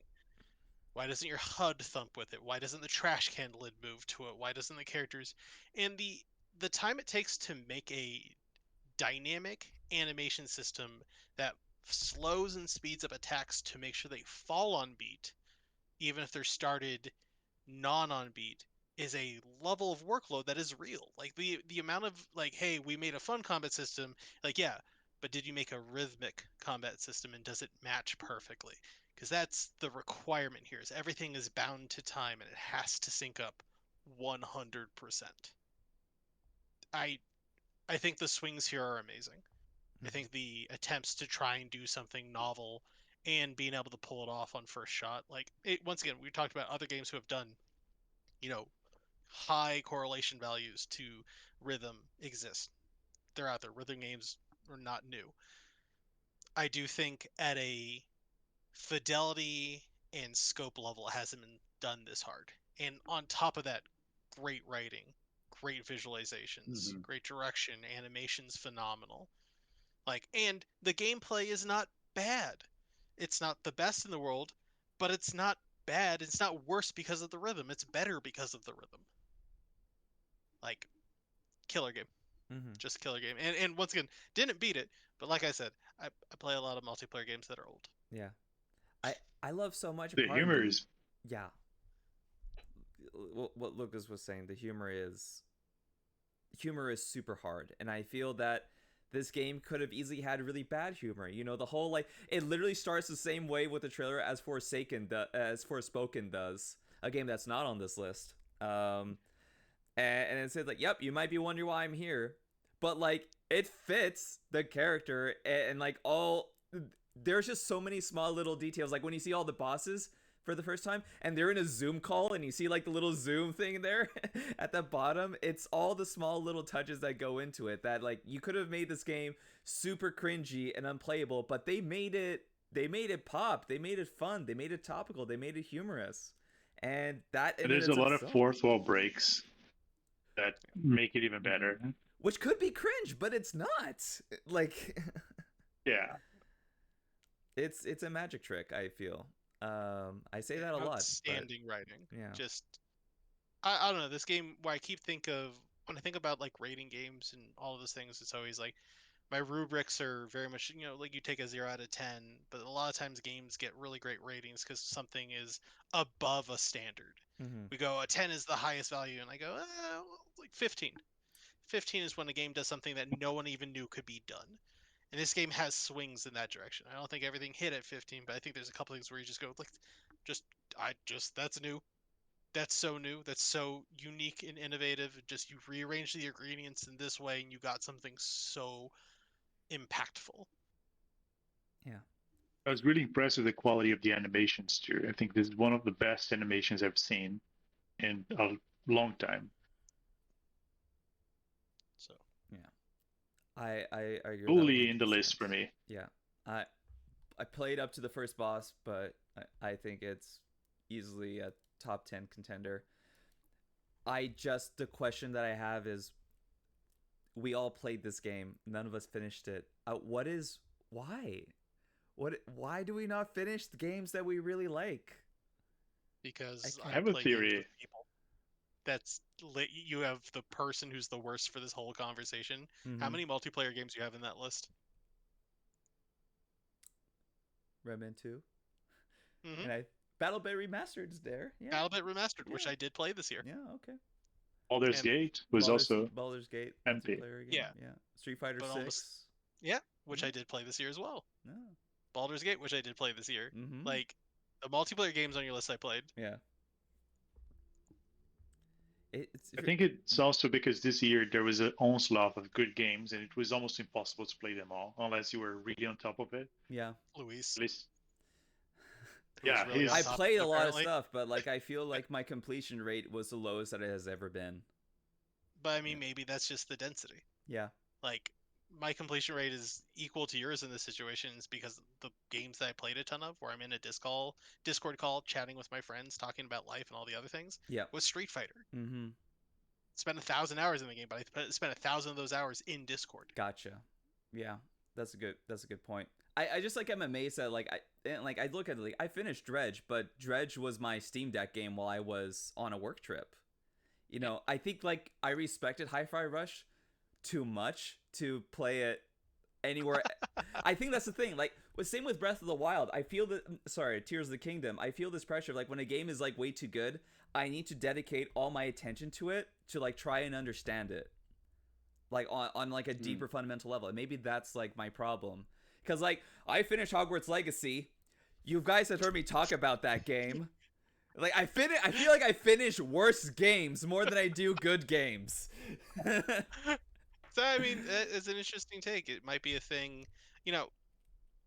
All of us, or a lot of us in the room specifically, are in the design profession, and so there is a need to play other games, and or at least review, watch, take research in of other games, because otherwise you're not updating your lexicon and understanding what the world can do.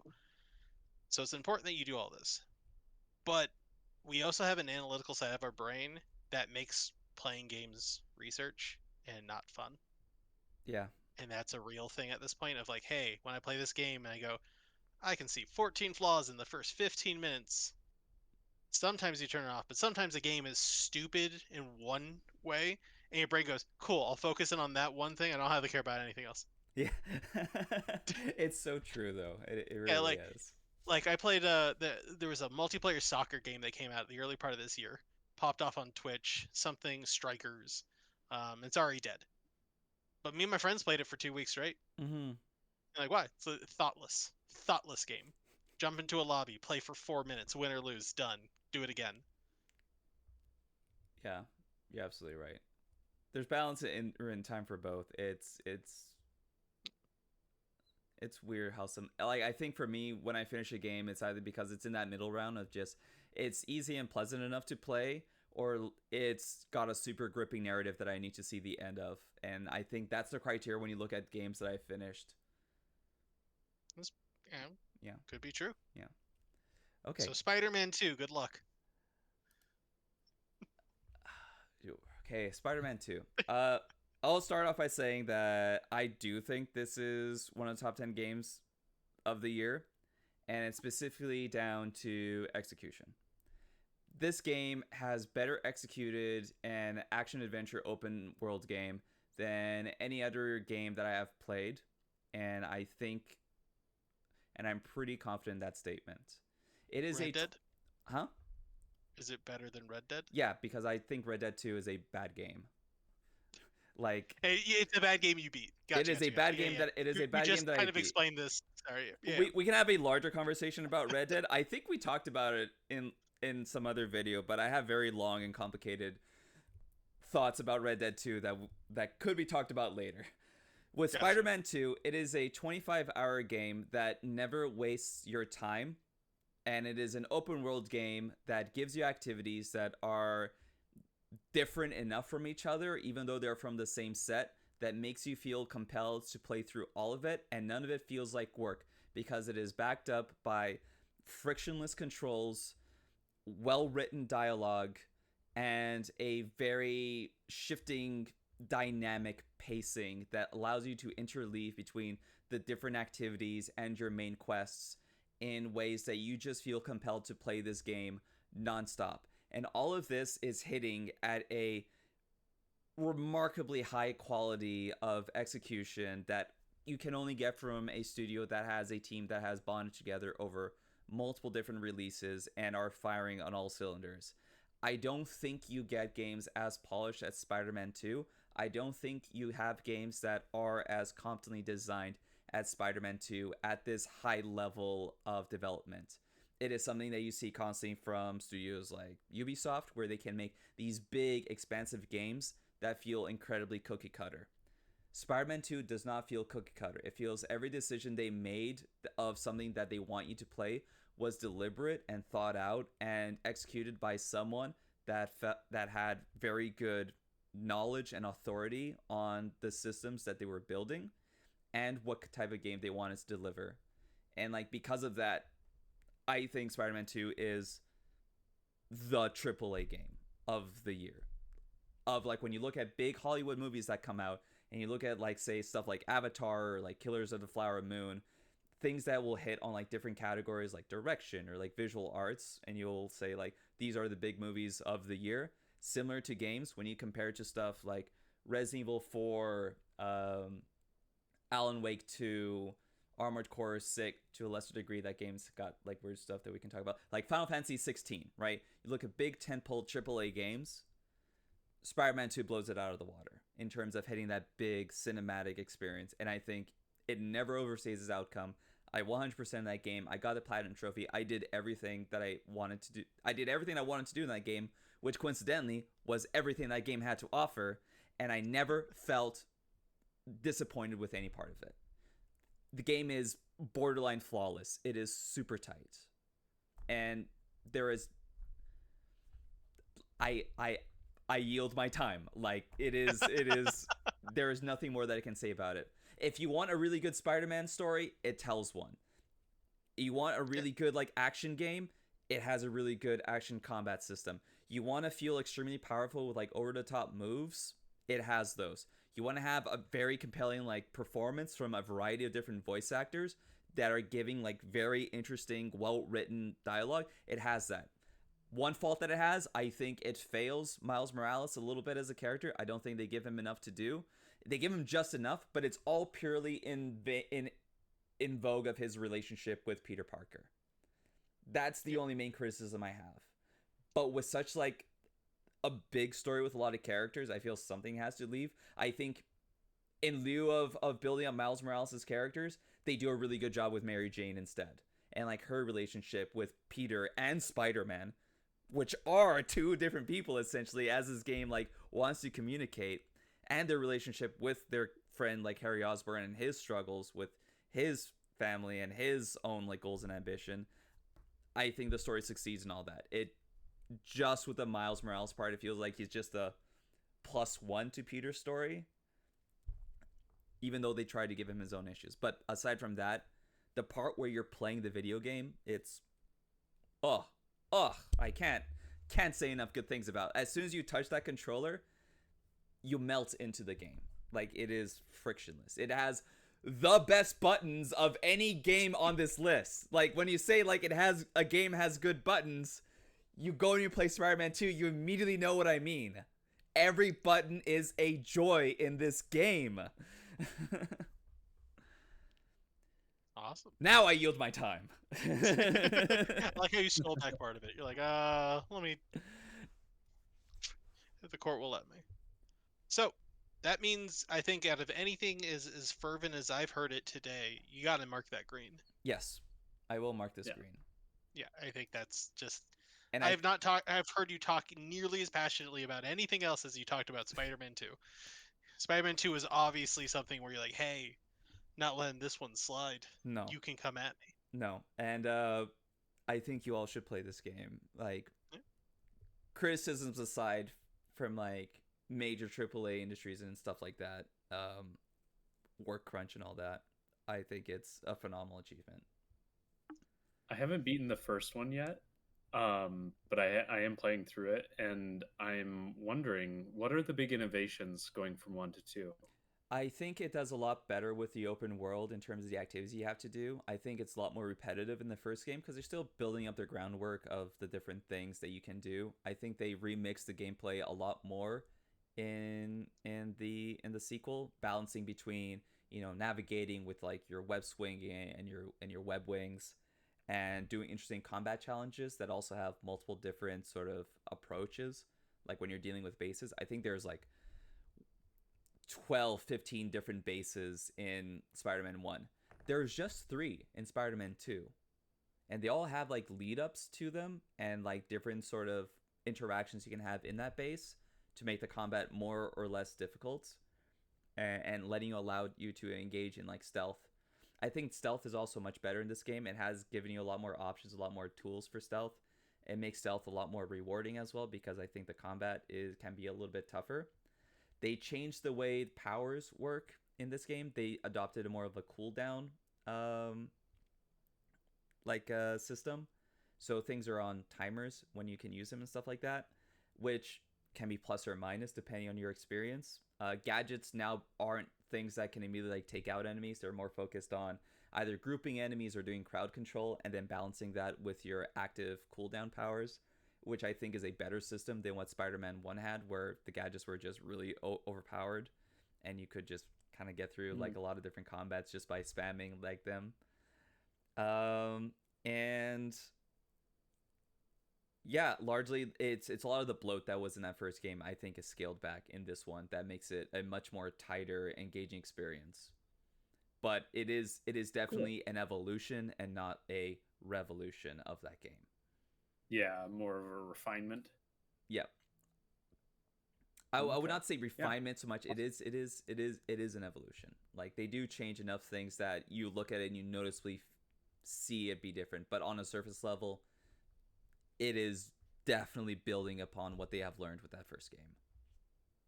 It kind of sounds a little bit equivalent to Breath of the Wild versus Tears of the Kingdom, like how that's an evolution on the Breath of the Wild formula. In a way, again, having not played all of Tears of the Kingdom and being overwhelmed with the scope of what Tears of the Kingdom has, it feels less focused than like how Spider-Man 2 has a more concrete focus than it has developed. It almost feels like the game became like weirdly almost smaller in terms of like the stuff that you do in it, but it doesn't feel, I think it does technically have more to do. It just feels like it has more unique stuff. Whereas like with Tears of the Kingdom, you run across the guy with the signpost several times, you know.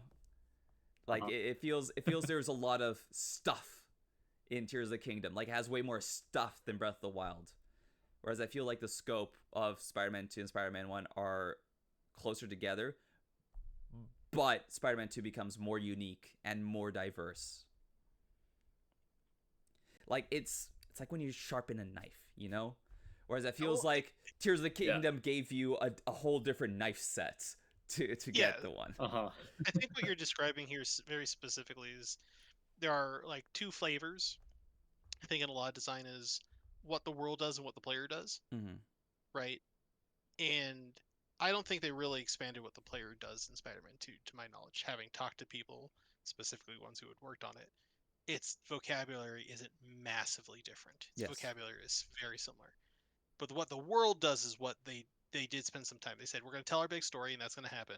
And the world will be more interesting this time because we'll expand the flavors of the world.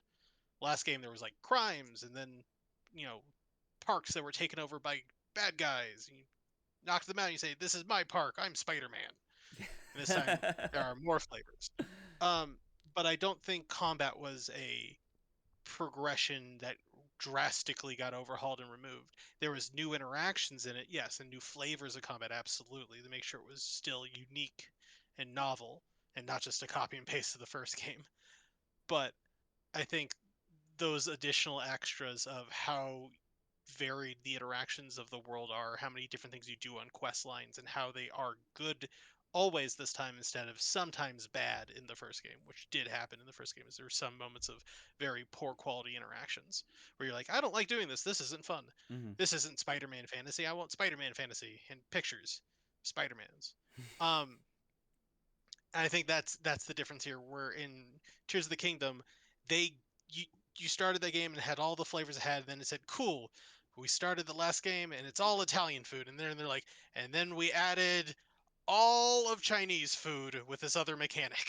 And you go, that's a big difference. That's a whole other way of thinking that we're just, whoa.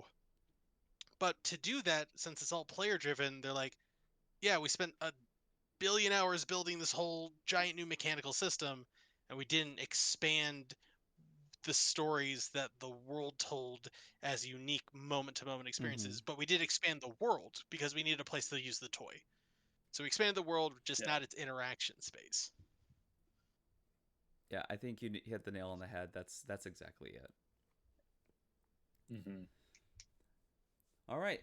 So moving on, we have a few little choices. Okay, let's go with a really quick one. Final Fantasy 16. Has anyone else played it other than me? No. Okay. Final Fantasy 16. I love Final Fantasy. I don't have a problem that they made it more of an action game. I do have a problem that the action game they made is not super interesting. It's a game where it's very focused on cooldowns in your action, where your basic attack almost does nothing to monsters. And effectively, as you're leveling up your character, you are getting more options to use in combat, but at the same time, it feels you're more optimizing the game so that you don't have to waste so much time in mob combat, so you can get to the boss encounters, which are the real meat and potatoes of this game and where the game really shines. It has a really cinematic story with like way over the top production values that is insane that they crammed it into a single game. It's remarkable that they managed to do that. I don't think it's the most interesting Final Fantasy story in the long run. It certainly is set up to be, and it has really good moments, but it also has the most lackluster supporting characters I have ever seen in a Final Fantasy game. The fact that I can't, like, at the top of my head, name a lot of the characters in this 50-hour game that I played, where it's like, there's Clive, there's Joshua, there's Jill, and there's Sid. That's it. That's it. That's where I stop.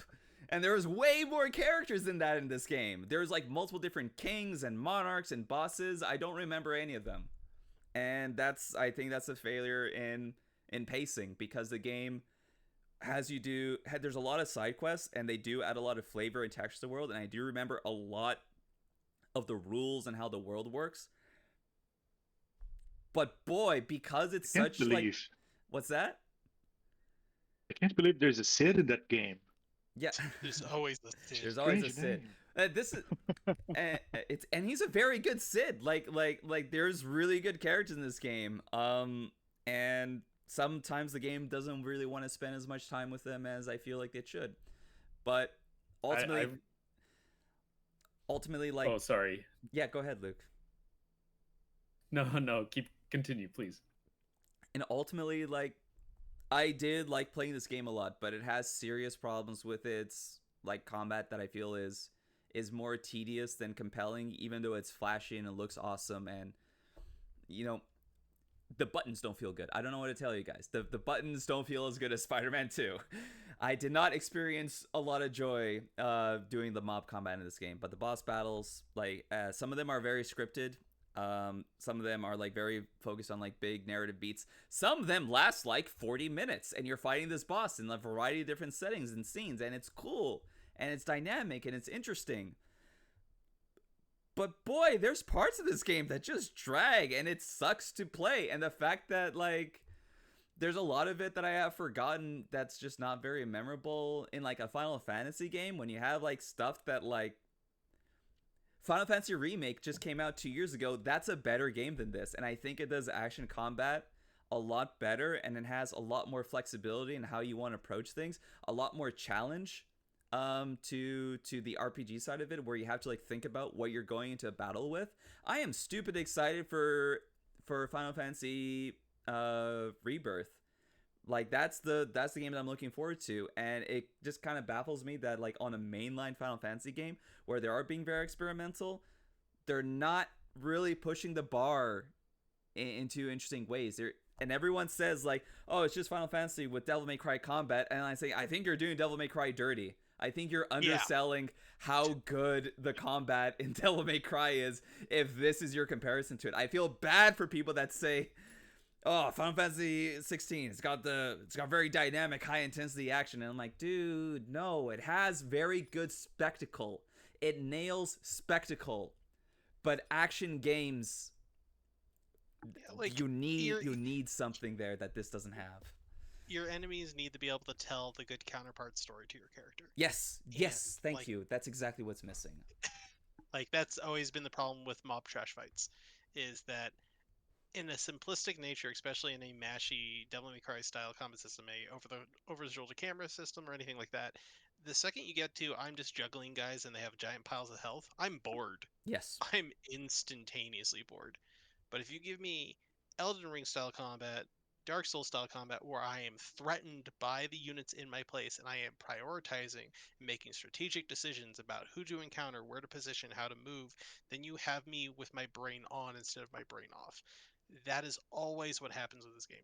Devil May Cry has always been a game that considered enemies to have a threat sequence on the player, otherwise it's not worth having the combat sequence. Yeah.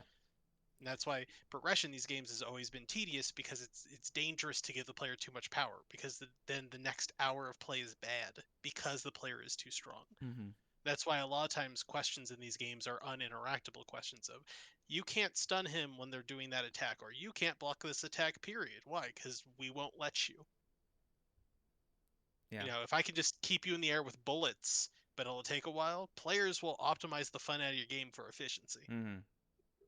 They love doing that. I don't know why, but they do. I do it all the time. Mm-hmm. But that's an issue. Is you can't let them do that. You have to design monsters that keep them on edge, thinking and considering the probability space during their combat.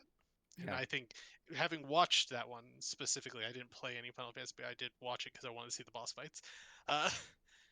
Yeah, the creep fights just look bad. Yeah, they don't change. Like, how you fight them doesn't really change. Like, there is God, see, the fact that I don't remember this makes me feel like it probably didn't exist, but I don't think there's like elemental weaknesses or anything like that based on your attacks. There's no status elements that you can inflict on your monsters. There's no buffs that you can give yourself. All you're doing is like hitting enemies until your cooldown charges up so you can kill them faster. And that Your cool sucks. sword combo, it looks cool. It looks cool. Torgal looks Okay. great. Also, I would love to use Torgal, but the buttons to use him in combat kind of suck. You have to use the D-pad, and like it sucks. Torgal is a very good boy, though. Like, Torgal is the best boy. I want a Torgal plushie, and I see it all the time in the Japanese eBay, and I haven't ordered him yet. I'd like to change this discussion off of bad mobs to the other game full of bad mobs and bad fights. Is the one Diablo after this 4. one? Excellent. Okay, Yeah. I'm gonna delete this row here. I can't believe how dirty we were done on Diablo 4. Now, I think Diablo 4 on launch has a lot of really good things to it. I think Diablo 4 is a very pretty game. I think Diablo 4 was stable, which is weird for an MMOE style game to happen on launch day. That's never really a constant. That was cool. Diablo 4 has interesting specs. What Diablo 4 also has is a progression problem. They tell their good story in the first half of the game, and I am interested up to that point. Mhm. Absolutely. But I'm more interested in Diablo games when I'm talking about fundamentally playing into my number go up loop. That is where you got the gamblers' addictions. That's where Mhm. you have the people who love the skitterbox feeling.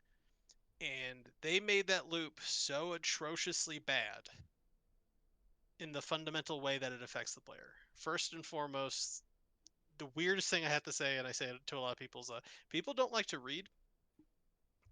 This is a really common thing in industry, but this is a common thing everywhere, is people hate reading, and I don't know why, but they do. And Diablo 4's gear is so word-laden.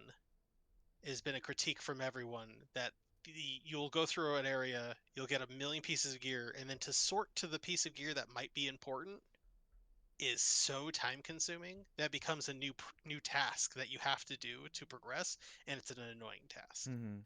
I want to find the legendary that I know is the right legendary. I don't know if any of these are the right legendary. I have no clue.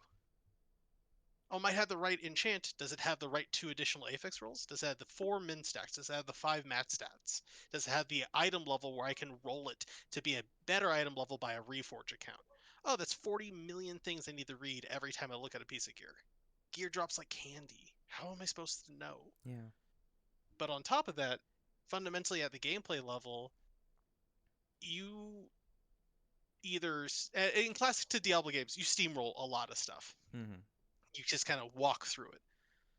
But what you're not supposed to steamroll is bosses.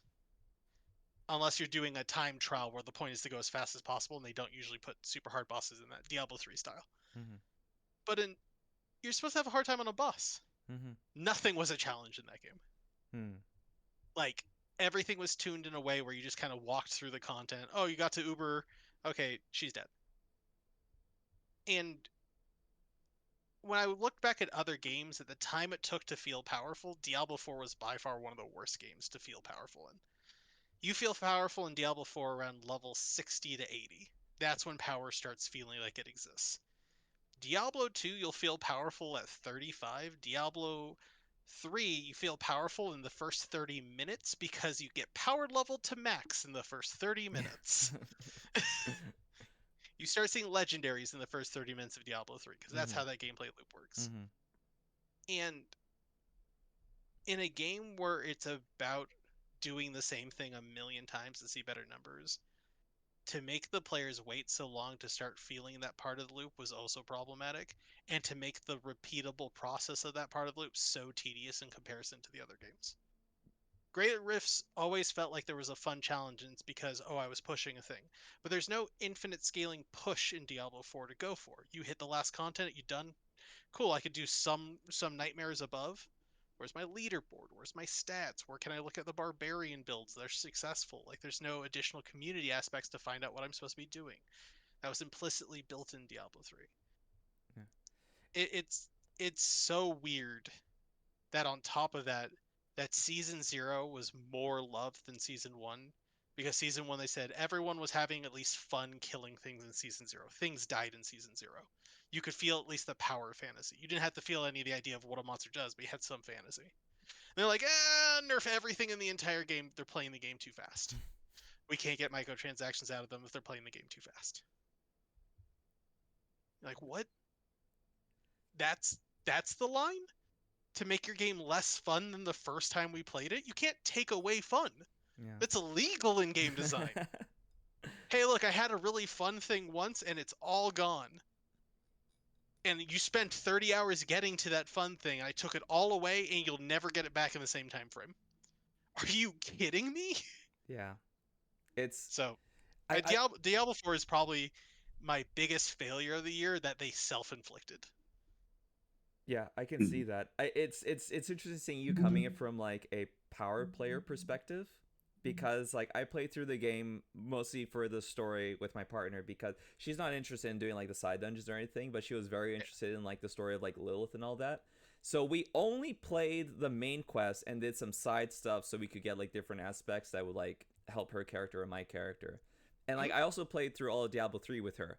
And like you said, we got to like Act 2 in Diablo 3, and then my partner got some boots for her monk that meant that anything that she kicked would explode. Like, and she was having a great time, and I was having a great time playing that with her, because just seeing everything that she would run into, I was like, hold on, let me just kick this thing for you, and then it was just boof, die. We never got to that point in Diablo 4. We also never had challenge in Diablo 4. Everything died eventually. And we never died, really. There was maybe one boss where, like, we had to try again, and it sucked because it was a very long boss fight. But, like, everything died eventually. But the process of getting it dead never felt, like, super fun. Even trash mobs, none of them exploded. This wasn't cool. None of them exploded. It wasn't nearly as cool. Even even from a presentation standpoint, Phil, enemies don't explode into, like, blood and guts. They just die, fall over, then the blood disappears. Yeah, gibbing's a thing that has an emotional feeling of popping a pinata. Like, don't forget it. It's the reason old Unreal games have gibbing. The character doesn't fall over like in Counter-Strike. No, you just see bits of human sprayed into the aether. Like, it's wonderful. It's what we should always do. Yeah. On top of that, as you stated, you found a fun piece of armor in Act 2, right? But it's impossible to find a fun piece of armor in Diablo until level 50 in Diablo 4. And in Diablo 2, you just have characters that like have a progression loop of like, okay, I can try any of these 3 trees and I'm getting more powerful, and that's part of my fantasy. So they kind of sit in the same way, but you still find cool uniques in the low levels. There's a whole set for level 10 to 20 units in Diablo 2 called Sigans. There's a whole bunch of low-level, high-impact weapons between the level of 30 and 40 that, like, you start finding uniques. You start finding set items at these low levels. And Diablo's like, no, we created the system. It starts at level 40 when you hit Tier 3 or Tier 2 world. And it doesn't start before that. Or it starts when you hit Tier 3 world at level 45. At what level do you end the story at? You end at level 50. You end the level 45. Yeah, you end the level 45 I don't or 50. even know. 40 or 50. It's somewhere you end the story of that game at that mode. Yeah.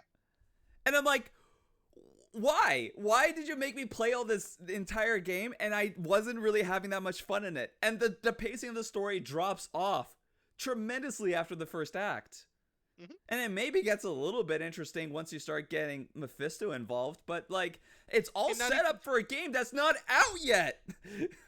Yeah, And it's still got the same issues like a World of Warcraft does, where it does a rep grind system that make you like farm arbitrarily stupid things for like power points for the end game power player. But the time investment to do those things is awful. And then they're like, season 1, do it again. You're like, I spent 40 hours doing the most monotonous shit possible to get this thing that I figured was account bound, like a whole bunch of other things are. And it's like, nope, not this one. You're going to do this every season. Season 2, they're like, oops, our bad. We should probably let you keep these things. And Two I- times I died in that game. Sorry. yeah, no, go for it. Yeah, Like, yeah, yeah. You're also on this list. Yeah, I was mostly going to say it's when I got stun locked, and it happened a couple times, where there was actually nothing you could do. It didn't matter. You got stun locked to death. That was an Yep. issue, at least from my side. And It's I not have a a good gripe feeling with thing. always online games. Just as a concept. Yeah, like sometimes I don't want to interact with other people. I just want to play the game. Like Diablo 1 was perfect in that sense. Diablo 2 was perfect in that sense. If you want to play with friends, great. If you want to play solo, perfect. There's no need to be like competing with other people for resources or, I noticed that this is something that you can't change on games moving forward. Like most of them are going to online only, and there's no option to play single player in most of them. Yeah. Definitely an issue with Diablo. It's Phil's fault. And He only plays multiplayer games now. that is, it's partially my fault. It's also partially the greed of microtransactions. The more you bind into these That's accounts, true. the more they have kind of ownership over how you're interacting with their game, the more chances they have to, come at you for $1 or $2 here and there. Hey, look, if you're gonna play and all your character data is on our server, we can guarantee you're not faking how many slots you have in your account for storage. You can't make a bigger storage system. You can't fake items into existence. Why? Because we own all that data. You don't. That's a good point. Yeah, never thought about it. You Yeah, can't like- just play Diablo 4 and like for the story. Like you can't just skip all the grind and just see all the story content if you want because it's And, all hard locked. Yeah, and it's, as you stated, it's not well paced. It's beautiful. Yeah. And the amount of like cinematics and the narration given to the characters and the voice acting done, phenomenal. Agreed. Great stuff. Not gonna argue against it. But, having been a fan of the series since it was invented, I am still going like, I don't think I've ever disliked the play as much. Mm-hmm.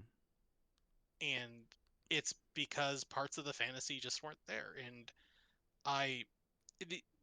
let alone that, like, the systems design work on the game and the balancing of skills was so far off on launch that I just couldn't handle it. Like, the idea that your character won't be complete until you hit max level is very, very annoying if no one's ever told them this. Mm-hmm. So you're like, oh, like, yeah, that's a thing we did in World of Warcraft. Level 60 is when you get all your talent points and your character is like, yeah, really there. And I go, totally, yes, MMO. But when I look at Diablo, I go, my character feels like something at 40. Feels like a real something at 40. The fantasy's alive at 40. My necromancer has 7 skeletons, 2 golems, and a partridge and a pear tree. Like, we are rolling. But in this game, I'm like, yeah, I'll have my summons, but I see the 7 progression rune pages that will make me deal way cooler things and do passives and uniques and all that stuff. And I go, I literally won't finish that until I hit max level. It is non-finishable. And it looks important. It doesn't even matter if it is important. I'm missing that, and it makes me feel bad because I don't have access to it. And I know the amount of effort I need to give to get access to it is daunting. Yeah. Why? In what is it? Diablo 3, they just said you hit 1 through 70, and what did 1 through 70 unlock? It unlocked a little passive node, and it unlocked modifications of abilities. Not abilities, just a little ways they worked. Try a different element of this, a different flavor of this. You had all your skills, your core skills and basic versions of them, all at level like 22. Mm-hmm. And then you're like, oh, here's a version of it that makes it stun people. Here's a version of it that shoots 3 shots. but they weren't supposed to be more powerful. They were horizontal progression instead of vertical progression. And that made the progression of that game feel so good in comparison, even though a lot of people hate Diablo 2 or Diablo 3 for many other reasons. Mm. But in this game, everything you go down the list is just a stronger ability as you go farther and farther down. And then once you get to the other tree, it's more power as you go up and up and up and up. And like Paragon system is such a great like infinite progression system in the concept, because it all goes after this point of playing the game, it's not really infinite. It's plus 0.1% damage. That's all it is for every level you get past this. But if you look at the Paragon board, it's like plus 47% damage at level 90. Well, then I gotta get level 90, otherwise this build doesn't really do anything. Mm-hmm. Sorry, Yeah. as a power gamer, it just screws with you in every direction. Yeah. Just I can imagine. That was a frustrating thing for me, as well as someone that did not want to spend a lot of time reading, and I just wanted to try different stuff. It felt like I was punished for just trying things because it costed money to reset all the stuff, and because the tree had prereqs, if I wanted to change something somewhere at the top, I had to undo a bunch of stuff because I would lose that prereq.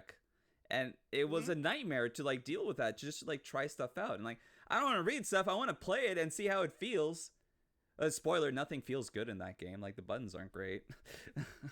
I feel like there's a few moments where you Unlike do a couple Spider-Man of cool 2, right? things. Yeah, unlike Spider-Man 2. I think there's a few moments where you can feel powerful in that game, where you get a cool build and it goes online and it does a cool thing. Yeah. I think that's nice. But I'm sorry, Phil. I only played 40 hours of this game. I'm not there yet. Which is ridiculous. That's it. Right there. That's the whole That's reason twice the the war play crime. time to 100% Spider-Man 2. Yeah, it's just a. What are you asking me to do? Like, it's dumb. Well, it's your job. Play video games. That's your job, right? That's what everyone tells you.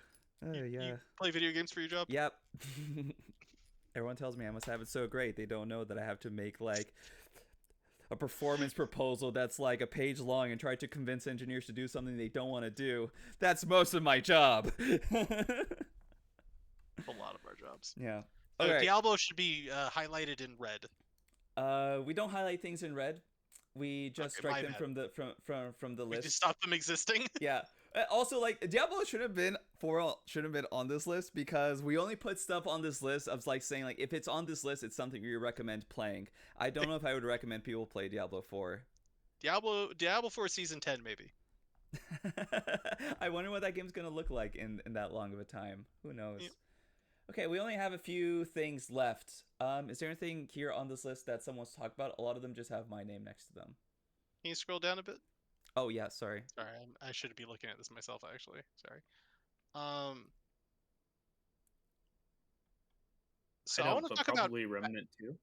I was gonna say BattleBit as well, as some of the only multiplayer games on there. Yeah, Sawyer already praised it a lot, and it's definitely on our top 10. But if you want to have say your piece, go ahead. I'm probably gonna match a lot of what Sawyer said, but it I'm makes curious to hear your Battlefield opinion on it. it makes Battlefield look stupid. It's 2024 specifically Battlefield, not all Battlefields. There's a lot of absolutely miraculous Battlefield games, but 2024, in comparison to what it said was like, oh, I'm going to do all this high fidelity, changing the world things. BattleBit is a return to form of a Battlefield game, in which it said what is important is density, group strategy, small person agency in accomplishing large objectives, and high class netcode. Like, the guns just feel so good, not just from the kinesthetic value or the audio design value, but you don't feel like you're ever scammed in that game, even with 100 people playing. Like, your bullets feel like they register, and that's not a free thing in today's era, because if you can go play 2024, your bullets feel like they go through people and you didn't do anything at times. I think those were some of the key things. And once again, we played it for a week and I had a blast, because it was another game where, like old Battlefields, strong objective understanding, but lots of ways of getting to the goal, which leaded to group strategies, as well as like how people would achieve different goals. And I think the difference in gunplay styles and the strategies of what was allowed in those maps really made me have a lot of fun. I ran around just very simply shooting people. I didn't have a deeper strategy. I didn't try and do much. I died a lot. But I still had a blast doing it because at no point did I feel the rough edges of a game that can be so bad in these situations. I never felt like, hey, why couldn't I do this action? Why didn't it register my climbing? Why didn't it register my jumping, my movement? I got peeked and teleported and died in a dumb way. And the scale of the warfare that was inside of it, even with the boxy nature of its art, still worked. The intensity of those fights were still there. So that's my praise of that game, Awesome. even with only a week's play. Yeah, that's those are very, very, very good praises, and I'm really glad I had a good time with that. And as the main multiplayer game on this list, I think it 100% still deserves on our top 10. I had a friend play Revenant 2 who said it was really good, mainly for the fact that the progression was objective based. Yeah, And he really enjoyed that featurette inside of it. I think we talked about Remnant 2 a bit. So did we, Sawyer? Right? We did a little bit, Yeah. but my opinion on it was it seems cool. It does things that I didn't expect because I went in pretty blind. Yeah. But I haven't played enough of it as of now to really give it a fair shake. Yeah. So I played my opinion is cut by default, but that's it. Yeah, I played a lot of Remnant 1 and I really liked it. Remnant 2 doubles down on a lot of that and gives you a lot of interesting classes to play as.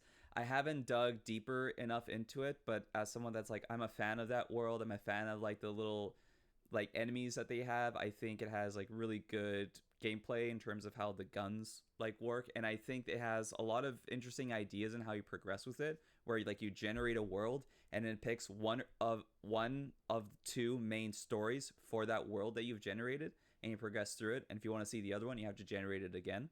So it gives like a very quick playtime if you just want to play through the game once, but it really sells itself as a multiplayer game where you play with other people, where you're getting new experiences when you're generating the world, and then each of the worlds also have different dungeons which may or may not spawn, and that has unique items that will like change how your character plays, or different unique weapons. There's a ton of unique gear in this game apparently, and a lot of it can be hidden across very esoteric stuff that like is like Destiny raid levels of like having to figure out how different mechanics work, or different secrets like Dark Souls has like hidden illusory walls and stuff. Apparently there's a lot of that in this game that like really excites me, but two things that block me from that. A, no one else played this game with me. I was playing it alone. B, I didn't get very far in it because I wanted to play it with other people and have that experience. So like unfortunately, like I feel like I can't put it on this list because all I can say about the good stuff about this game, I haven't seen myself. It's not like Dave the Diver where like I've had like a core loop and I experience stuff and I can see it get better. There is so much stuff that makes this game amazing that I haven't seen yet. And like I feel like I can't put it on the list because of that, even though I feel if I did play it, it would be amazing.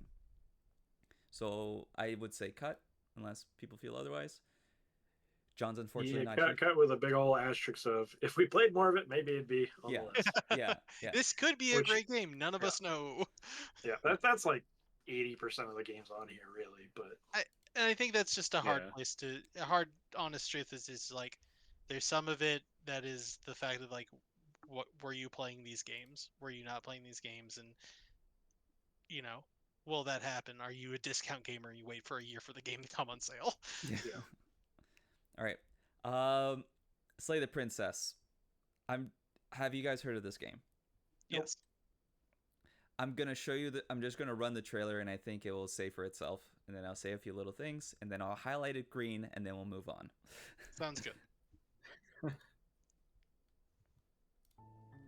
You're on a path in the woods, and at the end of that path is a cabin. And in the basement of that cabin is a princess. You're here to slay her. Wait, what? If you don't, it will be the end of the world. Now, hold on a second. Don't you listen to him? What did I ever do to you? She will do everything in her power to stop you. Well, yeah. I don't want to die. She'll charm, and she'll lie, and she'll promise you the world, and if she has the chance, she will kill you 12 times over.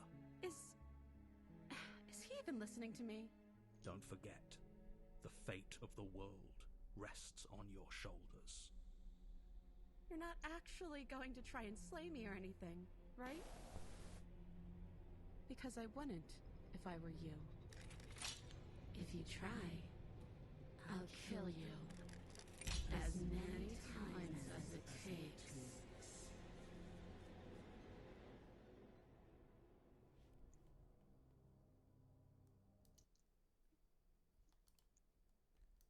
This game That rocks. sounds awesome. This game is really good, and it's not at all what I thought it was going to be.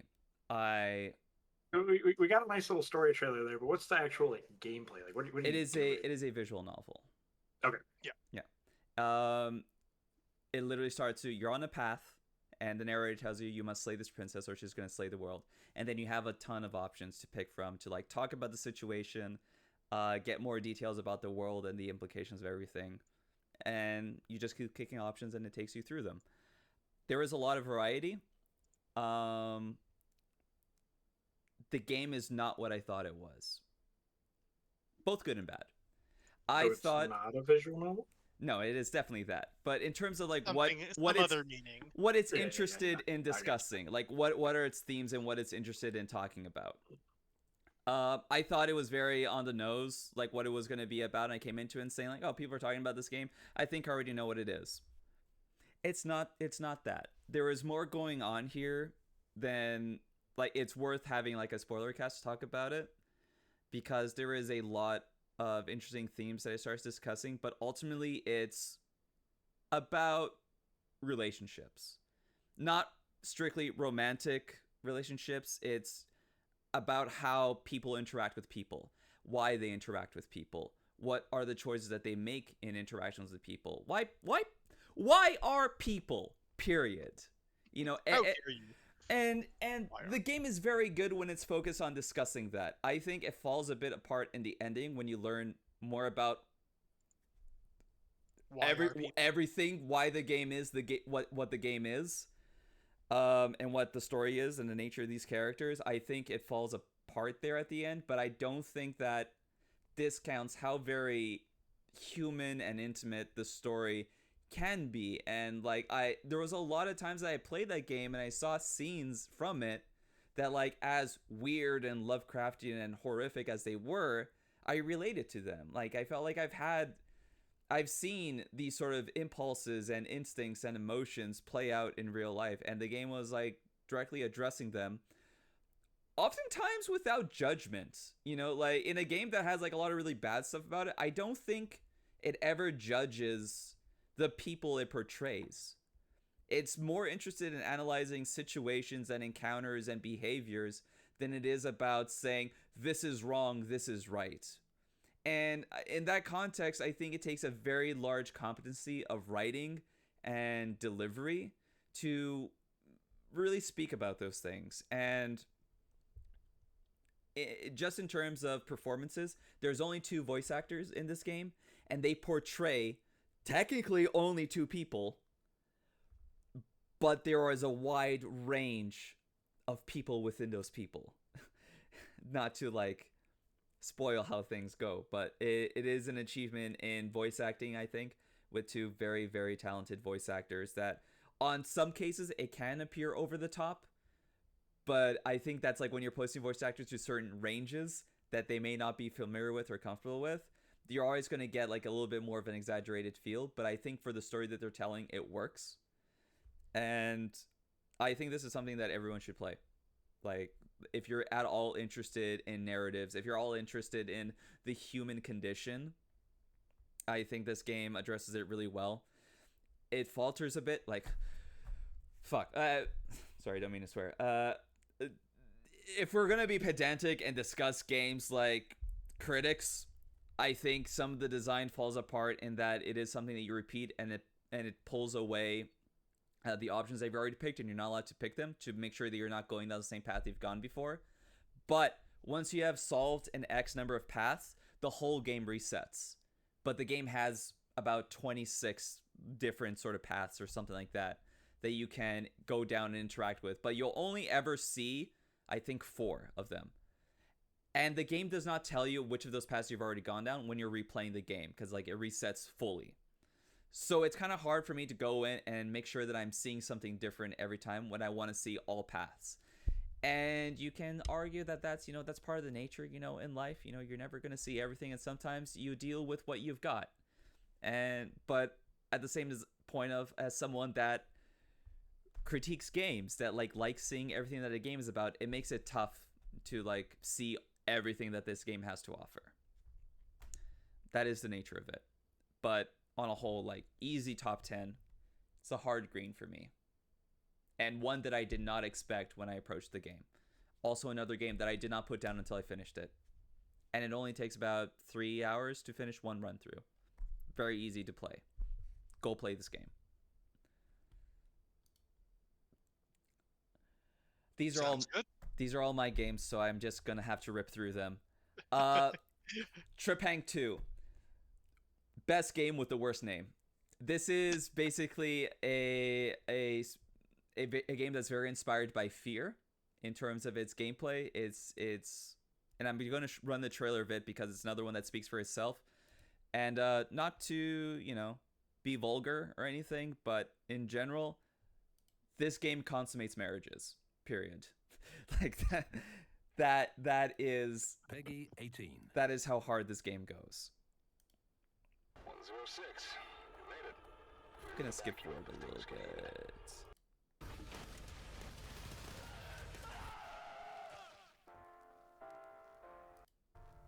I'll be right by your side.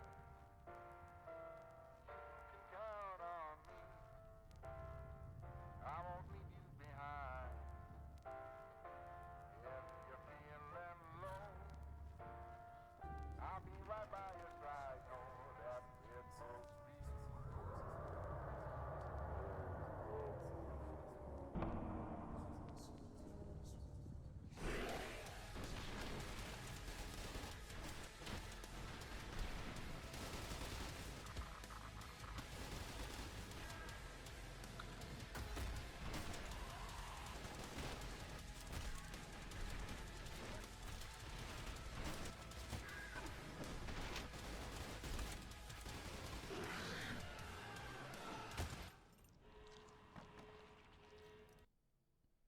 I think you guys understand what I mean now, just by watching that trailer. It just is high octane intensity in first person combat with bullet time mechanics, with a cloaking mechanic, if you can believe it. There is a stealth element to this game as well. And it is just kind of that you go into levels. There is story that happens in the background. There are some horror elements to it, which I feel like maybe are the weakest parts of the game. I haven't finished it, but the first level that you play in is exactly like that factory that you start off in Fear. It's very heavily inspired by that. The clothing that you get is very inspired by that. The shotgun is exactly the same model as that. It's definitely going for that, and I think it really is. If they continued making Fear, this is probably what it would look like.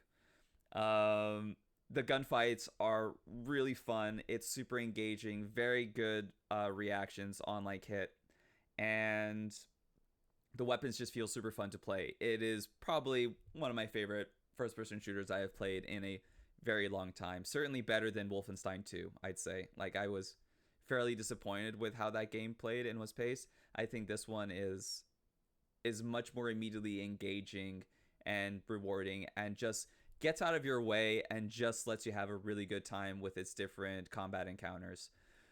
It's not perfect, I will say, from what I played. There are certain parts where there's some arena fights that are just wave based that feel like they just take a little bit longer than they should.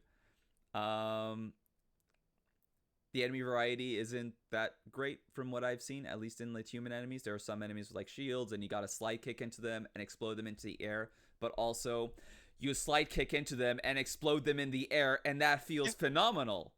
So that's another +1 to the good buttons game. Yeah. This looks like Fear, and Fear is just a fun ride, and it's always been that from its design premises: fun gunplay, touches of horror to allow the world to feel cooler than just you running around massacring enemies. I actually watched a whole bunch of the gameplay for this game before this video, and it looks like it even has the same AI situations where it's a lot of audio callouts to help them sound like they're strategizing. It was the first thing I thought when I saw it. I was like, oh, that's Fear. Like, look at it go. Yeah, exactly. Yeah. That's exactly Great it. game. Like, and I only say that from being a Fear fan for so long. Of like, it's just fun. I think Fear I play is just a fun game. Yeah, I think I play Fear almost every single year, just like a little bit of it, because it is just a very fun game. So yeah. Well, you are running short on time here to keep Sawyer in screen. So I think I'll probably get through the rest of our list and then I'll be bailing. all right. I think I'm gonna mark it as like a soft green, as like if it's a green that we have to cut, we'll do it softly. It might You're be. at It might be 13 yellow. greens right now, by the way. Yeah. Yeah, so that means anything yellow is already out. I could live with that. So is Trepang 2 better than every yellow? I don't think it's better than Street Fighter 6. Well, that means it can't be But- green. Yeah, but Street Fighter 6 is such a high watermark for me that I don't know if it counts. Well, then you better. I think we're here more guiding your list than we are all culminating our list at this point. So our best praise here is to help you get that You know 10 what- you you know what? think is best. Here's the thing: Trepang 2 is better than Hogwarts Legacy. Okay, then get rid of well, Hogwarts Legacy. Murder it. Take it out. Yeah, but Hogwarts Legacy has a special place for me because Okay. it's the. I mean, we had this conversation last time, but the reason it's on there is not necessarily because it is like the greatest game to play if you're a gamer, but it does such a good job of potentially bringing in people who don't normally play games. But referencing your Mario stuff earlier, it brings in a different audience that doesn't necessarily want to play something like cartoony or arcadey like Mario. So it's just not at that the good of a very game. least. Yeah, so if we're looking at this list as like what are Luis's top 10, then yeah, cut it. But there's a reason that most game of the award or game of the year award stuff have different categories. Mhm. Like I would put BattleBit Remastered as best multiplayer shooter of the year. I would put Hogwarts Legacy as best game to expand the gaming audience. Is it necessarily like top 10 most fun games of the year? Maybe, maybe not. I think that's more personal preference. But at the very least, I think it pretty solidly wins the special category that I put it in. Okay. Yeah, let's bring people into the fold of why gaming is good. Hogwarts is a very strong hook. Yeah. Yeah. Let's get these like knocked out real quick because I want Sawyer to participate in like the selecting that top 10 real quick. So I'll just say Like a Dragon Gaiden, the man who erased his name. I think it has told like a very concrete story set in this world. I love Like a Dragon games. I love Yakuza games. I've played all of them. This one has the best ending of all of them. Like the story culmination in this and how it sets up infinite wealth, which is Like a Dragon 8, Yakuza 8, whatever you want to call it, is phenomenal. I think the gameplay is pretty similar to the quality that you've had in Yakuza 0. It's just a fun brawler. I think there's less stuff in the world. It's a smaller scale game. I don't think that's a knock against it. But just the main storyline that it tells has a few pacing problems in the middle. But the ending and some of the major beats are phenomenal. And I think that it's a story that people that love that character, Kiryu Kazuma, will like absolutely love. And I do really appreciate the game for that. I don't think it's going to hang with the stuff on this list, so I'm just going to cut it. But I 100% love this game. 100%. This is also a series that I play with my partner, so it's also a little bit special because she also really likes this world and this character, and it was a struggle to introduce it to her because she doesn't like stuff set in like reality. And I said it's a Yakuza game, it's this and that. She's like, I don't like mob stuff, I don't like doing this stuff. I'm like, just watch this trailer. And she's like, okay, looks like there's something more of that. We started playing Like a Dragon 7. She loved the world, she loved the characters, she loves this series now, so I'm excited for it. El Paso Elsewhere. Who has heard of this game? I've heard of it. Looks cool. That's about it. El Paso Elsewhere is another very interesting game. I'm just going to show gameplay of it and talk over it. I think the biggest selling part of this is the writing and the music. I think it's really well written. It's written by a writer that I really do like a lot. And it's a lot like, it looks a lot like Max Payne, but it's set in like a supernatural world with I think 50 levels, and you're fighting like vampires, which they interpret as mummies. It's got a very interesting like lore implications behind all that stuff. You have a bullet dodge, and you have the ability to slow down time. Correlation there between action games that I enjoy and being able to slow down time to shoot things. But yeah, what this game has going for it is more the style over the gameplay. I could take or leave some of the gameplay choices. I think some of the level design itself is pretty weak. Like, they give you this ability to jump through the air and dodge, but all these environments that you've seen, they're super cramped. It's almost never the best choice to just shoot dodge when you can just press the button to slow down time. But ultimately, it is a very fun game to play, and the beats between it, where it's telling the story of this character who essentially dated Dracula, and she was trying to become good, but then the pressures of, you know, becoming again the queen of vampires was too much for her, and she started this summoning ritual in like this dreamscape, and that's the story. You're going deeper and deeper to try and confront her, and again, it speaks a lot about relationships, power dynamics between people, and it has a lot of stuff to say about that. But ultimately, it's well written. I don't think it's something is weird with like the way they recorded voices that I don't think on a technical level is very good, but the writing itself and delivery, I think it's confident enough that like it gets the meaning of the message and the weight of like the situation across well enough that you can celebrate it. And I think top notch is, above all else, the soundtrack kicks ass. Like, We lost him. we lost him. He died. I'll be right back too. Yeah. Sir, how much time do you have? As of right now, 0 minutes. 0 minutes. All right. Like I said, it's a soft out.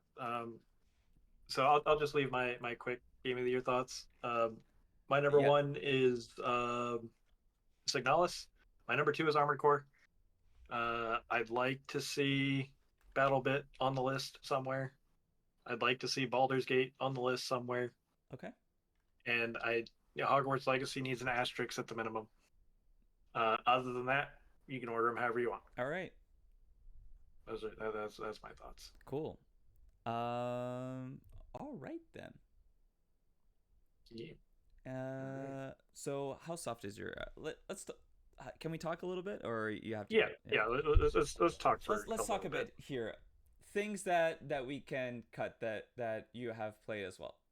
We're pretty set on Hi-Fi Rush. Hi-Fi Rush must make this list, I feel. Again, the fact that I started it and didn't play it, and the fact that all of us started it and didn't really make it very far, except for Luke, and that was later after we were discussing it. There's, I don't know what the hole is, but there's a hole there somewhere. So, like, for me, I don't really care if it makes the list, because none of us could make it very far in the game. Like, Gotcha. That means something. Gotcha. Oh, there we go. Phil's back. It's Hey, like my he's number back. two. Yeah. But you're also the one that actually played it, so. Yeah. And I think True. from the parts that I've seen it, and also the part that I've seen from the visuals and the animations, I really like it. I think it definitely should stay on this list. Okay. Well, then let's move to the next one. Yeah, let's look at stuff that you already didn't cut. Let's immediately cut Turbo Overkill. Let's cut Dredge because it's yellow. Let's cut Homebody, even though I really liked it. I still think that Trepang 2 would be better. Okay, Amnesia the Bunker, Sea of Stars. Luke, does Amnesia the Bunker, from what you've seen of the other ones, does it hang? Oh man. Let's see here. Is Amnesia the Bunker better than Sea of Stars? Yes. Really? In my opinion. Okay. I mean, I don't know. I'm still. I got a little bit further in Sea of Stars, and I'm still very much enjoying the gameplay. But in a big, long RPG like that, gameplay is very important, of course, but so is story and characters. And as I've gotten further in Sea of Stars, I'm still not. Maybe it's a me issue, but I'm still not being hooked by the characters and the world. I think that they are Like, it's enjoyable. It's just not. Maybe it's a me issue, but yeah, I think, in my opinion, Sea of Stars maybe gets beaten out by Amnesia the Bunker, because I think Amnesia the Bunker is a more solid, complete package, I guess. Okay. So let's cut. For me, at least. Okay. Of course, all this comes with the president of, like, this is all our opinions, and these games being on this list is already already a full recommendation. Now, here's the question. Yeah. Is there something that's in green that you would cut, Luke? Ooh, over good Amnesia question. the Bunker. Is there something in green that you would cut over Amnesia the Bunker? Would you cut Street Fighter 6 over Amnesia the Bunker? No. Okay, so No, we cut I think Amnesia the Street Bunker. Fighter 6 is higher. I think we cut Amnesia the Bunker. Street Fighter 6. Is there something that's green that we would rather cut than Street Fighter 6? Do you keep El Paso elsewhere over Street Fighter 6? No, I don't. You know what? Maybe. So here's the thing. I have a lot of problems with the design of the game, but I think that I really want to celebrate the story of it because it is... I think it's good. Now I'm doubting myself. No, it is good. It is good. I did enjoy playing it. I think the game is overlong is its problem. It's 50 levels, and not all the levels are good. There are some levels that are really good, and the writing bits are really good. But I think it is, at 8 hours, it is overlong. But I think it has so much more style that I think I would cut Trepang 2. I'm going to cut Trepang 2 in favor of El Paso Elsewhere. I would do that.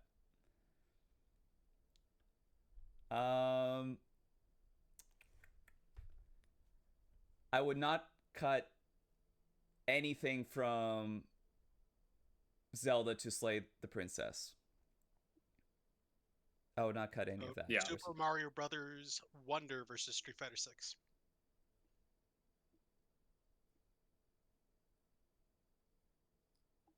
Super Mario Brothers Wonder. Okay, then your Street Fighter 6 is gone. Okay. It's a best fighting game of the year, though. We agree. Yes. Yeah. Yeah. Okay. Clean. Not even a question. Okay. 100%. It wins its own award over there. Did you play Same Grand thing Blue with- versus Rising, by the way? Yeah, I did. Play the shit out of it. Street Fighter 6 is still better? You know, yeah. Okay. I didn't play the about one-player El mode, though. Paso? I did play the one-player mode in Street Fighter. I didn't play it in Grand Blue. So it was great in... How about El Paso versus Dave the Diver?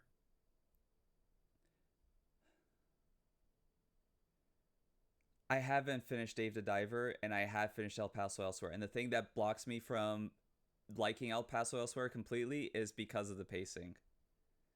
I think the Dave the Diver is stronger than El Paso Elsewhere. But it could have... Here's the thing that I think will make it not have crap pacing, is because Dave the Diver has this constant loop of, like, you play it, and then you get stuff, and then you unlock more stuff. It has a good pace of unlocking. Whereas El Paso Elsewhere is running the issue that it is mostly a shooter, and it hinges by its, like, story and its creativity and level design, which can be a bit hit or miss. Does that make it worse, then? Yes, it does. I think so. But I think that's the answer, then. I really love El Paso Elsewhere, though, I want to say, and I think people should definitely play it, if only just for the music and the mood and the feeling it has. It's beaten a whole bunch of other games that we are like game of the year in a different genre. So Sure. give it some props. Like, it's survived the list longer than Street Fighter did. Okay. Yeah. Like, You're right. I mean, we still got Alan Wake on there, and that's white. I know, and I'm surprised. Yeah, it's there because I'm the only person that talked about it, and my feelings on it are very conflicted because I love a lot of Remedy games, but I feel they struggle from level design issues. And Alan Wake 2, more than any of them, has this problem. Where Alan Wake 2 is a lot of focus on art and performance and giving you something that you haven't seen before in any other game, and I think it 100% nails all that. Where it falls apart for me is that it's not very fun to play. It creates like these areas that are like big and explorable, and they keep filling it with random encounters that are tedious and deadly because it is a survival horror game, but there's no reward for you engaging in them other than survival and being able to spend time in the open section so you can find more collectibles and stuff, which as a whole, I don't feel are as good of a reward to collect if you're comparing it to like other games that reward exploration. I don't think the game rewards exploration very well, and you pay a high price to do it. The overall story itself and its beats and the things it makes you do have incredibly high points, but it also does falter sometimes in its pacing and in just like frustration and navigation. But in terms, I keep saying but a lot because that is how I feel about this game. It is a bit of a roller coaster. It has really high highs, and I think the mechanics for like Alan Wake himself being able to edit the different scenes and progressing through that way by doing scene edits are very cool technically. I'm not sure from a gameplay standpoint if it's very good. Look at our list real quick. Yeah. Are there any games that you would be willing to chop off the list to keep Alan Wake, with the exception of Hogwarts Legacy? Because I know you're going to say that one. It's Hogwarts Legacy. I think it's ridiculous that we haven't cut Hogwarts Legacy yet. It is insane. Insane. So here's the thing about Hogwarts Legacy, and this is why you said it's not my list, it's everyone's list, and then we said, well, I think it's your list. And well, that's the thing. That's why I want to keep it, because like Sora has very like if Sora's opinions on it are so high, I think it deserves to stay. 80% of this is your list because you're the one who did the most. Like let's just be honest about the situation here. Yeah. Yeah, I mean, I could. We didn't, and thus I think your opinion matters in this space. And if you're like no Hogwarts Legacy, I think it's more important to say, hey, we can recommend Hogwarts Legacy. Absolutely worth a recommend in that sense if you're that person in that space. But like, if this is your list to give out that you said these are the 10 games from last year that are an unequivocal must play, and that's your opinion, then say it. I think it's fine for Sori to say, hey, and if it was my list, it would be this. If we're trying to do a compound list, my list wouldn't even be 10. Yeah, Sori's list is not 10 games long. But like, but that's 6. The problem is if we wanted to do this, it should have been the prereq that we had to play all the games. Yeah. You guys now have a year notice. Play all the games this year. Every game that comes out, 2024. Let's go. We can just have an open like Discord, and I can like keep posting things that I'm playing that I think are good. Like y'all should be playing Prince of Persia: Lost Crown. If you're not, you're wasting your time. That game is great. but yeah, it's definitely on my radar. I would.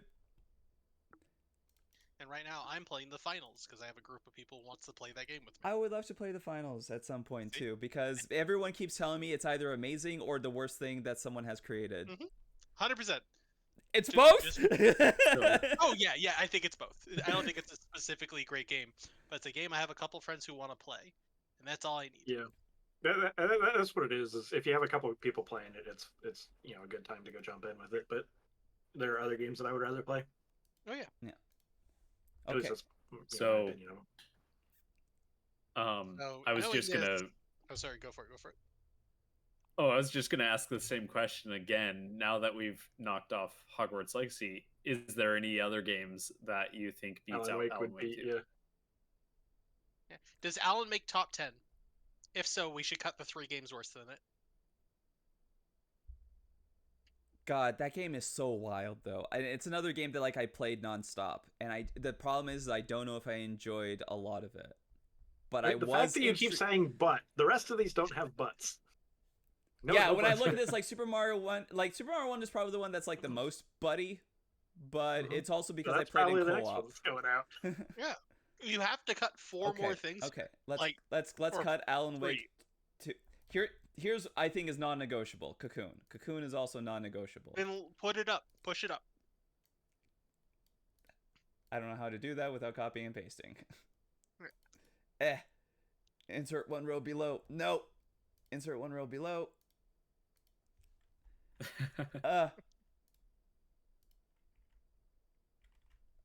There.